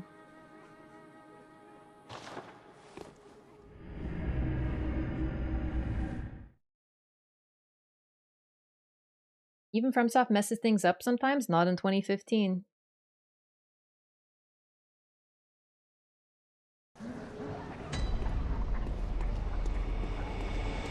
Not to mention, we have to remember that another cook was in the kitchen with Elden Ring, and if people like what was served, I'm happy for you, but the fact is that a lot of the story, the core story, the starting point was written by someone else, and that might be why Mikla came out the way he did. FromSoft chose it, but it's possible that this sort of stuff was there from the start.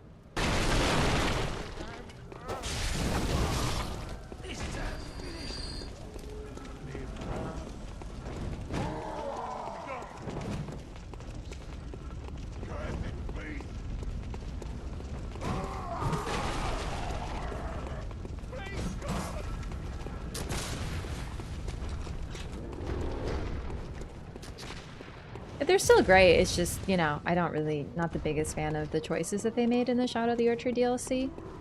I think once I play this DLC, despite its age, I think people will understand. Ah, right. It's later. Okay. Sorry, I just wanted to double check this. I forgot. This quest I've done so few times, I forgot. Okay. Well, now we gotta run back. Oh, man. Oh no, it's quick.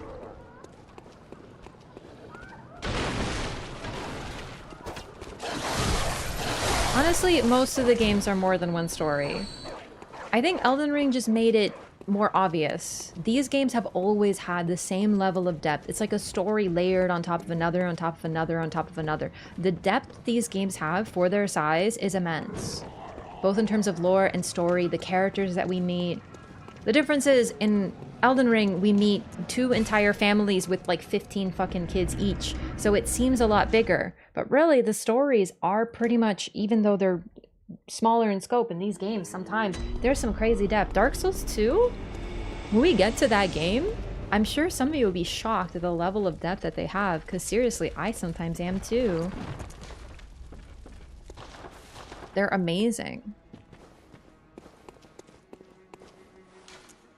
Okay, so there'll be someone new here at the Cathedral Ward. Blood Drunk Psycho, hello, welcome. You got a gifted sub. We were talking about being blood drunk. Oh man, I joked and said it was my alt account. Okay. So, she's here, look. Oh no, I haven't forgotten. Do you think I owe you something? Well, that's a fine lark, I'd say. This whole mess that Yharnam's in, it's all your fault. You put it to the outsiders. Our blood's ruined, tainted by your ilk. Don't you come near me. I know your type. You. Stay away from me. I know all your tricks. Okay, mean old lady, I sure am happy that I saved you. Got a random give us up. Literally, yes. I think this is the first time. So we're talking about something and Utana will gift a sub relevant to the conversation. So I may or may not have been killing some beasts, cackling maniacally, you know, something like that. I may have been a little blood drunk. It was for roleplay. It was for lore. You understand.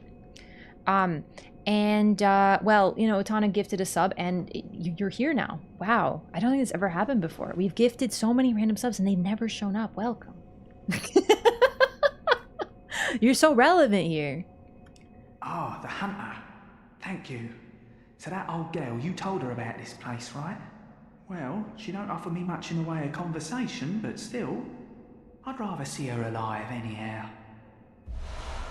Yes, sure. If you find any sane survivors, well, send them along to Erden Chapel, will ya? So this guy, despite his appearance and despite his, you know, laughing and stuff, he's actually fine. We will, during this route, we are going to send most people here, but we are going to send at least one person to the other location. So I'll get to show you both, what happens to both. And it's really fun, actually. It's really cool. But you do not want to send people to Yosefka's clinic. If you didn't catch it, that's not her anymore. Her voice actress is different. She looks different. You can get kind of slight peeks, but it's not her. It's an imposter. The community casually calls her Fosefka because we never get her name. So her name is Fosefka. But she's pretending to be Yosefka, taking over the clinic, and is doing something weird. All right, I'll be right back.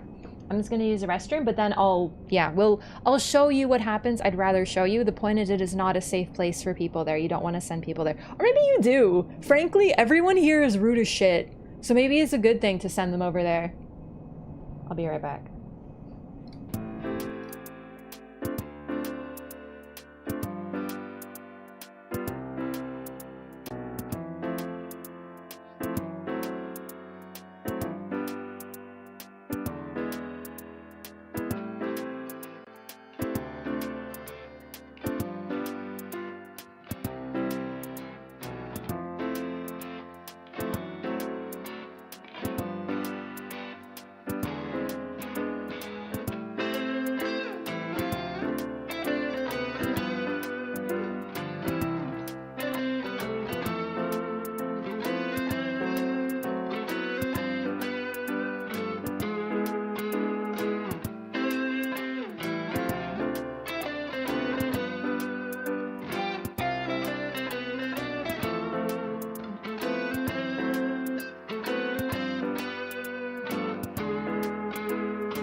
I also take some watermelon every single time I BRB because I have watermelon and it refuses me.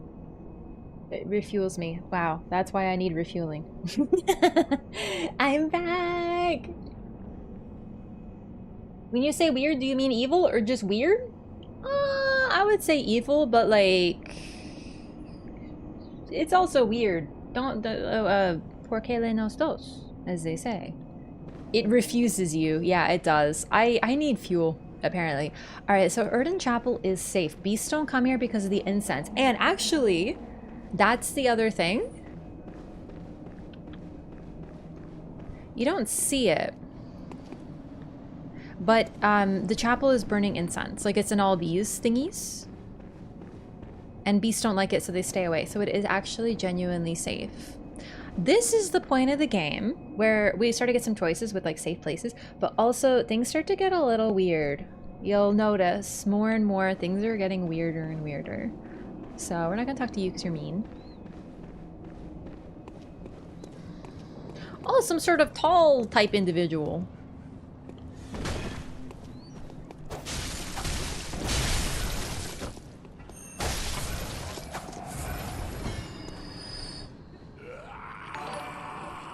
They point at you, isn't that cool?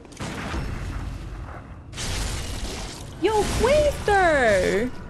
Thank you for the 5 gifted memberships. Oh my goodness, thank you so much for the support. I really appreciate that. Welcome to YouTube members. Reminds you of Mr. X? They are like Mr. X, man. These guys are really cool. And the fact that they point at you... Okay, I don't know this movie, but I know it's like a reference to Invasion of the Body Snatchers, or it might just be Body Snatchers. I don't remember, but it's meant to be a reference to that very classic old horror movie. So, there's like horror pedigree in this, you know, like all the way through. I know some people argue this isn't horror, this isn't horror. They're out of their minds. This is a horror game all the way through. Oh, but there's fantastic fashion over here. Thank you so much, Quather, again. I really appreciate that. Yeah, being cooler than everyone else. That's true. Okay. I just want this fashion real quick, so... Ooh, cool. Wait, what the fuck is that?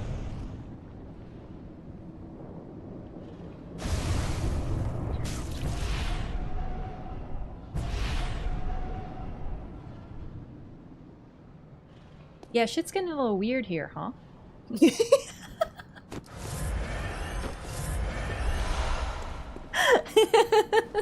Listen, an actress I am not, but I'm trying to like get into the spirit. So something happened there. Something strange. But let's not worry about it too much. We got a top hat! Wow! We really did, though.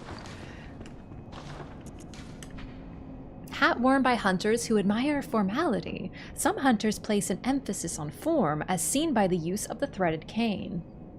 For them, formality, beauty, and justice are the very essence of our humanity, and precisely what keeps hunters from becoming something else. So, this is the other form of the hunter's garb. The lore is, well, the lore is pretty much the same.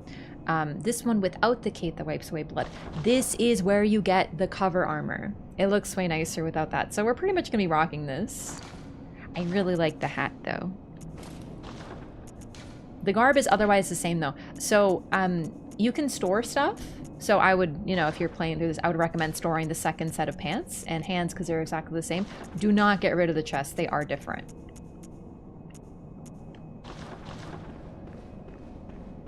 Invasion of the Body Snatchers from the 70s. Yeah. So one of the things about that movie is that there's body snatchers who look like people who are taking over and stuff. And you don't know who they are, but when they realize that you have not been replaced / body snatched or whatever, they all do that. They all stare at you and they point. And you know, imagine how terrifying that would be to be around people thinking you know all of them, and suddenly they turn to you and you point and you realize that they've been replaced. So that's what this is a reference to. That's why they do this. These guys are fucking weird. They're very tall, very pale, black eyes. Like, they are...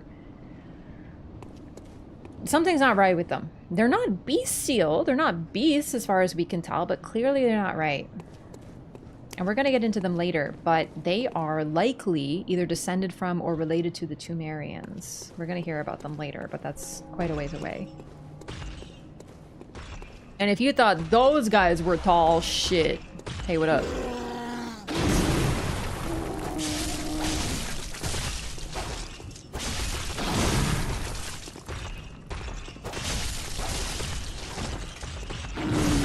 Oh, damn.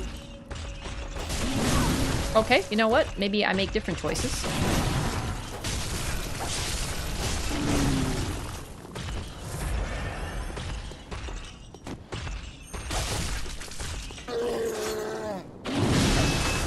Oh god, no AoEs like freaking Elden Ring, dude. That would have been an AoE. I would have gotten knocked back and then I'd be like, well, freaking AoEs.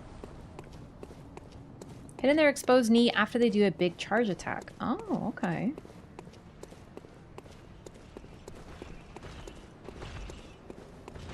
Open main gate. Only a special emblem opens the main gate.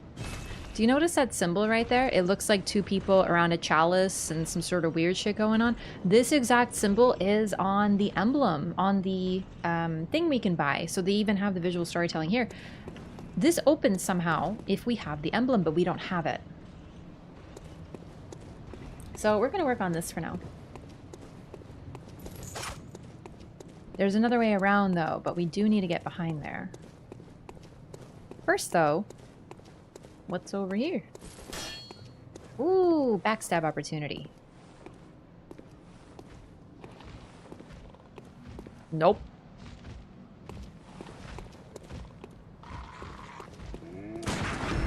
Oh, the gun. Turns out he has ears. Bummer. Excuse me? That was something of a Dark Souls 1 hitbox? Excuse me, this is Bloodborne, actually? We don't do that here. Oh, you're not dead? There you go.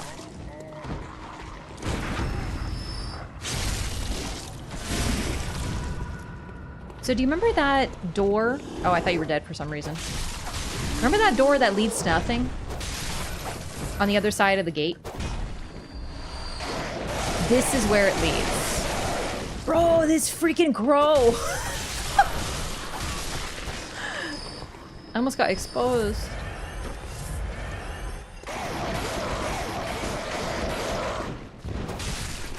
Don't sleep on the crows, they will fuck you up. About to get one of the most important items in the entire game. The monocular. Monocular used to view things up close. Not a hunter's tool, but a simple antique to be used as one sees fit. Fuck, I thought you could zoom in. You can't zoom in. So what's great about this thing that's actually very, very unique and special is that you can actually play the game like this. So if you kind of want like a Resident Evil, like first person adjacent, kind of like a hybrid between first person and the Resident Evil over the shoulder, like you got it. People have done entire runs like this. I don't know how they have, but they have. The Bloodborne is going very well. Thank you for asking. Oh, there's an individual here. Where is he? Where's that little stinker? Ah, okay, check this out. See that weird little wiggling thing that looks kind of suspicious? A little hard to see. This thing, I don't remember its official name, actually, now that I think about it. I normally just call them guys. They are the crystal lizards slash beetles in this game. We need them. They got juice in them. Very important. This guy is like threatening, but like we'll worry about him later. Hey. Where are you going? You fucking traitor! You know what? It's fine. You know what? Joke's on you. It's actually fine. It's actually fine. I'm not bothered. It's okay. It's totally fine. Skyfront, thank you so much for 2 months. Welcome back. Appreciate the support and thank you for the prime. We love primers. Enjoy your new butterfly. Thank you for the continued support. Ah, this door right here. This is the other side of it. I don't really feel like showing it off right now. We can do this later. It's just a fun little detail, but you can actually go to the other side of it and still see things that you dropped. Like it's open door, closed. That's it. Closed. Okay. It's because this game needed to run on base PlayStation 4.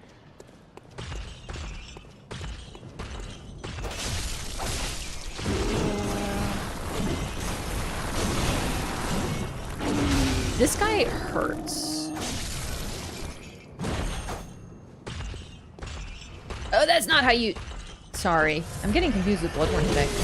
Oh god. Ibbe. Ibbe. Ibbe.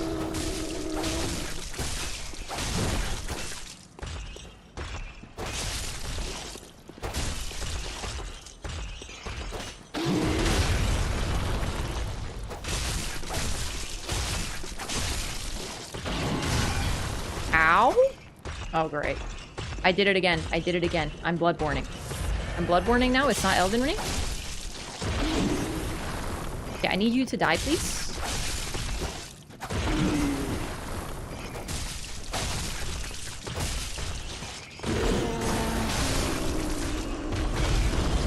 Thank you. Okay.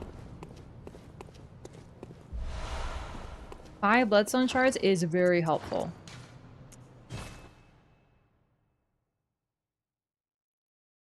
For Souls games, I didn't know any better. That's understandable. This is a weird DLC to get into. Like, the entry point is kind of weird.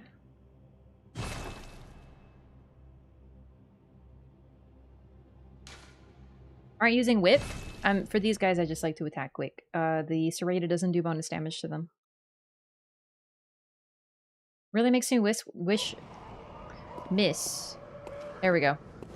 When every attack wasn't a 20-hit AoE combo? Yeah.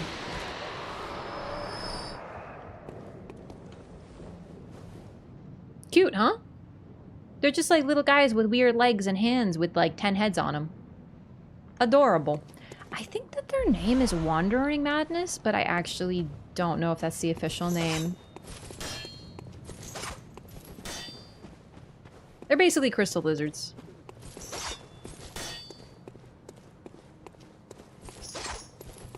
I have a transforming weapon. I can use whatever I want. That's why I love it so much. Wandering Madness is what I've seen. Problem is, a lot of the names were like fan names that took off because we didn't get official names in English till later, so I don't know.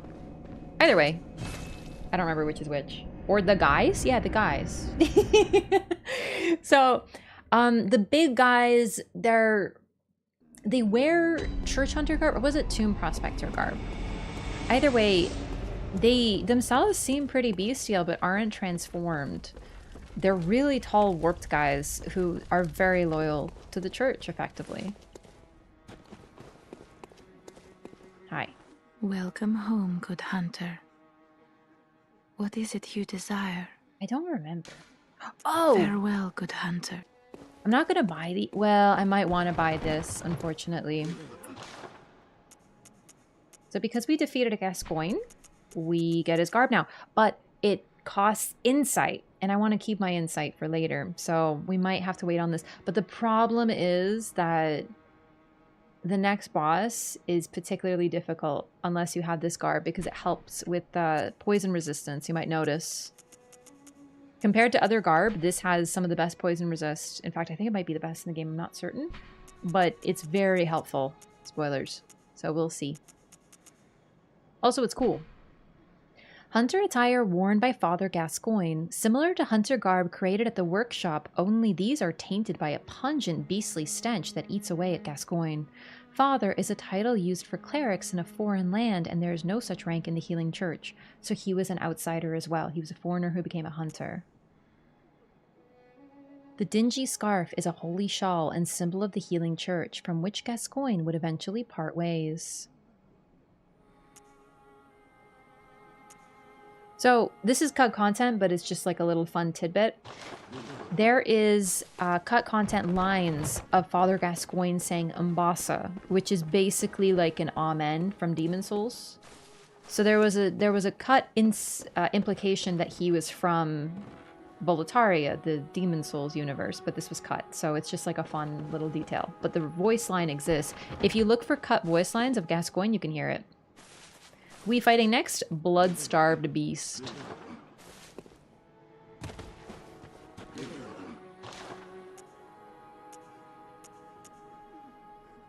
Oh, right, we should buy some weapons.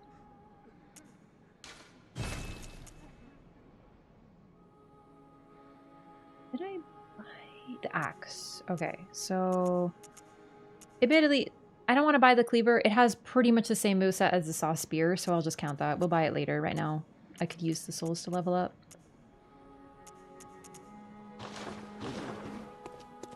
Link of Bloodborne and Demon Souls, it's the only thing, and they cut it. So the point is they didn't want to keep the link, but it's cool. Very well. It's just trivia, effectively. Farewell. All right, more weapons to show off. So we got... Oh, we don't have the strength to use it. In this game, if you don't have the requirements, you just can't equip it. So, yeah, I forgot. We'll maybe level up strength at some point, just not right now, so we can use it. I just want to show off the moveset. Every single weapon in this game has so much love put into it. Like, everyone is viable. Everyone is unique. There's fewer weapons, but each of them are really good. And that's one thing I love about this game, is that it's not like, you know, Dark Souls, Elden Ring, when there's like 15 straight swords and one of them is better than the other. Like, yeah, there's build variety, but you know what I mean. Sometimes you pick up a longsword and you're like, is this better? Is this worse? In this game, every single weapon is viable, unique, and good. Some are better than others, but every single one has something going for it.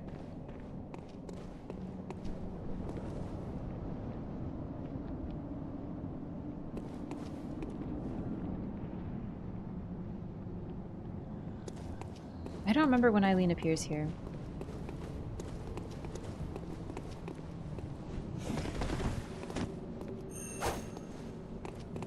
Yeah, that is one problem with the Threaded King.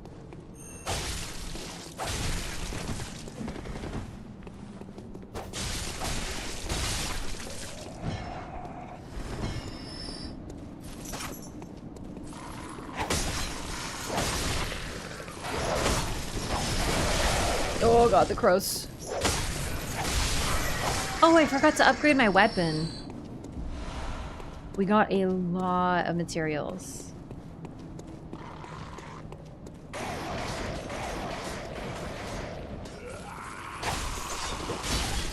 Oh man, I want to show off what these guys do too. I like running a lot of insight.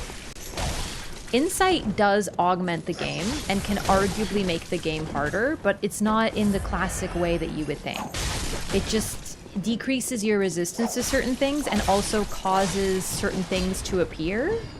I'm trying to keep it vague for now because I want, I want to keep it for folks who don't know, but it doesn't make things difficult directly, but certain enemies will get more attacks, things like that. Wooden shield for the win. Okay, but the wooden shield is not a weapon, okay? It's a shield, and shields are for nerds.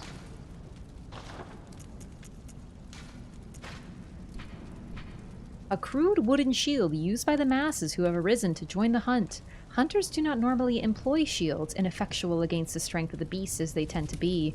Shields are nice, but not if they engender passivity. This is largely considered, like, basically a joke.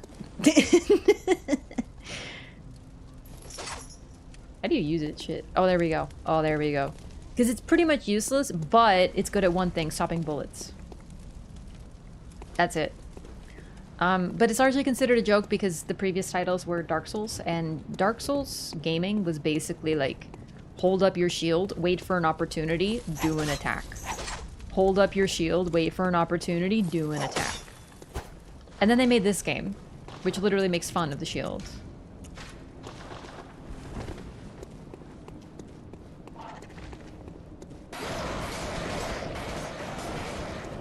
Like I said, it does block bullets, though. Raph, you are a nerd? I'm not that type of nerd. Oh, right, we're done. I forgot to do something. Shit.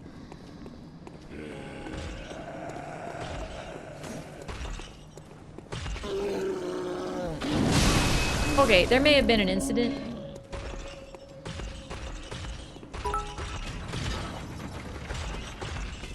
This is probably useless. I definitely wouldn't shield in this game, Ralph Smart.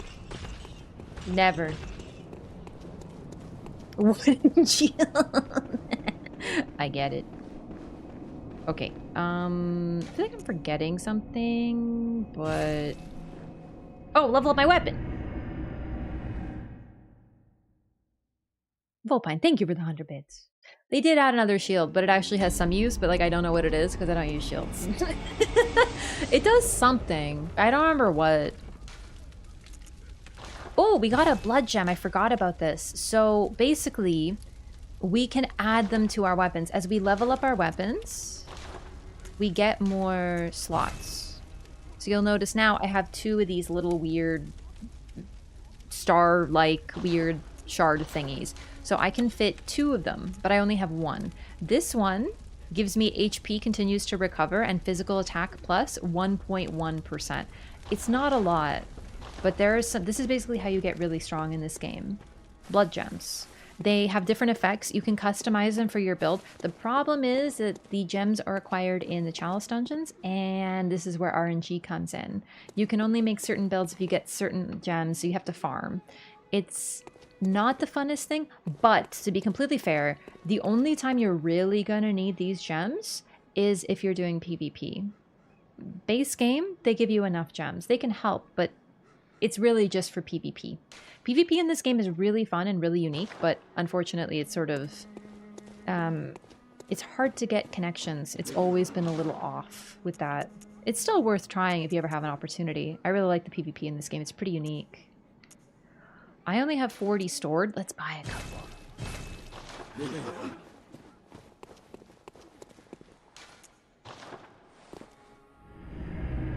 Long runs to bosses, 1-minute loading screens in release version, etc. Yeah, they really pushed the capabilities of the PlayStation 4 with this. And it's cool. I feel like they might have learned a lot from like optimizing this game. It's not very well optimized though. Stop it, straw man. All right, we're going over here. Hey.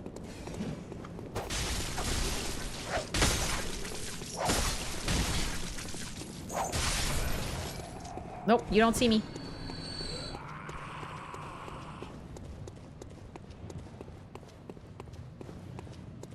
Tell a truly great FromSoft fan is that they have nice things to say about Bloodborne PvP. I love Bloodborne PvP. I really do. It's very unique. I'm glad I got an opportunity to do as much of it as I did. Because connections are kind of tough, a lot of the community will host like their own little PvP events. It's very, very cool and very fun. It's just unfortunately a little niche. It's a small community because, first of all, it's a console exclusive that came out in 2015 that is also niche on its own. So you need people who are into Bloodborne, have it, like it, and also like PvP, which is already more niche.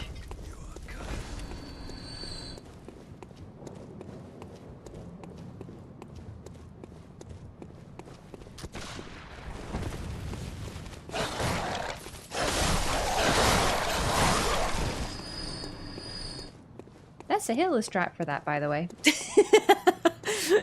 I do it because I saw someone do it and I was like, oh, that's smart.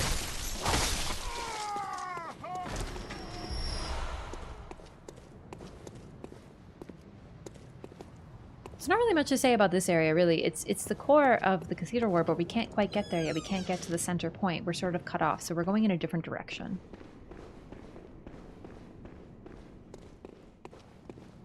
We're just going where we can. We're sort of funneled in one particular direction. That's all we can do. Netcode somehow feels even worse than the other games. I didn't do PvP when I started. I did get invaded, actually. My very first time getting invaded was in Bloodborne. I'll tell you about it when we get there. It's one of my fondest memories in these games. It was so funny. It was so delightful. Like, I love PvP in this game, even though it's very stressful. But I heard from people who played this game on release that the netcode was awful from the get-go. You can hardly find connections. Lore behind the PvP is the world convoluted. Basically, there are resonance, like the bells resonate with one another, and there are helpful bells that people will come to help you. But when you ring a beckoning bell, a bell-ringing woman will show up in your world, and she will ring a sinister bell, which will resonate with someone who wants to invade you. So this is very similar to Elden Ring, actually. Most of the time, you can only get PvP when you summon someone. That is the only time that you're at risk. If you summon someone for help, that bell-ringing woman shows up and someone has a chance of invading you. But, I mean, let's be real, this is actually one of the reasons that the PvP in this game is so dead, because the requirements are so strict. Also, the bell-ringing woman is an enemy that appears. You can go kill her and she stops ringing. There are 2 places in the game that invasions are forced, that you don't summon anyone. But once again, it is because of a bell-ringing woman. If you kill her, she doesn't respawn and no more invasions. It's kind of a bummer, actually. I know. I don't like PvP. Trust me, try it. It's so much fun. You might end up loving it. This game's got its problems, but the PvP is really unique and it's worth trying. You're a beast hunter, aren't you? I knew it. That's precisely how I started out. Oh, beg pardon. You may call me Alfred. What a friendly protege individual. of Master Logarius, hunter of vile bloods. So, what say you? Our prey might differ, but we are hunters, the both of us. Why not cooperate and discuss the things we've learned? Sure. Man, I love friends. Oh, very good. Very good indeed. Take this to celebrate our acquaintance. And this is why we always befriend Alfred, because he gives you fire paper. This is going to help you so much. It's very, very key to get this, actually. Well, I like using it. It's really strong. Beast hunting is a sacred practice. May the good blood guide your way. He's something of a cleric. We're kind of going to find out a little bit about his world. But you'll notice he, too, is a hunter. He's got the hunter's symbol on his chest. That's the hunter's rune. There must be oodles for us to share. Oodles! Go on. Just tell me what piques your interest. So he gives you some lore. He's a very learned man. He's not. He actually has no idea what the fuck is going on. But we're going to see what he has to say. He's one of the friendliest guys we met so far. As you know, the Healing Church is the fountainhead of blood healing. Well, I'm a simple hunter, quite unfamiliar with the ins and outs of the institution. Strength build. But I have heard that the holy medium of blood healing is venerated in the main cathedral, and that counselors of the old church reside in the high stratum of the cathedral ward. If you seek blood healing, and the church is willing, you should pay them a visit. Talk about Byrgenwerth. Byrgenwerth is an old place of learning, and the tomb of the gods, carved out below Yharnam, should be familiar to every hunter. Well, once a group of young Byrgenwerth scholars discovered a holy medium deep within the tomb. This led to the founding of the Healing Church and the establishment of blood healing. In this sense, everything sacred in Yharnam can be traced back to Byrgenwerth. But today, the college lies deep within a tangled wood, abandoned and decrepit. And furthermore, the Healing Church has declared Byrgenwerth forbidden ground. It's unclear how many of its scholars remain alive, but only they know the password that allows passage through the gate. I bid you farewell. It has been a pleasure. May the good blood guide your way. So he's here praying. I just want to point out this symbol because it's actually pretty unique. Like, we don't see this elsewhere. He's praying at a tomb. or mausoleum. I don't really know what this would be, but like, it's a tomb outside this church. One thing I'll say about Alfred, I say he doesn't know what he's talking about. He actually kind of does, but he's like the basic. He knows like this much. He can tell you that he gives you great background on the world. But the fact is that when it comes to what's actually going on, he's simple. He doesn't know what's truly going on. So the information he gives you is good, but it's not really in depth. He doesn't have a lot of insight. And also, oh, he mentions the Vile Bloods. We haven't heard about them before. And we'll get to them, but he's our first introduction to them. He describes himself as a hunter, and then he became a Vile Blood hunter. So he's something a little different. He's hunting someone different than we are.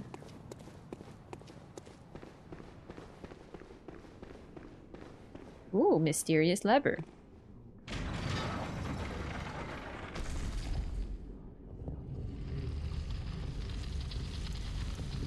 Secret path underneath a tomb? Hell yeah, dog.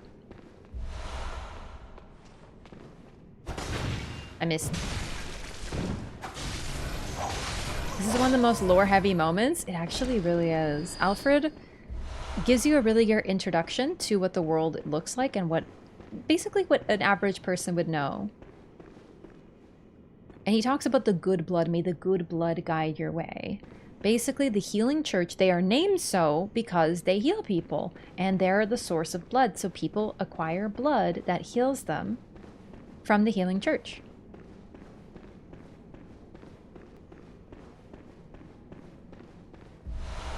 Ooh, another one. Perfect. I'll go put that in shortly. Gotta wonder where we're going now. Some sort of tomb.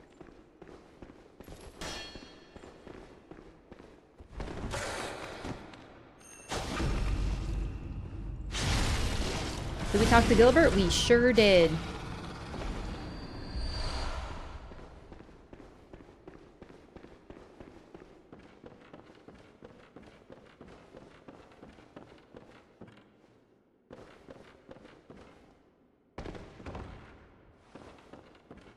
And that was needless.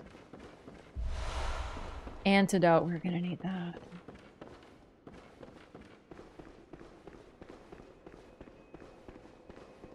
Nice. Kind of overgrown underneath the city. Interesting, this is all hidden away underneath a tomb. Not the most easily accessed area.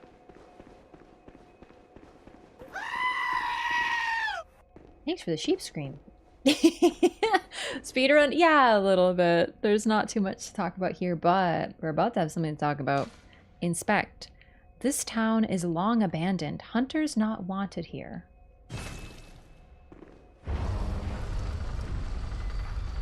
This can't stop me because I don't know how to read.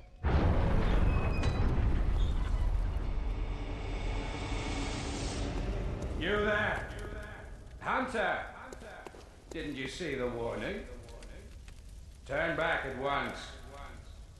Old Yharnam, burned and abandoned by men, is now home only to beasts. They are of no harm to those about. Turn back, or the hunter will face the hunt. Oh damn, that goes freaking hard. We do have to... Okay, remember I talked about how this game like loads too fast? His dialogue gets cut off, so we actually can't hear all of it. If he kills us, which we're gonna let him.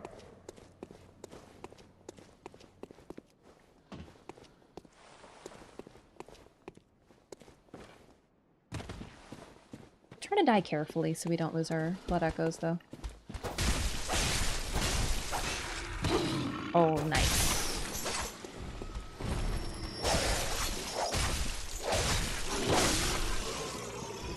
We got new enemy types here too.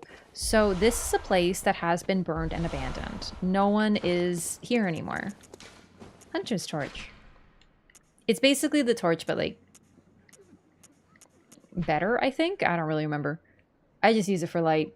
A torch formed by wrapping a pine resin-drenched cloth around the end of a long stick, once used in Old Yharnam, designed to incinerate beasts and victims touched by the scourge. Its fire damage is highly effective against beasts.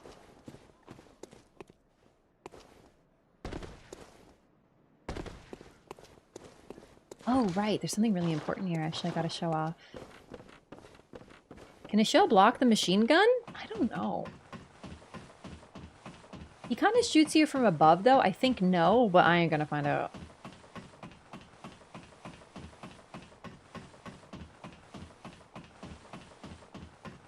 Seems like Cleric Beast is alive and kicking, huh? No. Why? What do you mean? He freaking dead. Alright, so... This place was burnt. You can see it. All these... Oh, and these guys. We got new enemies here, basically. This place still smolders.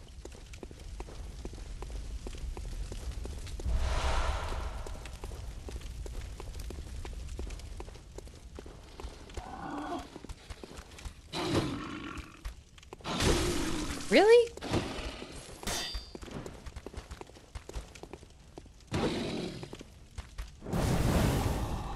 They don't like fire. These ones in particular. Oftentimes, not getting too close to them and using the torch is enough. They have a unique interaction where they back away, like this.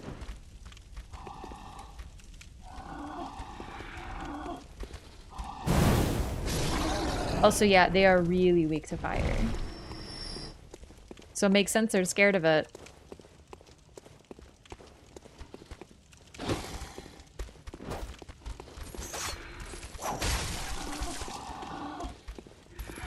These enemies are called beast patients. They look different, a lot more emaciated, their form's different, they attack differently. But these are also likely some of the very first beasts to pop up. We know that Old Yharnam was burned and abandoned before. Everyone here was burnt. And this is all that's left. This is also a beast patient. This is a female beast patient. And they have unique actions and interactions. So we'll show off both eventually, but for now we're just getting introduced to this area. Oh, there's something I wanted to show you guys. This is very, very, very important lore before I forget, actually.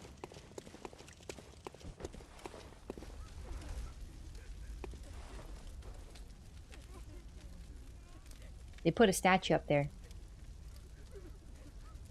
They forgot about it. It floats. That's it, the end. Radon? I hope not. Is that a bug? Probably. It's just up there. It's not the first, probably, or the last time that FromSoft will forget to, like, do that. There's just, like, a statue floating up there. This game is so great. It sure is. Welcome in. Anyone lagging or just me? Ooh, I did drop a couple of frames, but it's very minor. Hopefully it's just you. Can't FromSoftware do anything right? I know! What a freaking crap game. Am I right? I'm joking. 3-hour video about how it's actually lore. My personal interpretation on that one is actually that there's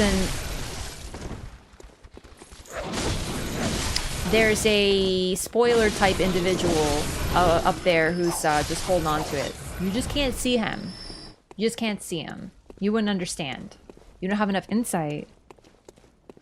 You are a skilled hunter. Adept, merciless. Half cut with blood, as the best hunters are. Thanks. Is he hitting on me?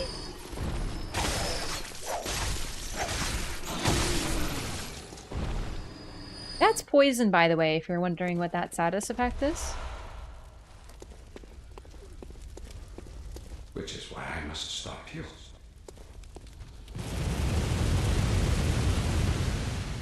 He's got a freaking minigun up there. He's shooting his shot, as they say. He sure is. Alright, we're gonna let him kill us. This should be safe enough. I should think you still have dreams. Well, the next time you dream, give some thought I think then he says, someone had the dialogue actually, says something like, to the hunt and its purpose, or something like that. But it's cut off. So he just says, give some thought. Yeah. Doesn't have his exact dialogue. Basically, he's asking if you dream. But the thing is that he knows that you're a dreaming hunter because apparently there's... He was one. Why are you always whipping people? Despite everything, it's still me. To the hunt and its purpose. Okay, so I was pretty close. That's awesome. Where are my souls? Oh, son of a bitch. Did one of you bitches eat them? Oh my god.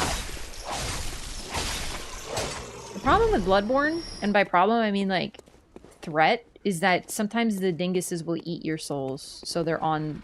Yeah, you! I see your eyes. This is fun to show up. Do you see how this guy's kind of glowy in the face? He's got that weird, like, fiery, purpley fiery looking effect. She ate my souls.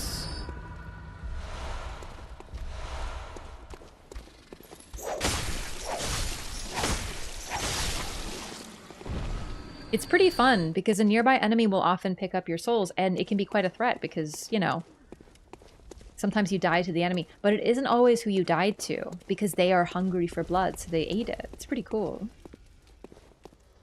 FromSoft never uses that mechanic again. I know.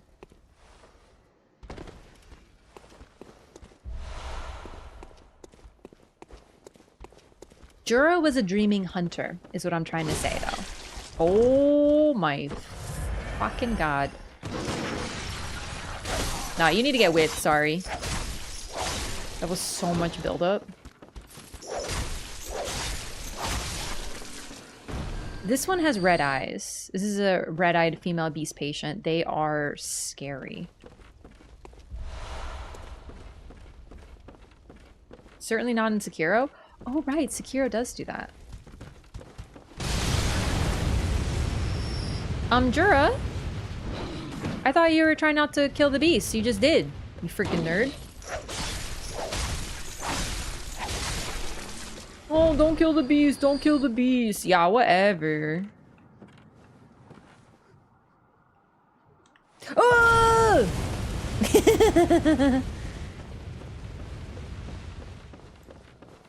These explode. They're filled with explosives, so you gotta be real careful around this area. And then we do a little run. And then we hide over here, but there's a bunch of freaking crows.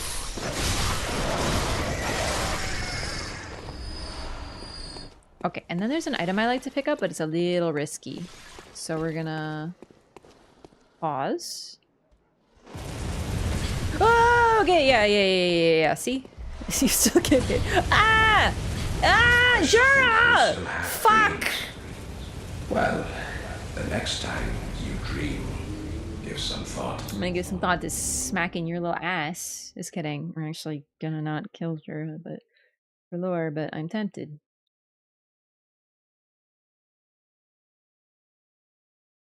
Sekiro has automatic guns? Does it? I have not played enough Sekiro. There's an invisible amygdala holding the statue? Exactly, yeah. So don't worry about that floating statue. It's just up there. Just don't look at the sky. It's okay. Is this Emir's VA? I don't think so, but I think Jura has another role in FromSoft, but I don't remember.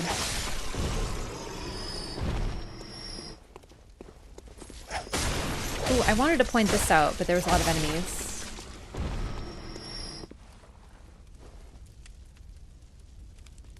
The bodies here were hung up and put upside down with their arms tied up.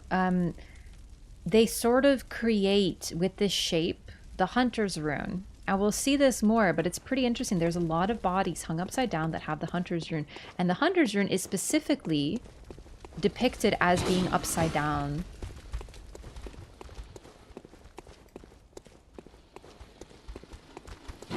Like hanging upside down.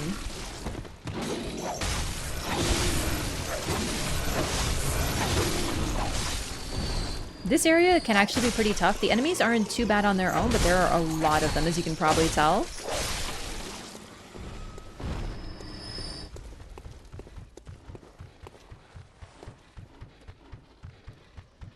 Oops, the fuck? Excuse me?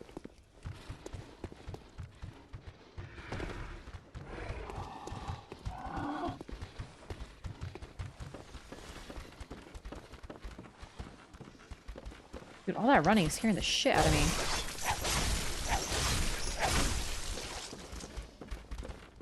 We're gonna sacrifice some Berserk? I don't know Berserk. I can just tell you what it means in this game. Alright, be careful here because you can get absolutely fucking one-tap. A lot of my Deathless runs have ended because of Jura and his fucking machine gun, so...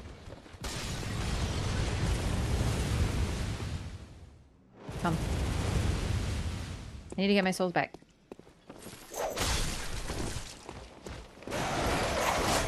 Oh my god.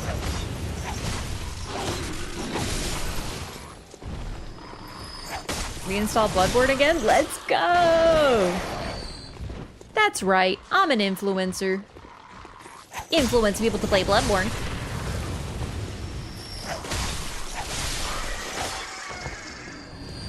Just killed him in cold blood, so when we got to old Yharnam, I kept her alive and she just murdered him. Wow!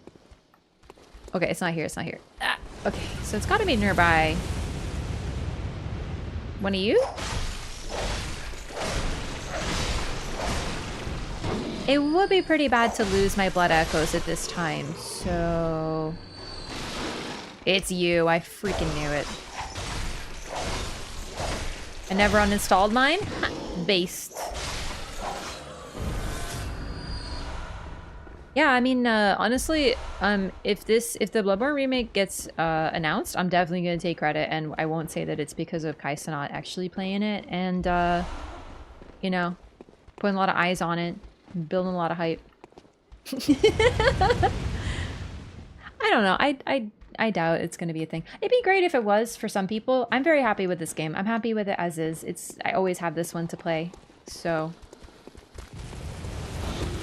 This is a scary section.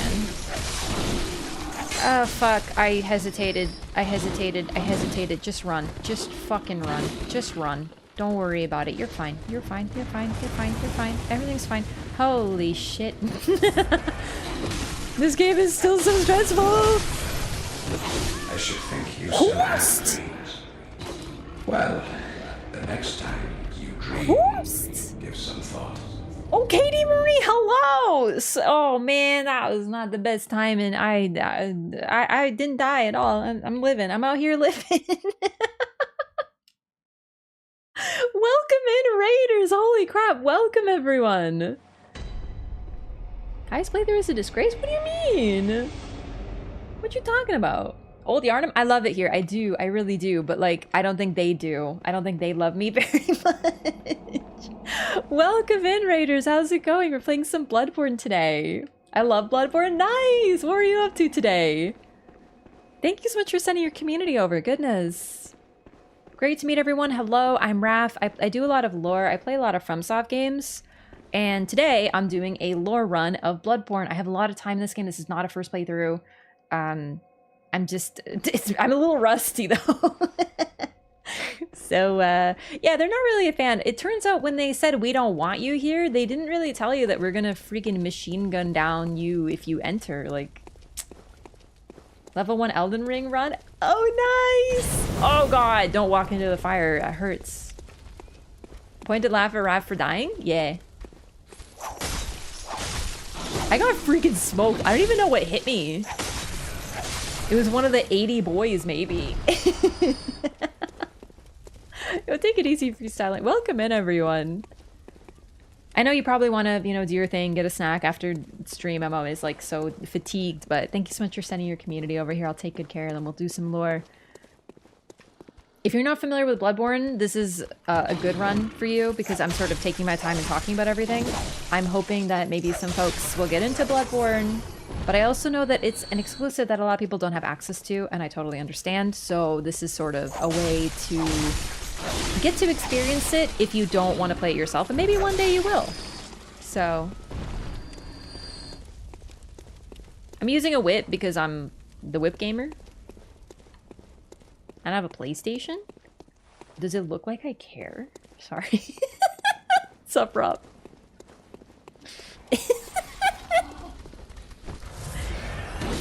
Thanks for all the modding, by the way. Oh! I'm a little scared of old Yharnam. Clip that. Troubling.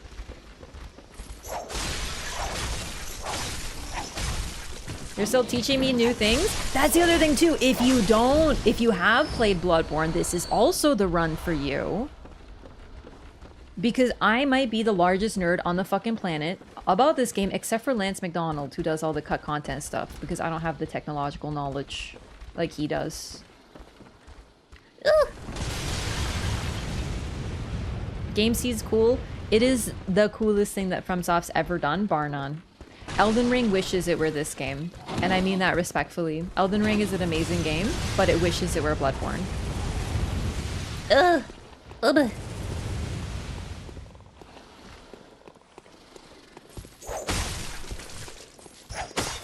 Hey, can you come like a little closer? Oh, fuck. I don't want to get Gatling gunned by your daddy. Oh, Jesus. Wow, toxic streamer? That's true. Toxic streamer exposed.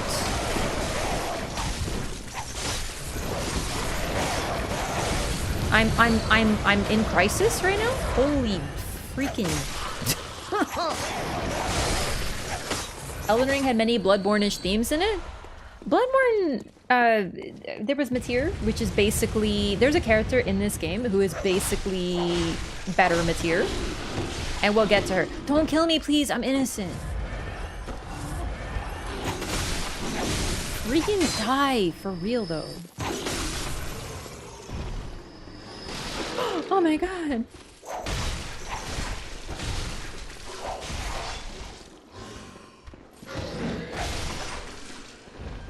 Okay. Which one of you has my souls?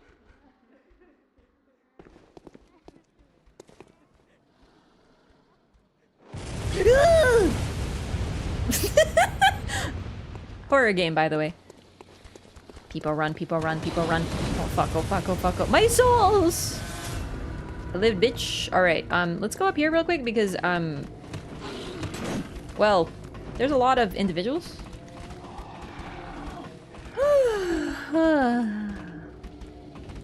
Man, this is stressful, but like in a fun way. You mean the Amygdala boss fight? No, I mean Ebritus. Ebritus is the same lore of Matir, genuinely. Dummy. Okay, so the guy who's shooting at us is up here. We can take a little peekarino at him. But, and we can kill him, but we don't want to.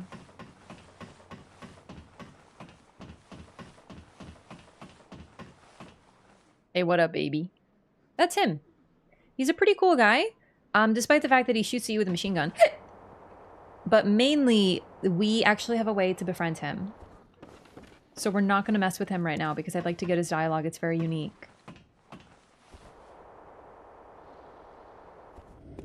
We have a lot of money. I think we'll spend it on the symbol, the special emblem right now, because that would actually be really cool just to have it. It's one of the most expensive things that we're going to need to deal with right now.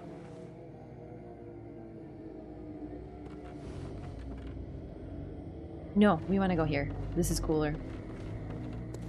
Okay. So this area has one of, in my opinion, the coolest juxtapositions with the start of the game. As you're probably picking up, there is a theme of humanity versus the beast. And even some of the item descriptions for weapons have already sort of introduced you to the idea that hunters, they needed to become a little bestial, and some of them also lose it. Gascoigne was a hunter, but he turns into a beast. So hunters have a resistance to the beast plague, but they are not immune to it. They will eventually become beasts just like Gascoigne did. But also, there's this depiction of the beasts as more human-like, especially here. Jura humanizes the beasts, and he claims that they are harming no one and should be left alone. We'll get into him a little bit further, but this area, this is a cathedral?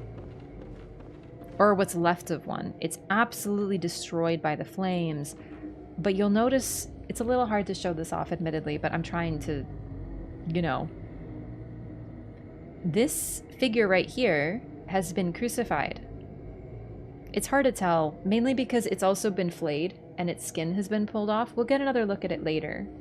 But it's been crucified, and that moaning? Can we get a Brietas? It's them. We have a Brietas at home. A Brietas at home. Raised hand. It's basically materia, yeah. Exactly, well, fine. But no, this moaning, it's them. It's kind of hard to see. If I could go down there, I'd show you, but the problem is the moment I get down there, everyone gets freaking pissed at me, and it's kind of crazy. Hey, welcome, Raider. A little late to the party, but welcome nonetheless. So, they are worshipping. You can see right there. Do you see the arms up? Like how they're sort of literally just like, whoa, worshipping at this crucified figure. They're behaving rather human-like. They are bemoaning the fate of this creature. They are acting human-like. At the very start of the game, we see a bunch of humans who are starting to become bestial. They're holding torches, and they have burned the corpse of one of the beasts, that gigantic wolf, and they're crowded around it, staring at it, watching it burn. So here we have beasts behaving human-like, and there we had humans behaving like beasts. And basically, whatever humans say, the line is always very thin between both. And this is one of the coolest moments, if you ask me, because it shows that they are not fully lost. They still have some semblance of their humanity. They're not attacking anyone. We're the bad guy here. But there's this fun interaction. You can light it on fire. It's a little fucked up. Oh, we're gonna do it. Yo, Chaos Theory, thank you so much for 14 months. Welcome back. So, if you get any lower, these things detect you and they start screaming at you.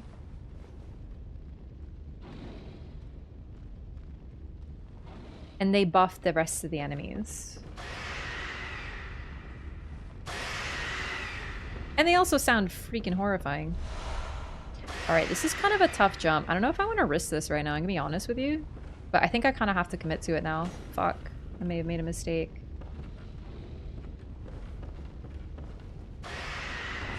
Okay, not that bad. I'm a platform gamer now. We'll read this when they're not screaming. Welcome back, Caster. I really appreciate the support. Thank you so much for 14 months. Okay. So they're all pissed now, so we have to be really careful. And roll. And grab this. We're gonna run. I'll show this off later, but this is what's left of a cathedral, and they're still using it for worship. But they are all gonna chase me, so we're gonna get out of here.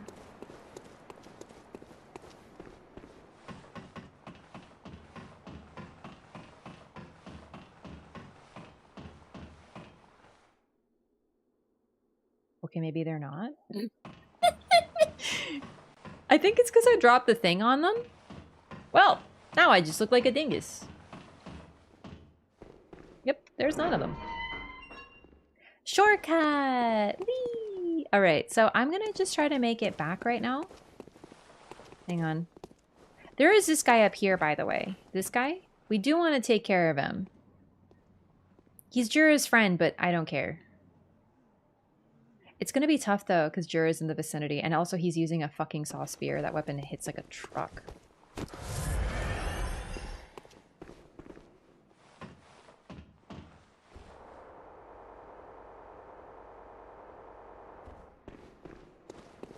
Alright, so we got a chalice here. We also got the head bandage, accessory adored by naive messengers imitating the bandages of scourge victims unaware of their meaning. The splatters of blood give it a particularly nice touch. The inhabitants of the stump appear to have an interest in adornment. Why not let them be happy and revel as babes? It's really cute. Basically, you can dress your messengers up. It's really cute. So we got, oh, sorry, we didn't get a chalice. My bad. We got ritual blood. Material used in a holy chalice ritual. One of the basic ingredients used to satiate a holy chalice is this incoagulable blood. When all is melted in blood, all is reborn. So this is what we got in the church. This was used for rituals with a chalice, which is also in this valley somewhere. We learned this from Gehrman. So we're on our way to get it. We'll need this, though, to do a ritual. Now, this is a reference to, like, the chalice, the blood, to, well, transubstantiation. In Catholic religion, Catholicism is unique to this. In Christianity, the body and the blood of Jesus is consumed as part of, attending church. But in Catholicism, Catholics believe in transubstantiation, which is kind of what divides Catholics from others. It's one of the main important differences. They believe that the wine and the bread that is, in church literally becomes the body and blood of Christ, and it is consumed. So this is basically a reference to that. It's sort of, but rather than wine, it's literally blood. They are drinking blood, which is what Catholics believe too. But it's really metal.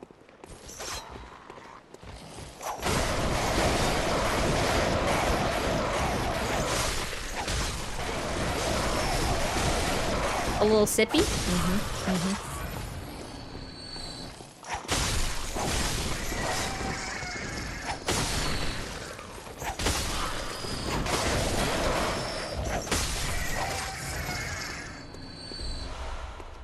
Didn't realize that when I was playing. Yeah, apparently, no, don't quote me. I don't speak Japanese, but apparently the translation of Holy Chalice can apparently be better translated to Holy Grail. But they just went with chalice because the meaning kind of maintains largely.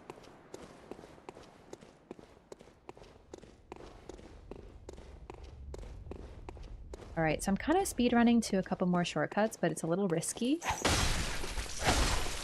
Because I do have a lot of souls I don't want to lose right now.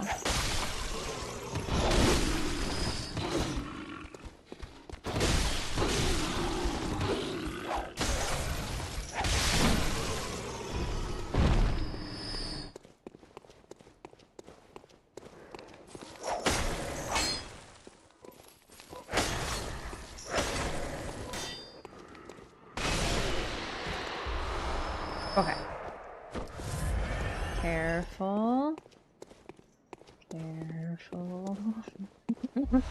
Old Yharnam can be really stressful. It's beautiful. I want to take some time to look at the architecture. Ooh, no, no, no, no, no, no, no, no, no, no, no, no, no, no, not yet, not yet. I'm not ready. Hello? Is this your first playthrough? No, no, no. Hey. No, no, no, no, no, no. Only one, only one, only one. No, no, no, no. Sir. Come in. I don't need a fucking seat. Get fucking stabbed, nerd. Seeing's for dinguses. I play with my mind. Ugh. Okay, ow.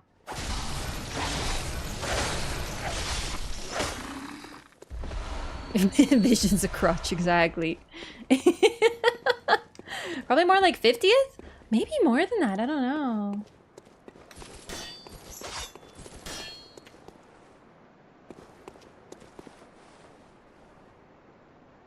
Suspicious.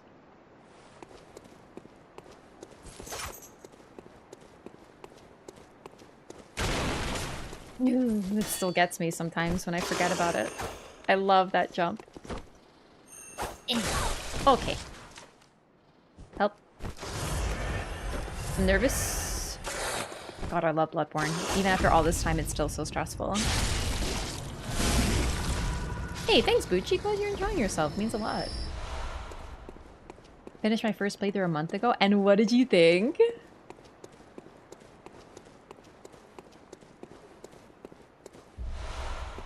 Beast Blood Pellet, one of the most important and powerful weapons in the consumables in the game.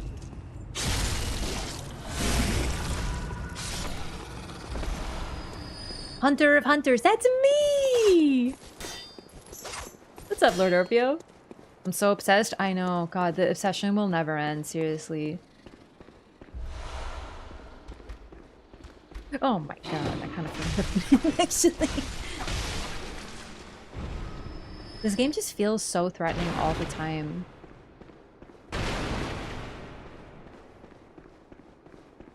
And the time between bonfires, though there are a lot of shortcuts, even when you know where you're going, it can still be very stressful. I love it. I love it for that reason. I can hardly play horror, but this is just the right level. Canehurst? Canehurst is literally Dracula, and I mean the book, and I'm continually amazed. Seriously, oh my God, I can't go. I can't stop talking about this game. I love it. I love it. It's so, so, so good. And as a book nerd like me, this game has it. This game is like on a level of being literary. Do you know what I mean? So George R. R. Martin has been recently quoted a lot. There's been like an interview with him where he talked about, I'm trying to say, I'm not trying to like misinterpret him, but I feel like he's been slightly misinterpreted. Basically, he's been talking about bad adaptations. And he's been talking about, it was a recent interview we did where he talked about how a lot of the time they will badly adapt a book and they will claim it's a different version and sort of use it as a justification. And they're not actually saying anything with the story. Hi, Marlo. Come here, buddy. Oh, my own little beast is here. But a lot of the time, they don't actually do anything with the adaptation. They just try to tell the story on the screen. And I agree with that. I'm not, you know, a lot of the time, they just try to take a story and they're like, well, let's make some money. Let's turn this into a TV show. An example of this, for example, would be The Witcher. The Witcher TV show is terrible. They shouldn't have even used the IP, but they did. Because rather than do something creative, they thought it would just be easier to capitalize on a pre-existing IP. But when you're creating, when you're adapting a work, you have to do something with it. You have to use the medium. There's a purpose to it. This game is so damn good that it actually manages to adapt books and other media, and it actually uses them as a game and makes sense. I'll get into it more as to why, and I'm going to show you my cat because he's so cute. But this is an example of doing it well. It's not just using it for fun. Rings of Power is another culprit. Yeah, one thing I will say, Tolkien would have hated every adaptation of his work, but I like the Rings of Power. I think it's fun. You know what I mean? Like, I know that it breaks some of the lore, but I'm gonna be very honest with you. Of the people who know the lore, like, how many people have read the Silmarillion? Like, genuinely. If you don't like it, have you read the Silmarillion? If you have, I respect that. But I feel like a lot of people are pissed about a book that they had no intention of reading, its lore being broken. And I'm like, at least it's fun. I like Rings of Power. I think I love seeing the little, like, the lives of the world. I've always wanted to see it. I haven't read it yet either, by the way. It's on my list. I have to get to it. But that's all. I understand people being critical of it and some of the pacing and some of that, but a lot of people are super pissed about breaking lore of the Silmarillion, and I don't think all these people have read it. Also, Tolkien was such a purist. I don't think he would like the Lord of the Rings movies, and those are largely considered perfect. So even then, he's a different case. I'll be right back. I'm gonna grab my cat.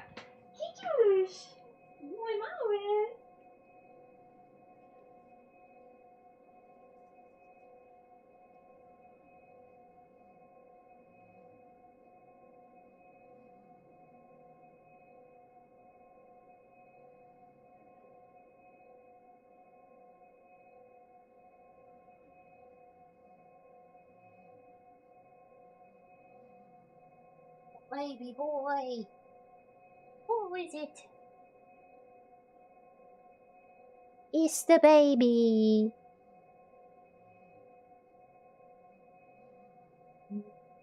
This is my beast.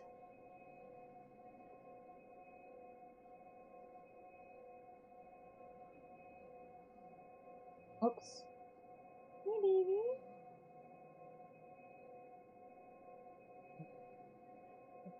Yes, baby.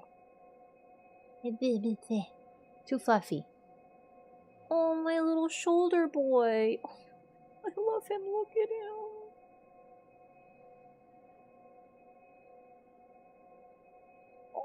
My handsome little shoulder baby. He's so rotund. Oh. So, basically what I'm trying to say is Bloodborne, even by George R. R. Martin's standards, this is a good game, and it uses the medium of a game and takes these other media properties, like books in this case, and uses them correctly, and also doesn't just adapt them, responds to them. Because this isn't a Lovecraft book. This isn't Dracula. It's its own thing while still directly responding to those stories.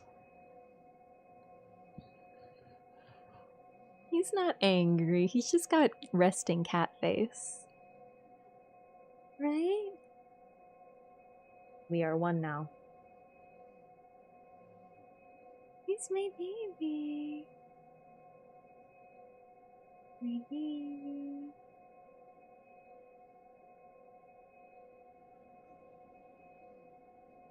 Rings of Power is blasphemy? Please explain. Seriously, what's the problem? Also, if you like, have you read the Silmarillion? Because I'm genuinely wondering. I'm sure maybe I'll be a little upset if I read the Silmarillion, but what I will say is that it looks like they're correcting in Season 2 and focusing on the lore a little bit more.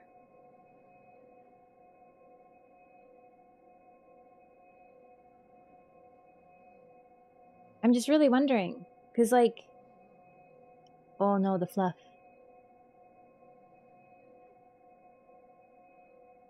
Hey. Hey, cat. How do we know it was Marlowe, not another generic cat? I mean, can you tell by the fact that he's shoving his face into my face to such a point that I can hardly speak? Because he doesn't have any concept of personal space? Because he's my little boy?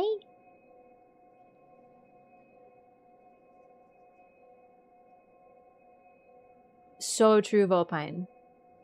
So I'm going to talk about Bloodborne like high level here for a second. So if you don't know what I'm talking about, don't worry. All of this will be addressed in Loreathon. But just for folks who know, The Shadow over Innsmouth is a story by Lovecraft, which is pretty much directly referenced with the story of the fishing hamlet. You have a village full of people who've transformed partially into fish who are bestial, but, and this is the key, it is a reversal of the story of Shadow over Innsmouth, because in the original by Lovecraft, it's about a bunch of like foolish, creepy, gross, random, uneducated people who basically mated with fish and are beastly and lowly and they need to be wiped off the face of the earth because they're so sick. And then we have the fishing hamlet, which depicts them as the victim of cruel experimentation. They were basically victims of circumstance. They were just there. They encountered something they didn't quite understand, and they were all tortured and experimented on for. It wasn't their fault. It was Bergenworth who was the problem, and they were cursed for it. And rather than depict it as bad provincial fools, it's the opposite. And it's example of how the game manages to take a story, reference it, but then also turn its themes on its head and respond to Lovecraft directly.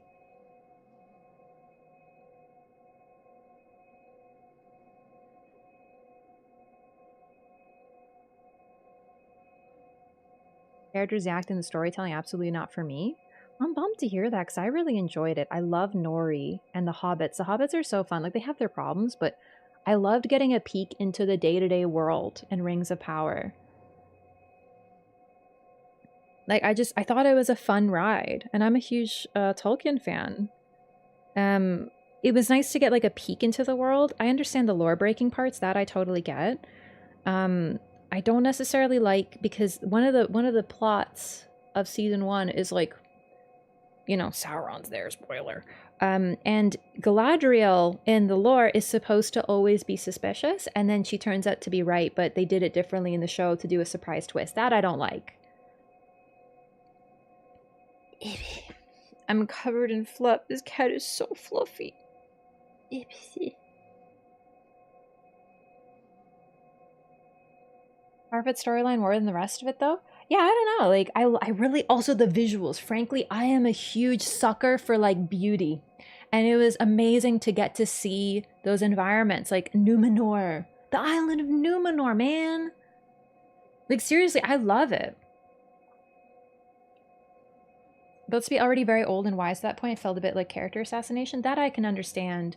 I don't have a problem with her being a warrior, but, you know, she is very, like, headstrong, and she's ancient, absolutely. So it would make sense for her to be a little bit more wise, but the thing is, she is a warrior. That's the thing, too. The elves, each and every one of them is just fucking good at everything. She was really powerful. So, I don't know. I think I could see both perspectives, but I really enjoyed the ride, basically. But then again, if you are watching a story about a genius, calm, perfect character who always behaves correctly, wouldn't we be calling her a Mary Sue? And how it's inaccurate? Now we're still calling her a Mary Sue, but then we say... So I've heard people argue that she should be wiser, so it doesn't make sense that she's so headstrong. But that's her flaw. That she's trying to... She has an obsession that she can't get over. So if she didn't have that, she would just be perfect. And then we would have no story. So that's kind of my problem too, is a lot of the argument revolves around how they don't have her... She isn't acting properly, but if she was acting the way that people want her to be, she'd be boring. Aragorn is literally that, though, and he's great. That's true. I would describe Aragorn as a bit of a Gary Stu. I love him, but he's literally perfect. Y'all read the books? The man's fucking perfect. Even in the movies, he's perfect, but not like in the books. In the books, he is perfect. Immensely entitled? I don't know that I describe her as entitled. She wants vengeance. People should listen to her because she is like she's the head of like she's a captain or whatever. There's no interesting characters as is that isn't a story that needs to be told. I mean, I haven't read the Silmarillion, but frankly, isn't it like not even a story half the time? You know what I mean?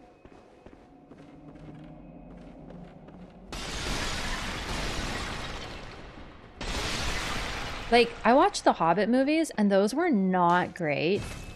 But when I haven't read the Hobbit yet.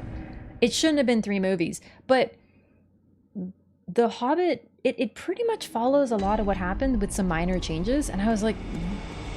I was falling asleep at the scene with the Goblin King, or whatever. I was like, this is so stupid. And then they started singing, and I was like, what the fuck is going on? And then I was like...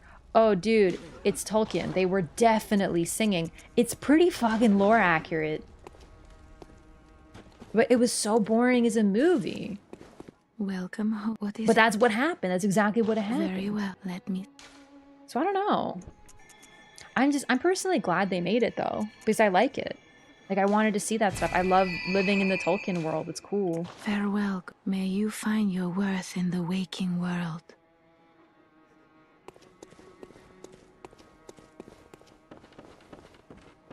Hobbit was not a good movie. The trilogy is really good, but I feel like the Lord of the Rings trilogy is a great series to put on TV. I don't know. I'm very pro Rings of Power. I think my main reason for not liking The Witcher, though, is sort of similar. I don't like how they treat any of the characters, and I don't like how it's just, like, not Slavic. Oh, fuck, I meant to buy the symbol. Oh, shit. Oh, well. Oh, don't get me started on the love story. Oh my god, that pissed me off so much, for real. The Hobbit should have been one film, yeah. Witcher, I didn't like Witcher from episode 1, season 1. I don't like that they depicted Geralt as, like, this sort of stoic, fuck, swing sword, fuck, swing sword. I was so sick of it, dude. Geralt isn't like that. They made him seem like a freaking idiot. He's really funny and sardonic. Oh my god, they just stripped everything unique about that media property because they wanted to make Game of Thrones too. Ugh.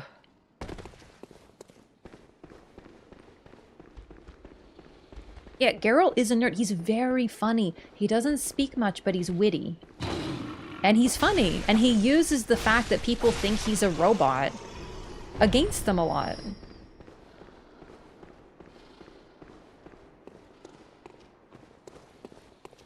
I couldn't, to be fair, maybe they were a little better, but I couldn't get past episode fucking 2 of that show. I hated it so much.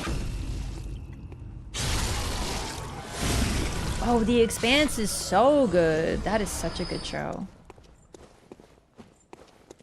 I think it's for me, like, the world that they depicted in The Witcher just wasn't worth it. But the Rings of Power, I like the world they're depicting. It's cool. And I like the visuals. I don't think it's like perfect TV, but I still think it's worth watching.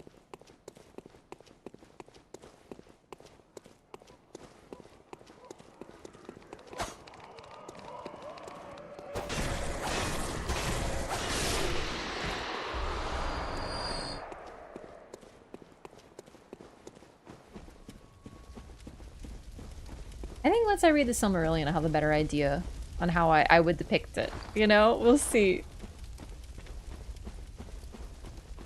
We should hold people who take on the Tolkien world to a higher standard. Honestly, if you ask Tolkien, does he like the trilogy, the original trilogy that everyone loves? He would probably say no. The man was a total purist.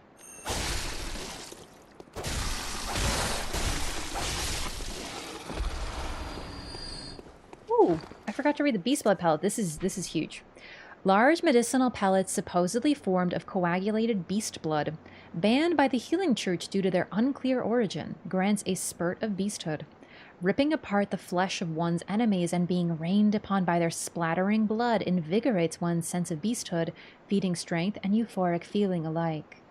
This makes you unstoppable. If you use this, you do more damage, your beasthood bar fills up and you do more damage, but also you take more damage. Is it by deviating a ton from the OG material? They should have just written something original. That's kind of how I feel. She is older than Gil-galad. She feels much younger than Gil-galad. She feels like a child. Yeah, it's tough to see her as Galadriel. I do know what you mean. It's tough. But the show was so heartfelt. I really liked it at the same time. Yo, take it easy, murdery cat doll.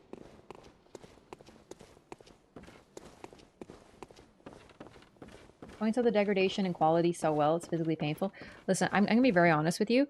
I don't trust shit on YouTube when it comes to like media review, because the fact is, you want to talk about degradation? Let's talk about the whole YouTube TV movie community. Because nowadays, it's nothing but, this is ruined because of bullshit reason, and this is why, and is garbage. I don't trust anything when it comes to social media about movies or TV shows. Bro, if you go online and read about The Acolyte, you think it's like the worst thing on the planet and it's like awful and everyone hates it and you're like, and then I watched it and I was like, holy shit, this is so sick. I love this. And I got so into, like, I think I'm a Star Wars fan now because of that show. Welcome. Very well. And it's like Dark Souls 2 hate. To relate it to something else, it's like Dark Souls 2 hate. So many people freaking hate Dark Souls 2. And you ask them why, and half of them haven't even played it. And they quote the same things that they got probably from one YouTuber who hated it.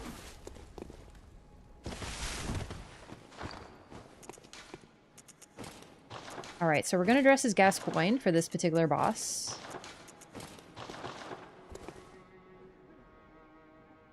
Damn, we do look good, though. So, you're allowed to not like things, but I don't trust when I hear the same discourse. Because for me, I hear a lot of people talk about, online, you know, Rings of Power breaking the lore. And I asked the people if they've read the book, and they haven't. And it's like, how do you know it's breaking the lore then? Who told you? I don't trust that. Maybe it's breaking the lore. I don't know that. I'm going to read the book, and then I'll decide how I feel about it. But don't watch a video telling you it broke the lore and decide that yourself. It's weird how discourse gets when it comes to media. Rage bait gets views? It sure does, yeah. I want to know why you didn't like it. I don't want to ask, like, if I wanted a YouTuber's opinion, I would go to that YouTuber and, you know, ask them. But, like, it troubles me that you get one creator making a video and everyone's spouting the same takes on the discourse from that one.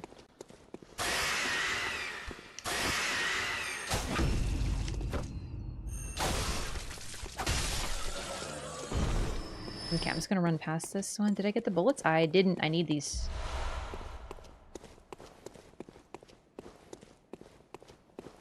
Half the reviewers on Rotten Tomatoes are being paid by the studios. Yeah, I don't know how common that is, but to be honest, I wouldn't trust Rotten Tomatoes either, to be honest, because some of my favorite movies have, like, terrible reviews. I don't know. I like to read reviews for games sometimes if I'm thinking about getting them.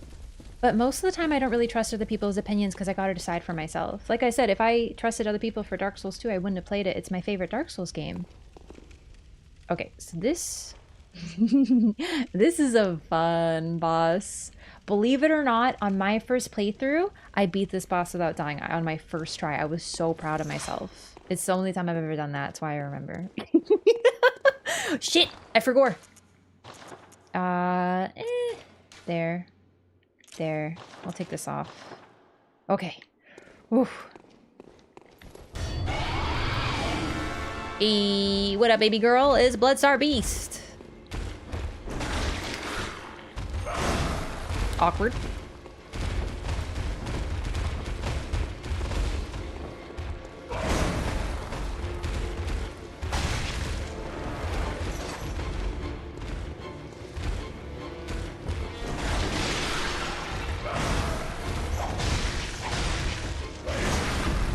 Yes. Her skin is flayed. She's apparently blood-starved, likely because she doesn't have any blood left. I say she, mainly because of what we're going to see behind her, and also, frankly, her design is rather yonic. She has a grab that will pretty much annihilate you, so you have to be really careful being in front of her, too.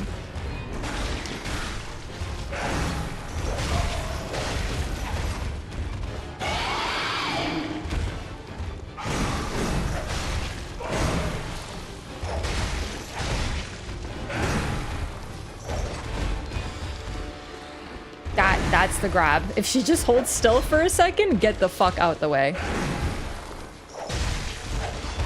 You'll notice that she isn't spewing blood either, because she's blood-starved. She's got nothing left. She also likes to go through walls, and she doesn't give a shit about walls, so it's a bit of an issue.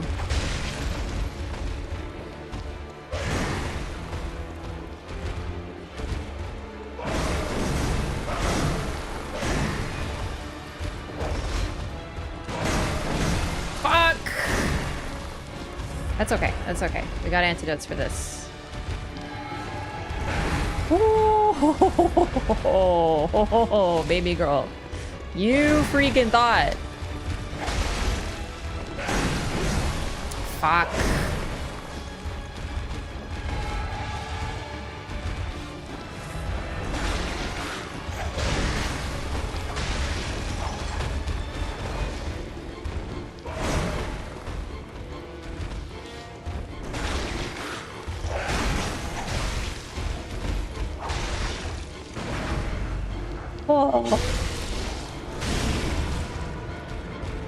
I don't normally parry her, but I'm like feeling it, so.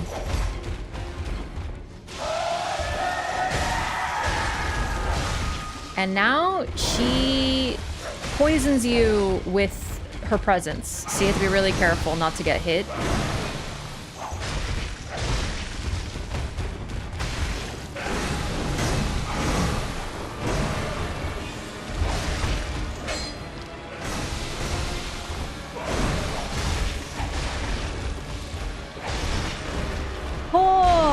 Oh, I love this fight, but it's stressful. We did it! I freaking healed extra. I didn't mean to. Oh, I love this fight. Okay, so this is I didn't talk too much about this whole area, but basically we are going through the ruins of burnt old Yharnam, and we are now in the Valley Hamlet. This is Frankly, an absolutely massive cathedral for this community. The entire city likely went here, and this is all that's left. And here, almost as if to depict hang on, where's my thing? Where's my monocular? There it is. Okay. So this woman sort of gazing upward, these are the depictions that we see. I feel like they're gazing upward toward Yharnam, the clock tower. They're not really in the right direction, but they're gazing upward perhaps toward the great ones, toward the cosmos. This is the symbol of worship that they have here in the Church of the Good Chalice is what this is called. And then the boss protecting this image is a beast whose skin has been flayed so that it looks like a shawl placed over its head. And then earlier in the chapel above, we see one of those bosses, a blood-starved beast, crucified and being worshipped by beasts around it. So even though these people have been left behind and abandoned, they still maintain their humanity while bestial. We also got the Tumaru chalice. Now we have these weird things.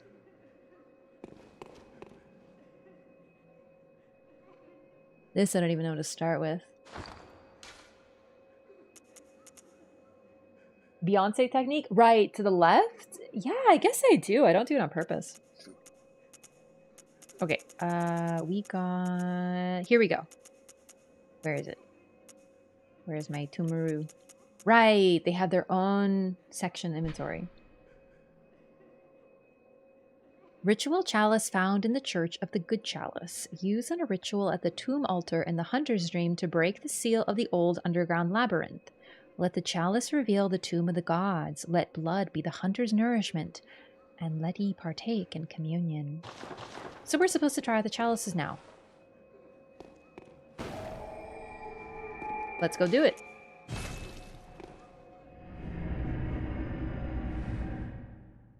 It's also optional unless you want to do the chalice dungeons or unless you buy the symbol. However, you can either go down there and fight her and do all that, or you can save up 10,000 souls, blood echoes. And it's kind of hard at this point of the game to get that many. You might want to use them on leveling up or something like that.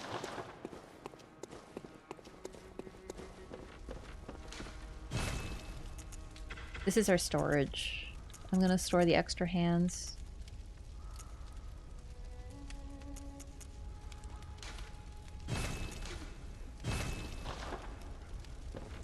Plus our beast was a nun the church may have performed blood experiments upon. It's possible, but the thing is, and the fact that she's bloodless could lend to that theory because the blood saints give their blood. And it could be where the ritual blood came from. There's clearly more than one blood-starved beast. Either way, she looks like a nun or holding, like having a shawl over her head. So the depiction is very clear. Oh, this is the wrong one, sorry. This one. Use the ritual altar to create a chalice dungeon with a chalice ritual or to search for chalice dungeons created by hunters in other worlds. Chalice ritual. So we're going to go to Tumaru.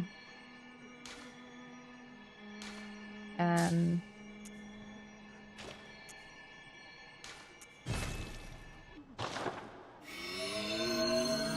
this is how we start.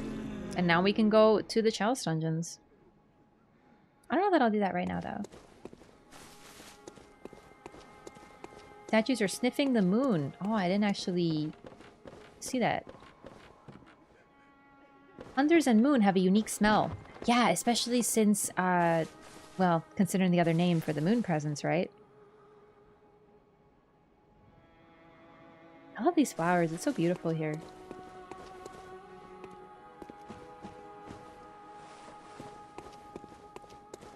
Welcome home, good hunter. She's so tall. What is it you desire? Over time, countless hunters have visited this dream. The graves here stand in their memory. It all seems so long ago now. Farewell, good hunter. May you find your worth in the waking world.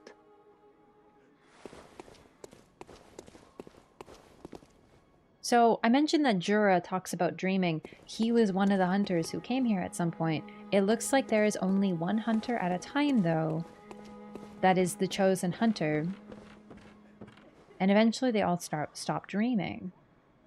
Which makes this kind of special, but not unique.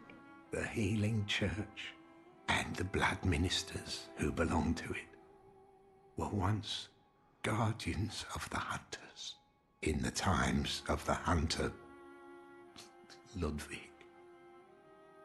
They worked and forged weapons in their unique workshop. Today, most ministers don't recall the hunters, but they have much to offer you. And so, heed the message of your forebears. Ascend to Erden Chapel. Ascend to Erden Chapel. From there, you will find the church workshop. Is Bloodborne lore really good? Oh yeah. It's the best.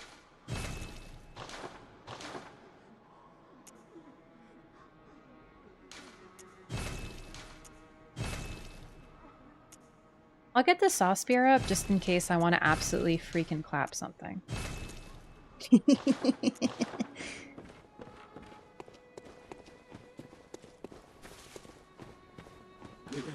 I reserve the right.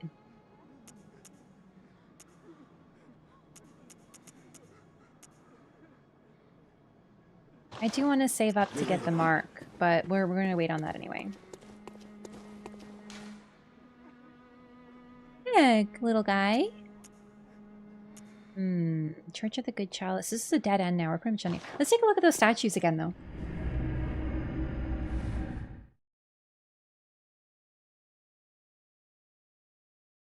Finally had to summon a person to help me. Honestly, I know that was a while ago, but Bloodstar Beast is not an easy fight. I can't believe I got it on my first try. Seriously, it's one of my ultimate like gamer proud moments. All right, what are you doing here? Oh my god, that's a beard and a nose. Oh, I didn't understand what was going on. I didn't identify this was he was a nose.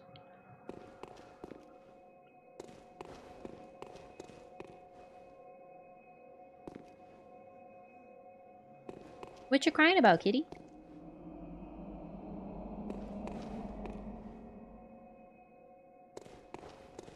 Yeah, I didn't parse the nose, dude. I thought that was the face. I thought the beard was the face. I was like, is that like an amygdala head? And then I see the nose.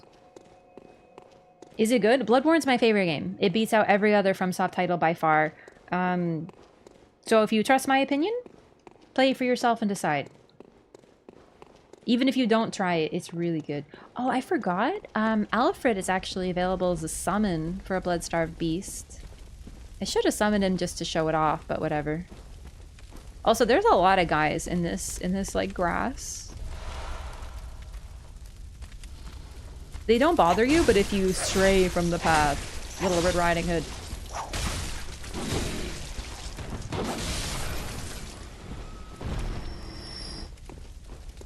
Okay. Next.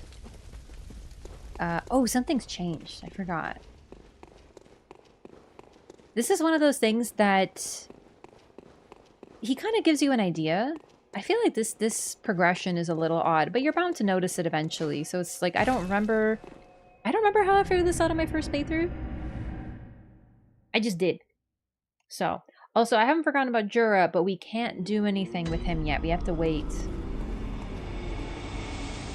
Welcome home, good hunter. What is it you desire? Very Actually, well. Can we? Let the echoes become your strength. Let me... I forget what the trigger for him is. I thought it was, you have to open the door. I think you do have to open the door. I didn't mean to do that.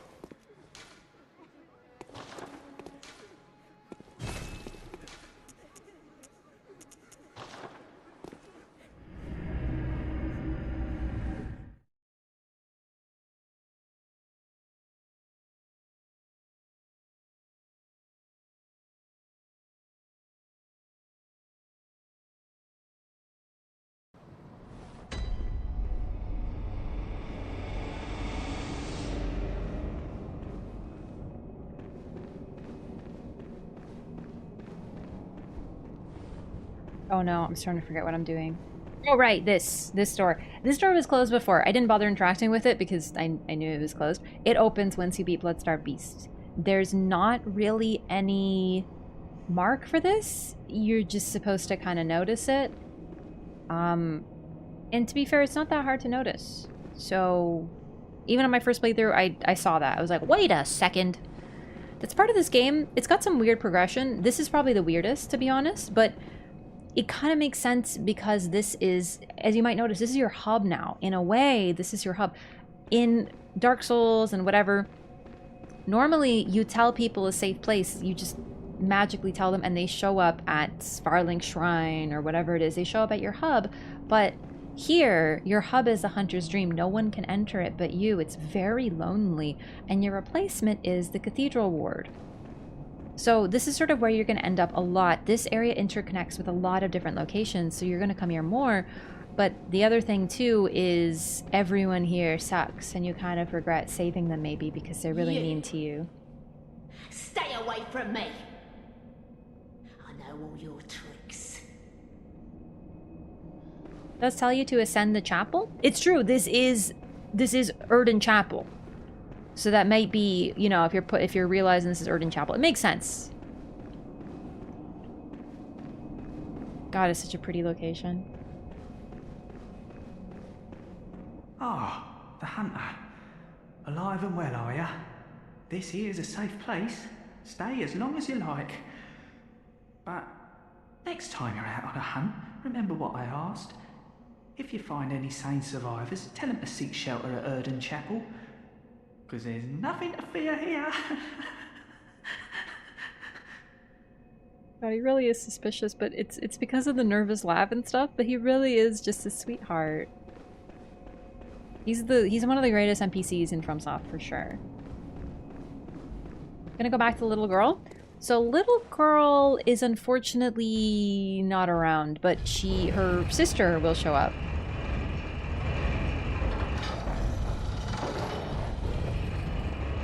There it is. Okay. Deliberately suspicious? Exactly.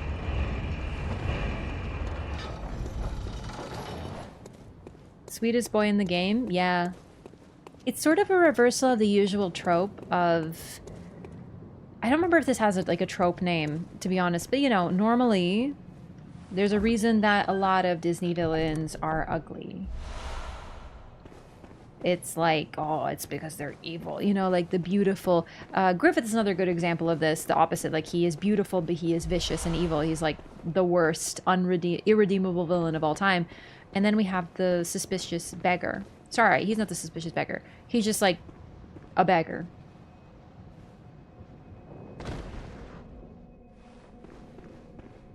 He looks scary and rather monstrous, but he's completely... he wants to help people. He's sweet and gentle.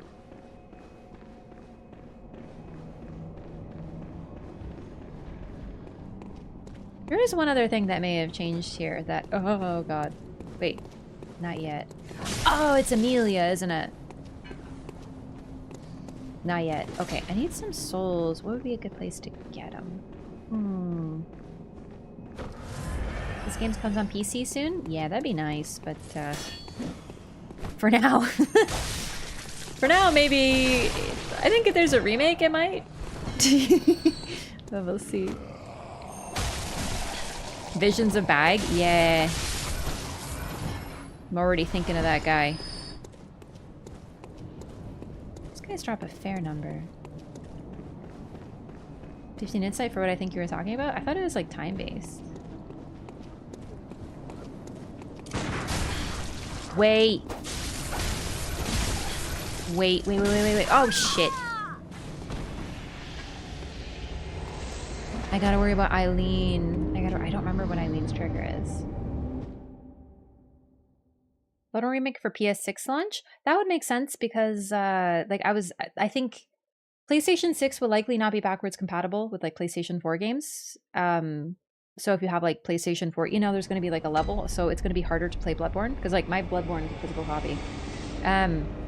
So basically, there's a chance they do that, especially since Demon's Souls was remade when it was 11 years old, I think. Like, the original came out in 2009.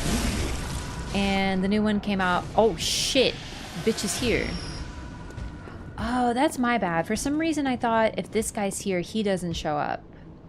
But he does. I'm not fucking with you right now. But he's new. You might notice he wasn't there before. Scary ass.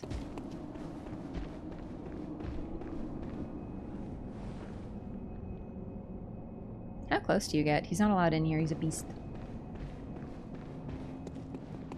So, Bloodborne isn't 11 years old yet. It's getting there. But we're getting to around the time where it might be comparable.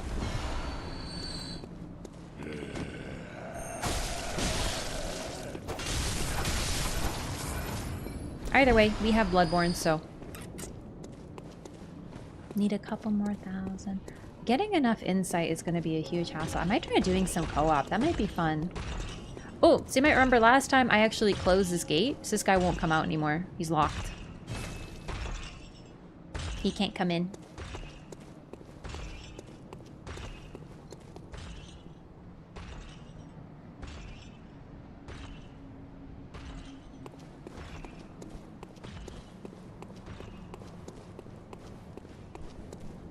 Let me check a couple things.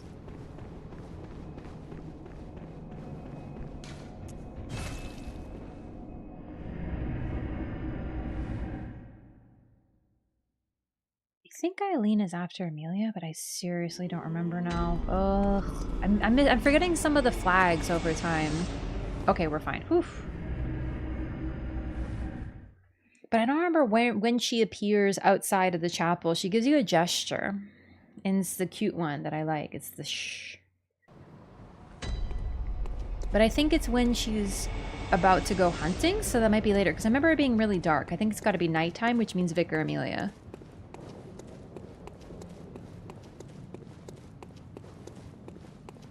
Alright, so we're going to go through this. We have a couple NPCs I'd like to save. So you're in the Gilbert area? Oh, yeah. Enchanted Arms? One of these days I'm going to play Enchanted Arms and it's going to be the greatest day of all of our lives.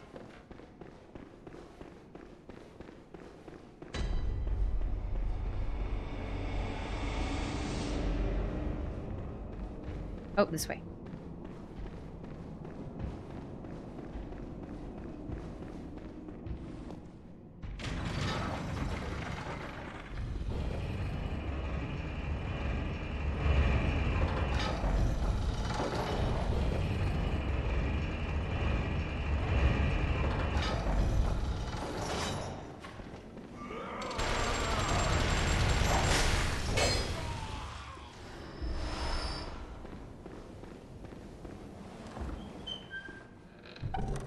I noticed there's a bunch of weapons hanging down here. This was the old hunter's workshop, or at least connected to it. You'll see the weapons all over the place. This is why Gehrman tells you to come here. Basically following the footsteps of your forebears, as you said.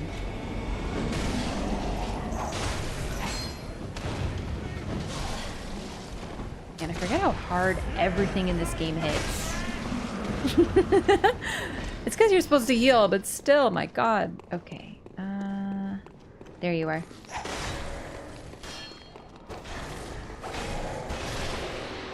Dang it! I was hoping to get it. That's okay. We'll have to go through this anyway. Twin Bloodstone Shards, our very first ones. This is the next level of upgrade. So there's a note that I want to read here, but first... time for gravity. Fuck. Okay. Let me see if I remember how to do this. It's been a minute.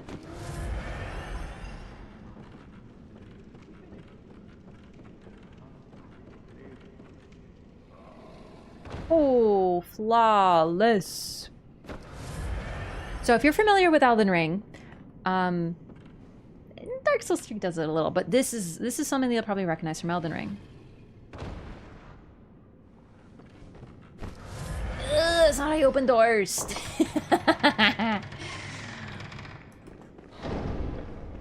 If I remember correctly, these statues are unique as well. I don't remember if we see them elsewhere. Yeah, remember, this is what Garamond told us to do. It told us to come to the old workshop, but it's basically in ruins. However, if we go through here, we might recognize something new. Or something familiar.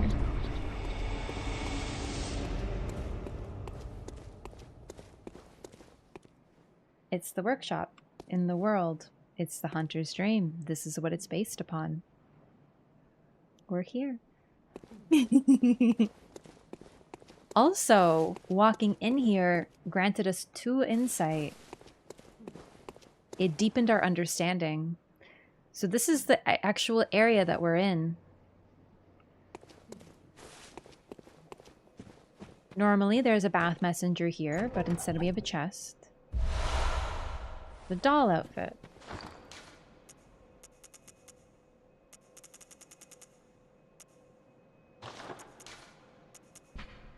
A discarded doll's hat, likely a spare for dress-up. A deep love for the doll can be surmised by the fine craftsmanship of this article and the care with which it was kept.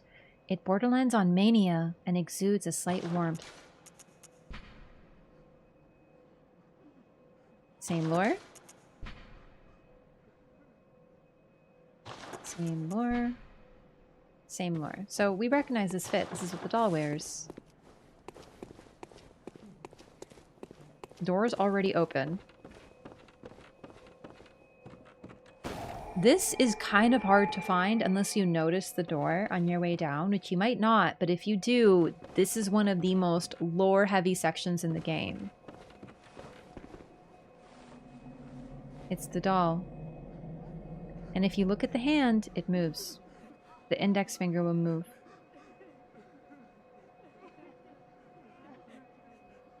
Just like the one in the Hunter's Dream.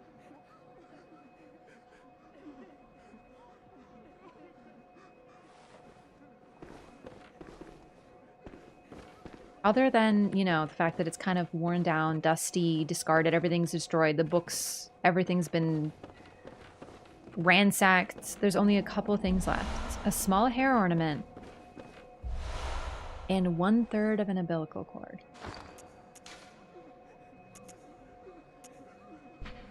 A small, very ordinary hair ornament. Although it has been lost for quite some time, one can still see signs of the care with which this tasteful ornament was once kept. Its color would stand out most brilliantly against a head of grayish hair.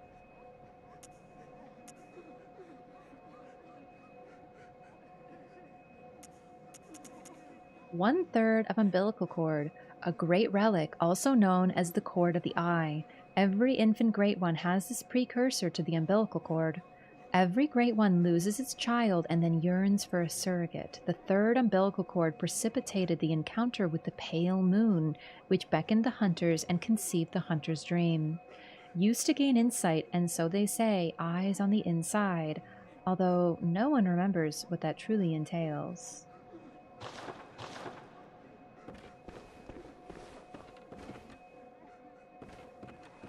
Oh, one more thing. Very important. On this grave is the old hunter's bone. This grave, it doesn't mean anything yet, but this whole section is big hints to DLC. But it's the type of stuff that we didn't know until DLC came out because of, well, you know, of what's going on here. It's very subtle, but mainly because of a massive mistranslation. And it's not the translator's fault. It's a language thing, but this is why translation is an art. There's always going to be mistakes. It's a hunter's tool.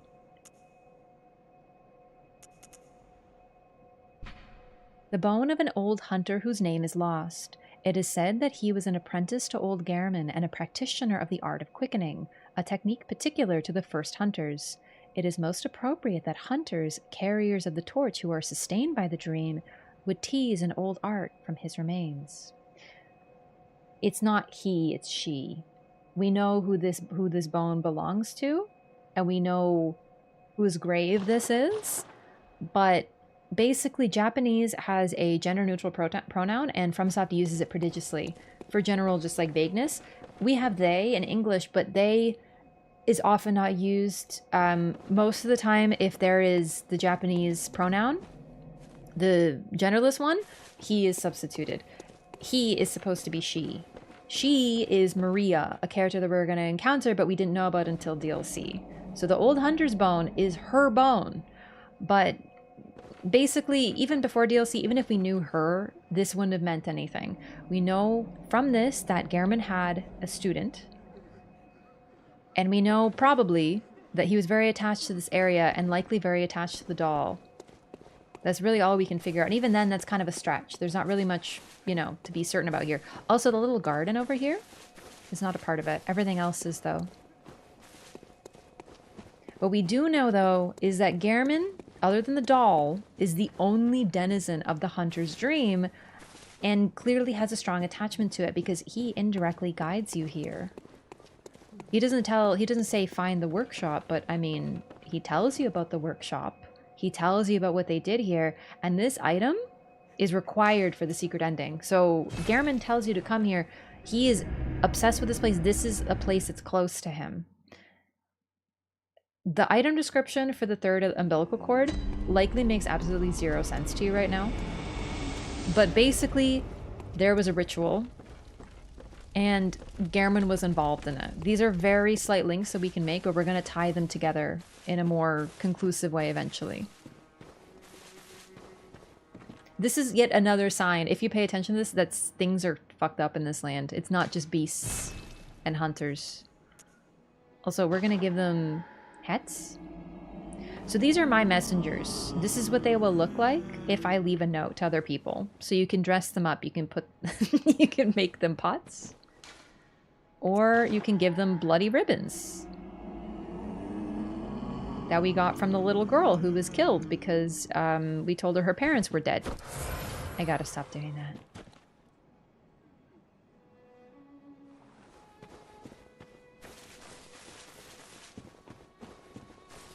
However, we also got this hint hint comb that's nice for silver hair.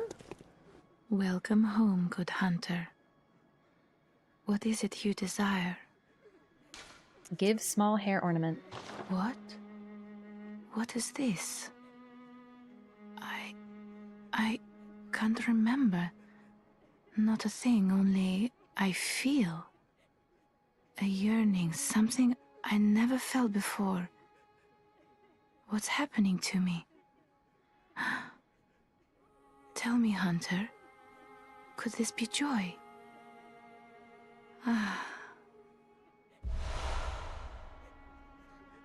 Welcome home. What is it you desire? I love this dialogue. I always get shivers. Yeah, she teared up. A doll cried. Over time, countless it all. All right, same lore.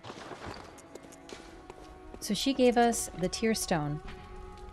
Silver shining tear stone used to change into a droplet blood gem that fortifies any weapon. A doll sheds neither blood nor tears, and thus its nature remains unknown. Whoever thinks this is precious must be troubled by severe naivete. Either way.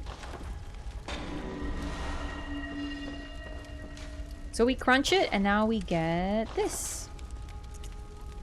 It makes your HP continue to recover +2. It's really not that good. It takes a really long time for regen to activate, so it's like not good.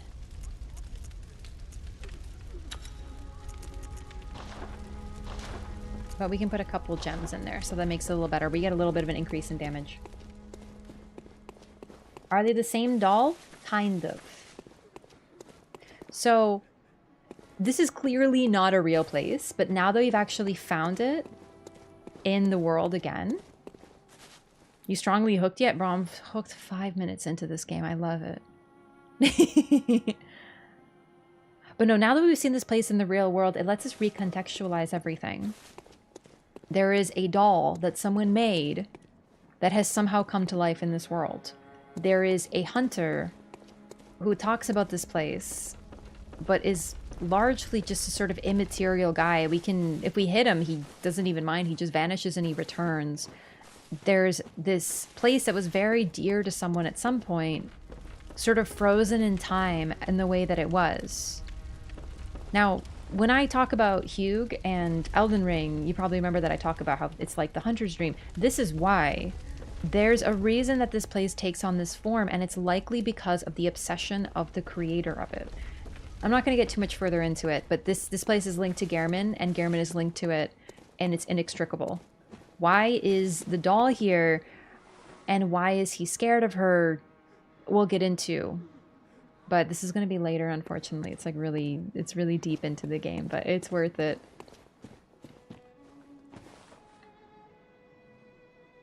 I think this is still my favorite hub. It's so lonely, but so beautiful at the same time. I love the natural beauty of it and how isolated it is. Or Majula. Oh, I don't know. I know it's kind of like, I'm trying to keep it vague because, you know, I'm talking to people who maybe don't know the game, and I don't want to start talking about like everything to do with Maria, but we're starting to get bits and pieces of what caused this place to be. We've already heard about great ones, and now we also know that we have an umbilical cord from one. We know that we're going to the tombs of the gods. We know there's a living doll. Like, she's still a doll. She has the hands. We saw her as a doll. It's so weird, but it makes perfect sense altogether. Either way, though, I think I'm going to call it here for tonight. Thank you so much for watching. I'll be back on Saturday. We'll be continuing the lore run. Yeah, I'm just eepy.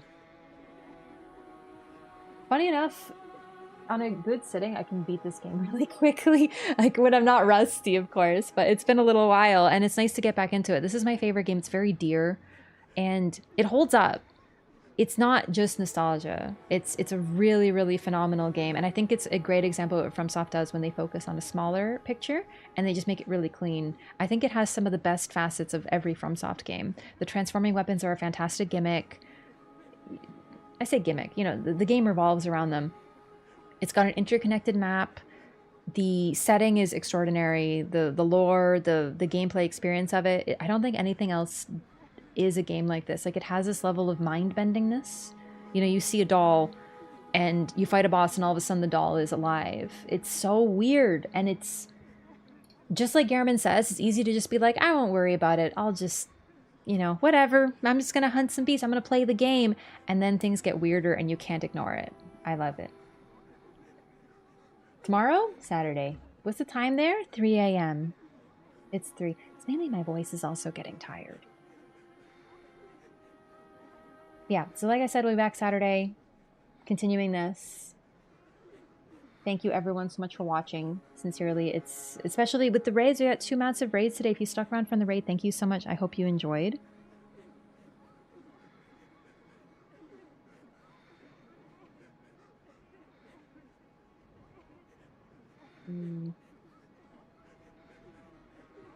Aw, dang. Saint was live, but I think he just ended. Sucks.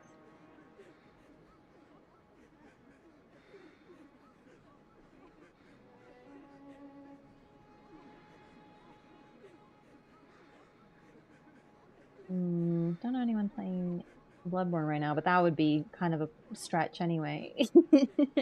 Everyone's still playing Elden Ring. Elden Ring? That's so last Tuesday. That's so Tuesday. We're on Bloodborne now.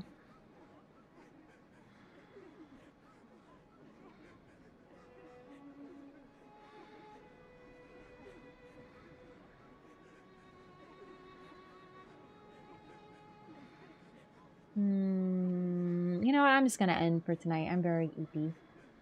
Loving this game and its lore. Need more. I'm so glad. It's really, really great.